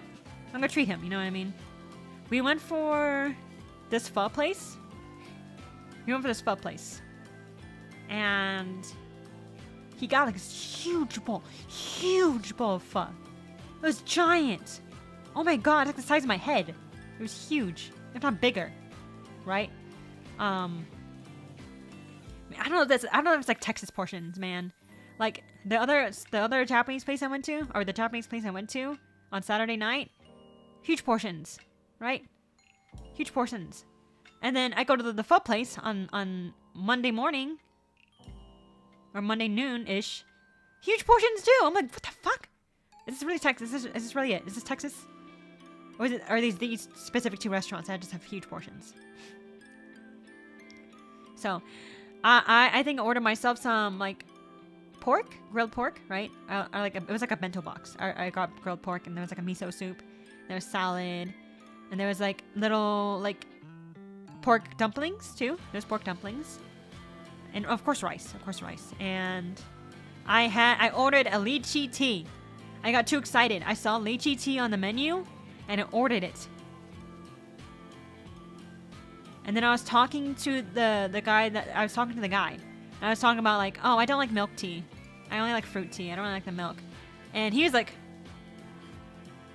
confused, right?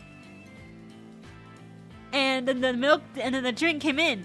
I didn't realize it was milk tea. I was too excited to get the drink. I didn't realize I was ordering milk tea. I wanted fruit tea, but they don't have fruit tea. So I'm like, oh shit. And the guy was like, yeah, you told me you don't like milk tea, but then you just ordered it. I was like, huh? I'm like, oh shit. So I just got like a Coke instead or something, but damn. Thankfully, they just avoided it. They didn't charge me for it. I mean, that was a huge mistake on my end, but they still avoided it. 11.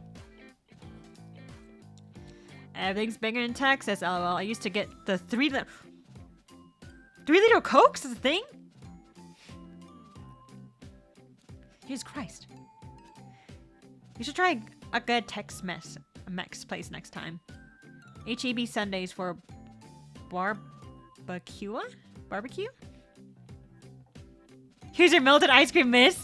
Basically, yeah, and it didn't look the best either, because like it was just like ice. Like there's a certain type of ice that goes in like milk tea. It's like a fancy looking ice, right? This ice looks like it was just gotten from like a fridge. You know what I mean? Like your like consumer fridge with like the little like the home refrigerator with the ice cube maker that you put your cup in and it gives you ice cubes. It looks like that. And then like a white milk tea. I'm like, this isn't like very appetizing, but they avoided it thankfully. Yeah, they get fancy ice and boba and bubble tea. Rich and Creamy says, yeah, we're partying. Yeah, that's fun. Yeah, it's definitely a party convention, so lots of parties are going on. I didn't attend any. I didn't go to the rave. I didn't go to any parties. Nah. I was hanging out with people. It was fun though. Barbecue? It's a Mexican dish. It's basically pulled beef that's been cooking for a while. Real tender. Ooh, that sounds good. Oh my god, you guys are making me hungry! I'm eating the whole day. I'm gonna eat right after this, but you're making me hungry. This is how you guys felt when I was showing with the Karage chicken? The payback for that, huh? Can we please stop doing MF versus Men too? Oh my god, I think I'm almost done with the food thing anyway. Oh my god, yeah. No, there's still more food. There's still more food. I'm sorry, meant to. I apologize. There's still more food incoming. I should have got a photo of the food we got. I didn't get to catch a photo, unfortunately. I should have. Do I? I don't think I did. Ooh, I can go for gyoza too. No, I didn't get a photo of it. Unfortunately. Oh well. But yeah, we got the food. I didn't finish my food because it was so much. So, you know, I was looking at the guy. I'm like, do you want my food by any chance? My leftover food? He's like, yeah, sure. That's dinner for me. I'll take it. I'm like, thank you. So he had like 2 bowls of miso soup and like a whole bento box. So I bought him lunch and dinner. It was great, yeah. And then we drove over. He dropped me off at the airport. He told me he wanted to stick around for a bit more and say bye, but because, you know, airports, they're like go. You know what I mean? He couldn't stick around and say bye. But yeah, so I got to the airport. I was sitting there for ages because like I got a flight at like 6 p.m. right? I like a 6 to almost 7 p.m. flight because I like to book late flights in case I want to like explore the area. Or in case like some friends want to hang out. That wasn't really the case this time around, so I was just hanging out in the airport and like responding to like a bunch of people on Twitter that I haven't been able to respond to. Not just Twitter, but DMs as well. But, you know, I wasn't able to respond to a lot of people because I was, you know, busy. So, basically, for, like, several hours, I was basically catching up on, like, DMs and shit at the airport. And then, when I got in, I saw this cupcake machine. And if it makes you feel any better, meant to. This didn't taste very good. Right? This didn't taste very good.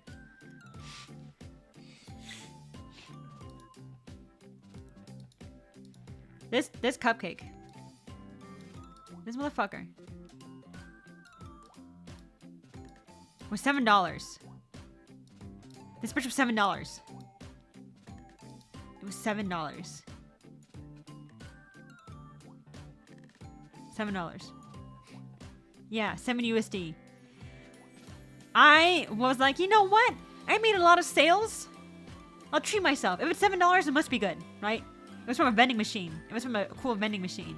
Which maybe is just like novelty. Maybe that should have been a red flag. But to me, it was like, oh, cool, vending machine. Oh, $7 cupcake. It must be good, right? I ate it. And I'm not a whipped cream person. I'm not a buttercream person. I don't like whipped cream. None of that shit. Frosting. I don't like it, right? I don't like it.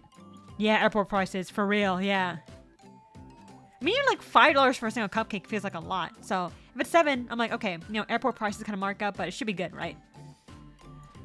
I tried it. I'm not really a buttercream person, like I said. Frosting, all that shit.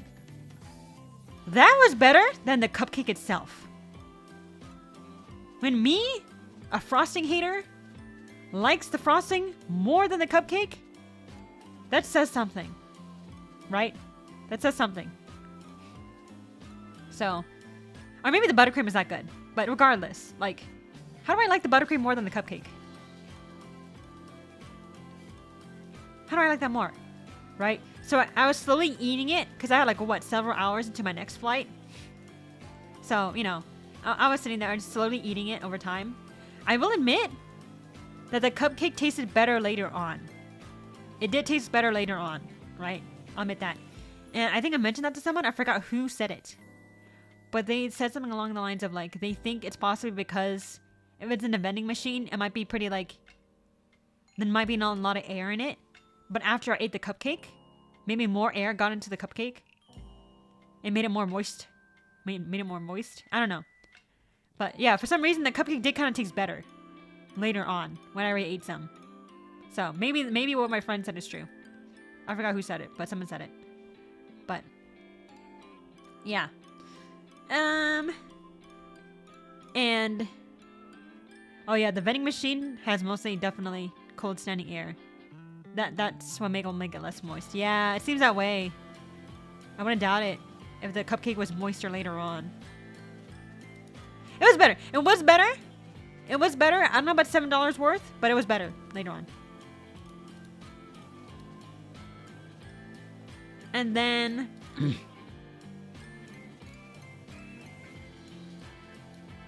this shit. I'm trying to adjust it. It's being really poo-poo stinky. There you go. Wow. I already got the cupcake, right? I had the cupcake near the TSA exit. You know, when you go through the TSA security and then you go to like the main terminal, right? The cupcake machine was near there, so I got the cupcake machine, right? I also bought more tampons. I went to like the opposite side of my gate because I went to go buy more tampons because I was running out. I had like 2 left. That was not gonna last. That was not gonna last. I replaced like 5 times that day, 5 or 6 times that day. Yeah, regular tampons ain't nothing. I got too much fucking blood. And so I went to like the other side of the terminal to go buy some tampons. So find a shop that had tampons, which is like, you know, the regular like convenience store like airport shops that had, like magazines, souvenirs, snacks, drinks, you know, stuff like that. And they have maybe like they have like a small bit of like headphones and shit. Thankfully they had some tampons. I bought some there. And then I walked back to my gate, and that's when I got the cupcake. I got the cupcake, right? $7 cupcake. Wow. I thought it'd be good. It was okay. And then I continue walking down, and I see an ice cream place first time I seen an ice cream bar in an airport. But if I knew there was ice cream, I would have just not gotten the cupcake. I would have gotten the ice cream.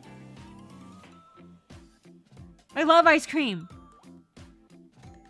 Like, anytime I go out, if there's ice cream, there's an ice cream shop, I see it, I go.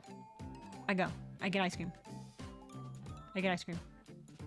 If it's within reasonable, like, convenience, right? If I'm like, I'm driving somewhere and I pass by one, then it's no big deal, I won't get it. But if I'm like at a mall or someplace, you know what I mean? They have an ice cream place, I'm getting it. I love ice cream. I love ice cream, guys. So I saw that after I got my $7 fucking cupcake. I'm like, are you fucking kidding me? There's ice cream. I could have got it. And like everyone there, the workers there, they look so fruity. I don't mean that in a bad way. But I see the people working at the ice cream shop. I'm like, yeah, fits the vibe. Fits the vibe. I mean that in a good way, dude. I mean that in the most positive way ever. Fruity / non-derogatory. Be inclusive here. It was just interesting. Like the first thing I noticed at the ice cream shop. I'm like, great for you guys. Great for you guys. You have a place. You know what I mean? It's probably a comfortable workplace environment. I hope, you know, if like multiple people there like fruity, then it's probably fruity friendly. We love to see it. Love to see it. It's good. Which airport was this? AUS? Austin. It was Austin Airport. It was like an Austin Airport. I think an international airport. Was it international? It was just a big Austin airport, right? AUS, I believe. But they have ice cream there. Yeah, yeah. So, I could have gotten ice cream. I just got like a stale cupcake that only got good when I ate like half of it. After I ate half of it, it was good. Okay, but whatever. So, I got that. I'm on the plane. Did I pass out on the plane? I think I passed out a little bit in the plane, but not like the entire trip. But yeah, after that, I was home. And then I switched drives to working on VTuber debut. I flew back home Monday night, the 11th. Monday night, the 11th of December. My debut was on the 15th. So after that, switch. Immediate VTuber mode, right? Oh my god. Convention over, VTuber mode immediately. It was crazy. Oh my god. But I had a blast. It was so fun. It was so fun. There was a part of me that was considering canceling Ecchi Expo to have more time for my VTuber debut, but no. That would have been horrible if I did, because I had such a fun time at Ecchi Expo. It was a blast. I would go there again, definitely. And then VTuber Arc happens. So, and now we're here. Fun. Oh, it's such a fun con. I would hope to maybe apply for like their influencer program and their guest program, so maybe I can get like a coupon code. And I applied for like their influencer program. I think like less than a month before the con. I didn't expect to get in, especially with that short of notice, because if you're in the influencer program, I think you'll be announced on their like social media.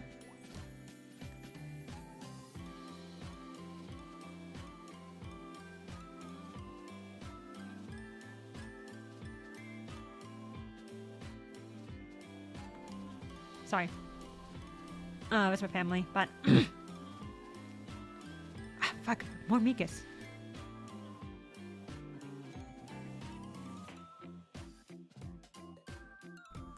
Anyways, but is that the Austin airport? I believe so. AUS airport, Austin, Texas. They had ice cream. But so yeah, I was considering not going to Ecchi Expo.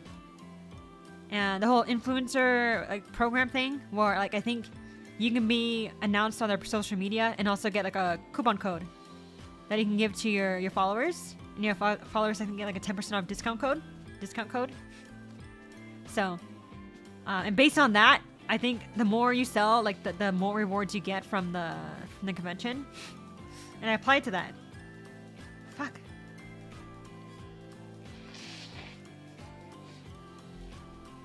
Didn't get in. But that was like, I applied like a month before the convention, so it's fine. But, so I guess that kind of worked out. Because I don't know how good I would feel about advertising and giving a promotional code to people for a convention that I haven't personally experienced myself. I don't know how good I would feel about that. So, but now that I experienced it, if I were to become a guest for next convention, or an influencer at least, and have a code, at least I can more confidently give it to my audience. Because now that it's like, I had fun there. So I can vouch for it more, you know what I mean? But there were some hiccups. There were some hiccups, unfortunately. For me, artists and vendors, I believe it's first come, first serve. So we didn't have an issue, right? We didn't really have much of an issue. But for like panelists, I heard they didn't know whether or not their panel was confirmed until like 2 weeks before the convention. Which is not great. Especially if you don't know if you're going to the con unless you have your panel there. And that's not enough time to do travel plans. So yeah, 2 weeks before the convention. Attending wise, what I hear from attendees, the convention is fun. But for some of the industry stuff, maybe not so much. Yeah, 2 weeks is no time. 2 weeks is no time. Thankfully, the artists, it was first come, first serve. So if you manage to snag a table, you pay for it, you're good.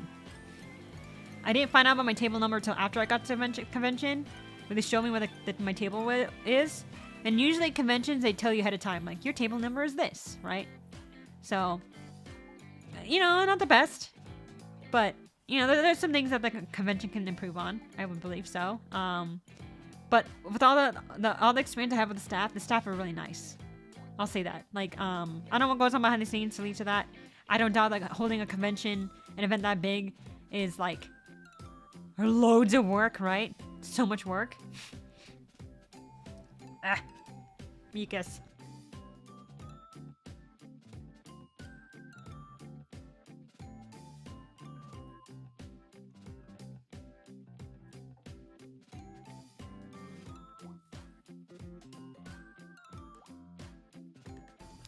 Anyways, so like, I don't want to underplay the work that goes into organizing a convention like that.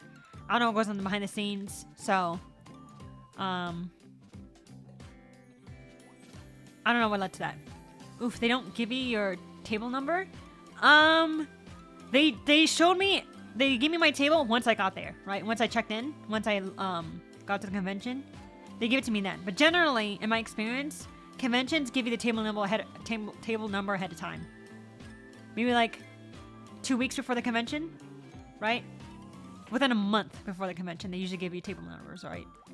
But this convention didn't, so it wasn't too big of a deal for me. It would have been nice if, like, you know, it's nice for some vendors and artists so they can like have a map and pinpoint where the table is and, you know, advertise it in their social media to be like, hey, I'm at this table. This is how you get to my table from the entrance and stuff, right? But they didn't do it for this convention.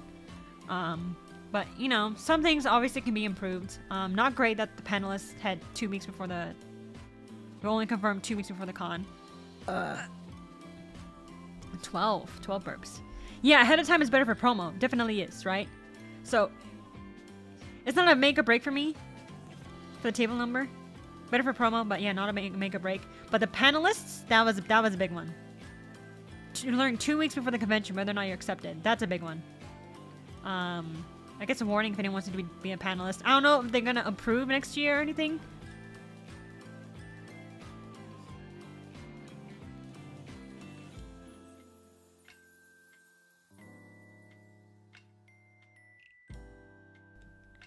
Sorry, more family. Oh my god, I can't wait to move out, man. Can't wait to move out.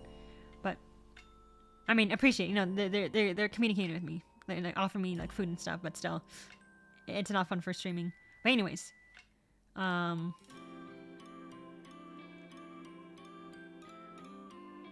I talking about? Yeah, okay. Maybe like the whole 2 week panelists learning about their position 2 weeks before the convention is not great. But in terms of like the staff, like actually interacting with the staff, they were all nice. I'll say that. But you know what I mean? And I'm not gonna shit on unprepared things because my debut, I'm not the most prepared person. I try to be, but I'm not the most prepared person. But you know, I'm not one to be like, how dare you? That's messed up. Like, you know, we're human. Obviously, there's a level of professionalism that's needed. But at least say that the staff I communicated with, I interacted with, they were great. They were nice. They're really nice. I'll say that.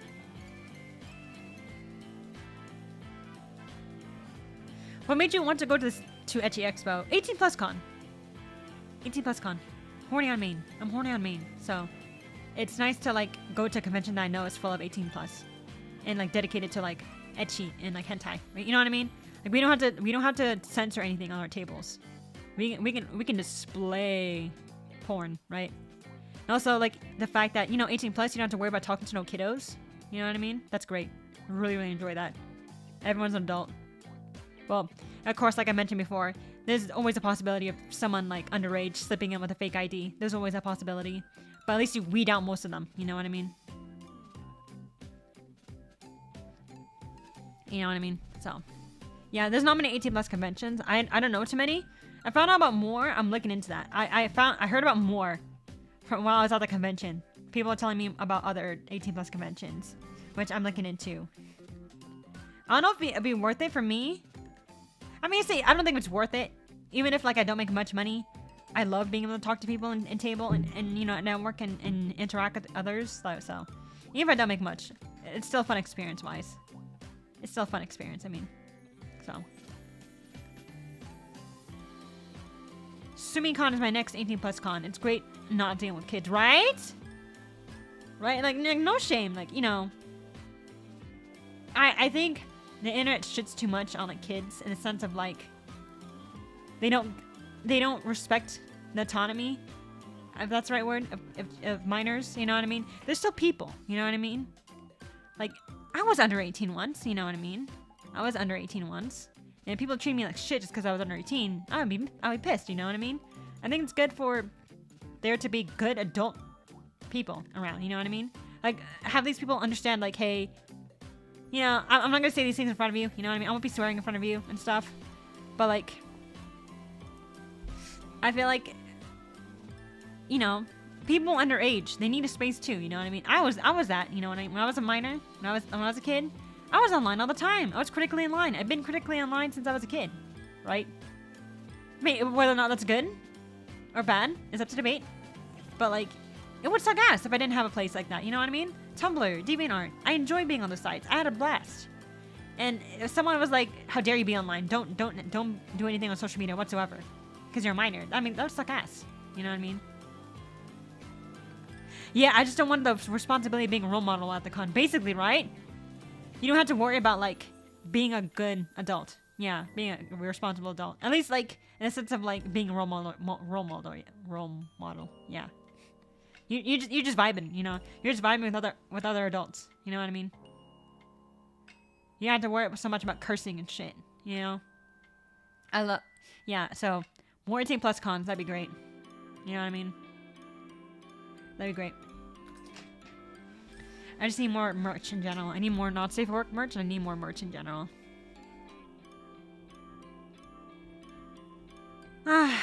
I be swearing, and then someone's under 18, I go straight to dad mode. It says meant to, right?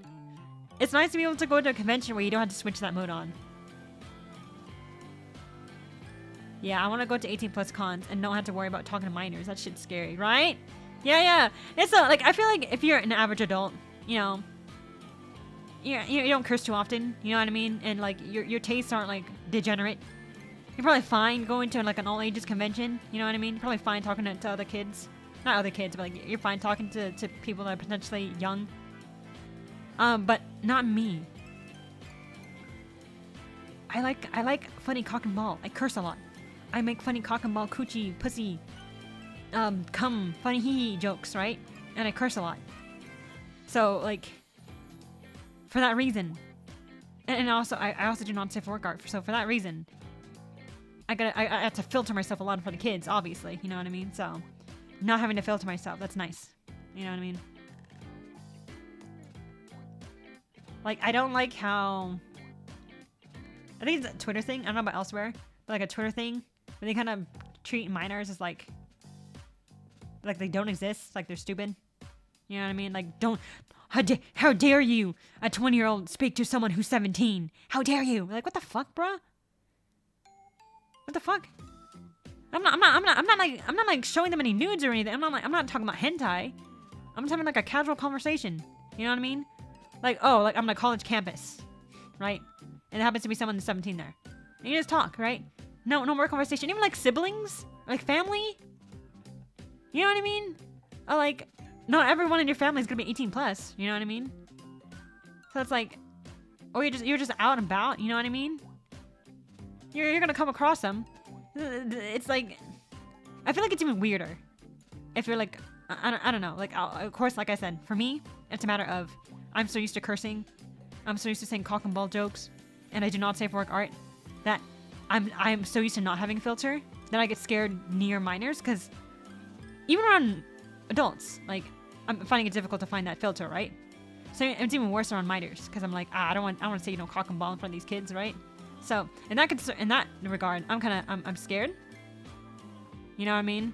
Having to be a role model, all that stuff, and, you know, all that shit. In that regard, I'm scared. But the whole idea of the, like, you know, people get like angry, like, you're 21 years old and you're talking to a 17-year-old, like, oh my god, bro, why are you making it weird? We're just having a conversation about video games. Why are you making it weird? You know what I mean? Like, come on, bro. You're the one who's making it weird. Like, it's also a matter of like even if you're not supposed to, you're not trying to be a role model, I think it's good. I think kids should have responsible adult role models in their life. Not saying I should be one, but I mean just in general, the whole like argument of like, how dare anyone over 18 talk to anyone that's a minor? It's like, bro, what? How? Why? What? Like, I understand there's like a concern. I think the concern's valid, but there's a level. There's a balance, right? There's a balance. So I don't know. That's just my thoughts on it. I don't know. Autonomy towards like minors. I would suck ass if I was like, you know, when I was like 14, 15, and I was on Tumblr and shit. You know what I mean? If I was on Tumblr and shit, and people were like, hey, don't be here.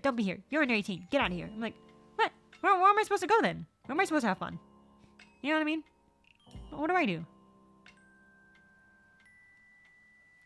Oh yeah, we do need proper role models. I just don't want to be that role model. Oh man. Yeah, right? Yeah, same, right? Me too. That's why I don't really talk to them. You know what I mean?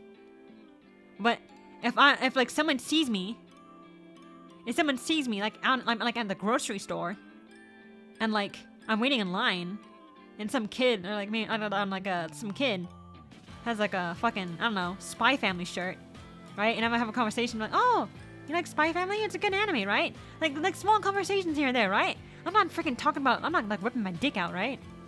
I'm just having a small conversation, you know what I mean? I think it's fine. Like casual conversation, you know? Like if someone like side-eyeing me for doing that, I'm like, bro, why are you making it weird? We're talking about like anime. Don't make it weird.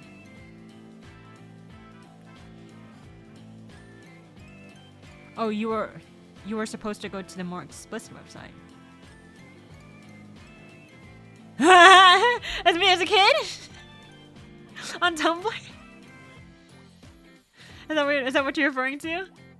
Ah, man. That's what I did. Ah, man. Yeah, I think it was a kid. Oh, man. I did do an oopsie, though. I did do an oopsie as a kid. I feel bad about it now. And now as an adult, I understand. When I was like what? 15 to 17 years old-ish, right? 15 to 17-ish years old. I was taking college courses to get high school credit. Because there was only so many like language courses in my high school, and the local community college had Japanese, right? So I'm like, yeah, I want to take Japanese, right? I want to take Japanese. And one semester of college course equals a whole year in high school language courses, right? So like, yeah, I want to learn the languages, like Spanish. I took Spanish once before, and like, not my vibe, right? If I'm gonna learn a language, I want it to be a language I'm personally interested in, you know what I mean? So me being the weeb, was like, yo, Japanese courses at the community college, let's take it. High school credit, right? And there was a guy that sat next to me, because we're sat in alphabetical order. There's a guy, I think he was like in his early to mid-20s, and I was like 15 to 17 years old. I think more 15, 16-ish. We were talking, and I still talk similarly to how I did now to how I was back then. Still, a lot of sexual shit, you know what I mean? Imagine me just as like a high schooler, right? A lot of sexual shit. Like I'm watching Filthy Frank back then, right? And him and I bonded over that, right? We both watched Filthy Frank. We both watched Filthy Frank, right? And I told him when I found out, like I saw the whole Joji video, I felt like someone just told me Santa isn't real. Even though he's like, did you really believe that? Like it was obviously a character. I'm like, I know, I understood that, but actually seeing it, actually seeing the guy behind it, you know, oh my god. But yeah, we were talking about Filthy Frank, and I went to talk to him about like, because I'm dumb, man. I was 15, 16 and dumb, talking about sexual shit, right? Making haha funny pee-pee jokes, and then like, I think he felt uncomfortable.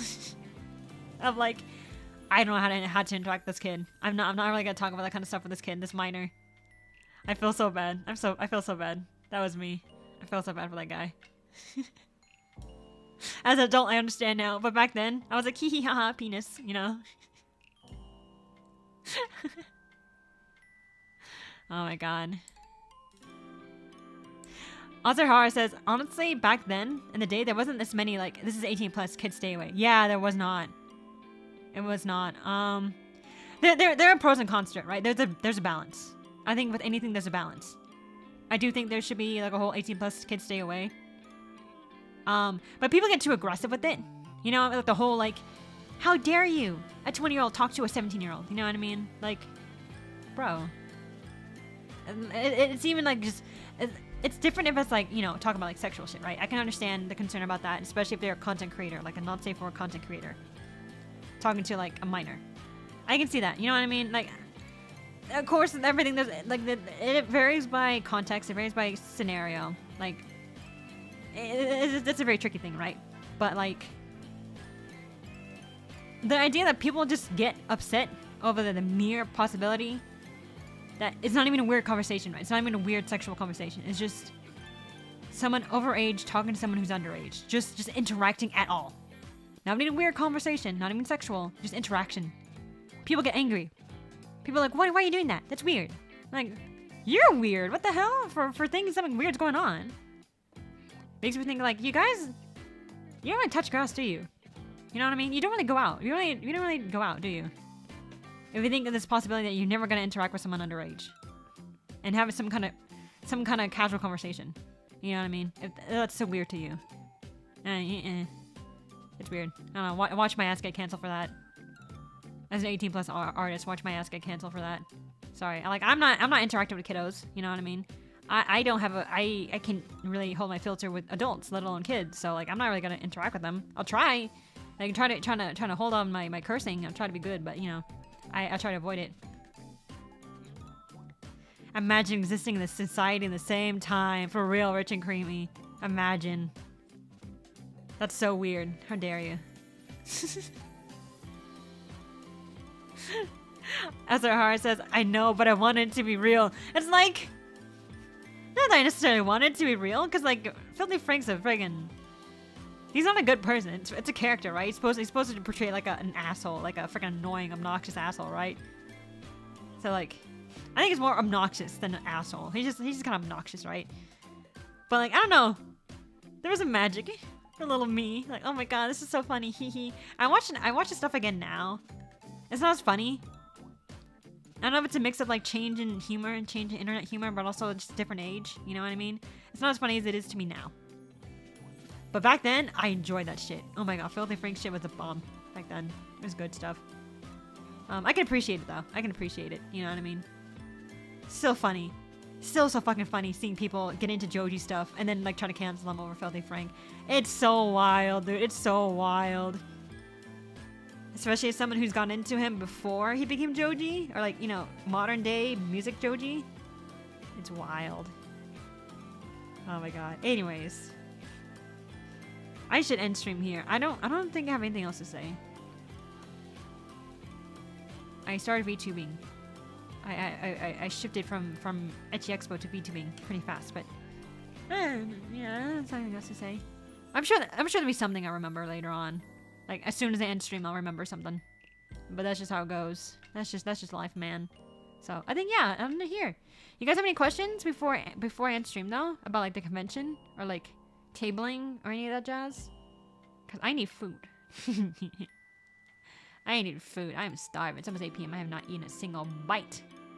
I drank some water, but I haven't eaten anything. My ass hungry. I'm like plucking plucking my hair right now. I got like tweezers.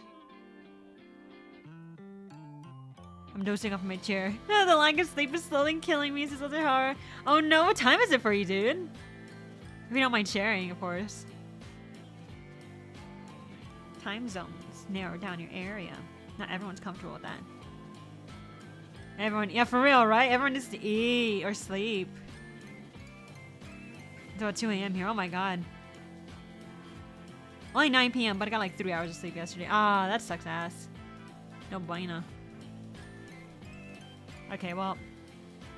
If no one... Need to work on editing videos also. Ah, yeah. Oh my god. Bless your soul, dude. Ah, I hate editing. I hate editing, man. I'm so glad I hired an editor. Fuck that. Never touching it again. No. Mish 1 hour and 15 minutes ago. I gotta wrap this up.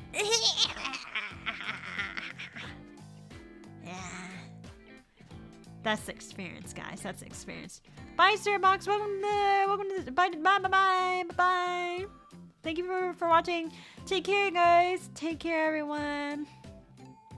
Hey, yeah, honestly, yeah. These streams always extend longer than they should, or than I intend for them to go. So yeah, end stream here. I should eat. Almost 8 p.m. I appreciate it. Thank you guys so much for joining. I hope you enjoyed the stream. Talking about my Ecchi Expo experience. I love tabling at this convention. Fun convention. Fun convention. As you know what I mean. Artist, fine. Maybe not so much as a panelist. You know, maybe Ecchi Expo can improve on that. But staff, in terms of interacting with staff, fine, great. They were so nice. Love it interacting with them. That was great. Anyways, goodbye. Thank you for the stream. I appreciate you guys. Tomorrow we will have another stream. Last stream. Fuck, where is it? We have tomorrow. This stream. Fuck. Do the thing correctly. There we go. We have last stream tomorrow. A figure unboxing stream. We're doing a figure unboxing stream for a Pokemon figure. By 𝗭𝗧𝗧𝗏. It is Lily from Sun and Moon? Was it Sun and Moon? I did finish Sun and Moon. But, yeah, so that's stream tomorrow. 1 p.m. EST, 10 a.m. PST, assuming I got the calculations correct. I believe 6 p.m. GMT, I believe. And then on Saturday, I believe 3 p.m. I have the notification up in my community tab if you want to check that out to see the exact time. I think it might be 3 p.m. EST. But I'll also be having a celebration stream for my monetization. I got YouTube partner. I somehow managed to get past. Even my latest videos are my latest streams are like Honeycam Studio, rating dick pics. I somehow managed to get in. Here we are. Thank God. So we have a celebration stream this Saturday. Hee hee. And I'll open memberships and I'll try to get some merch ready. I have some merch. Not specifically for this event. It's not made for this event. It's more like comics that I printed out for Ety Expo. But they have not been online. They have not been sold up online yet. So, new for my online shop. So, take care, guys. Thank you. Hope to see you in the next streams. This Wednesday, tomorrow, and on Saturday. New streams. Bye! Bye-bye, everyone. Thank you. Thank you. Appreciate the watch. Bye!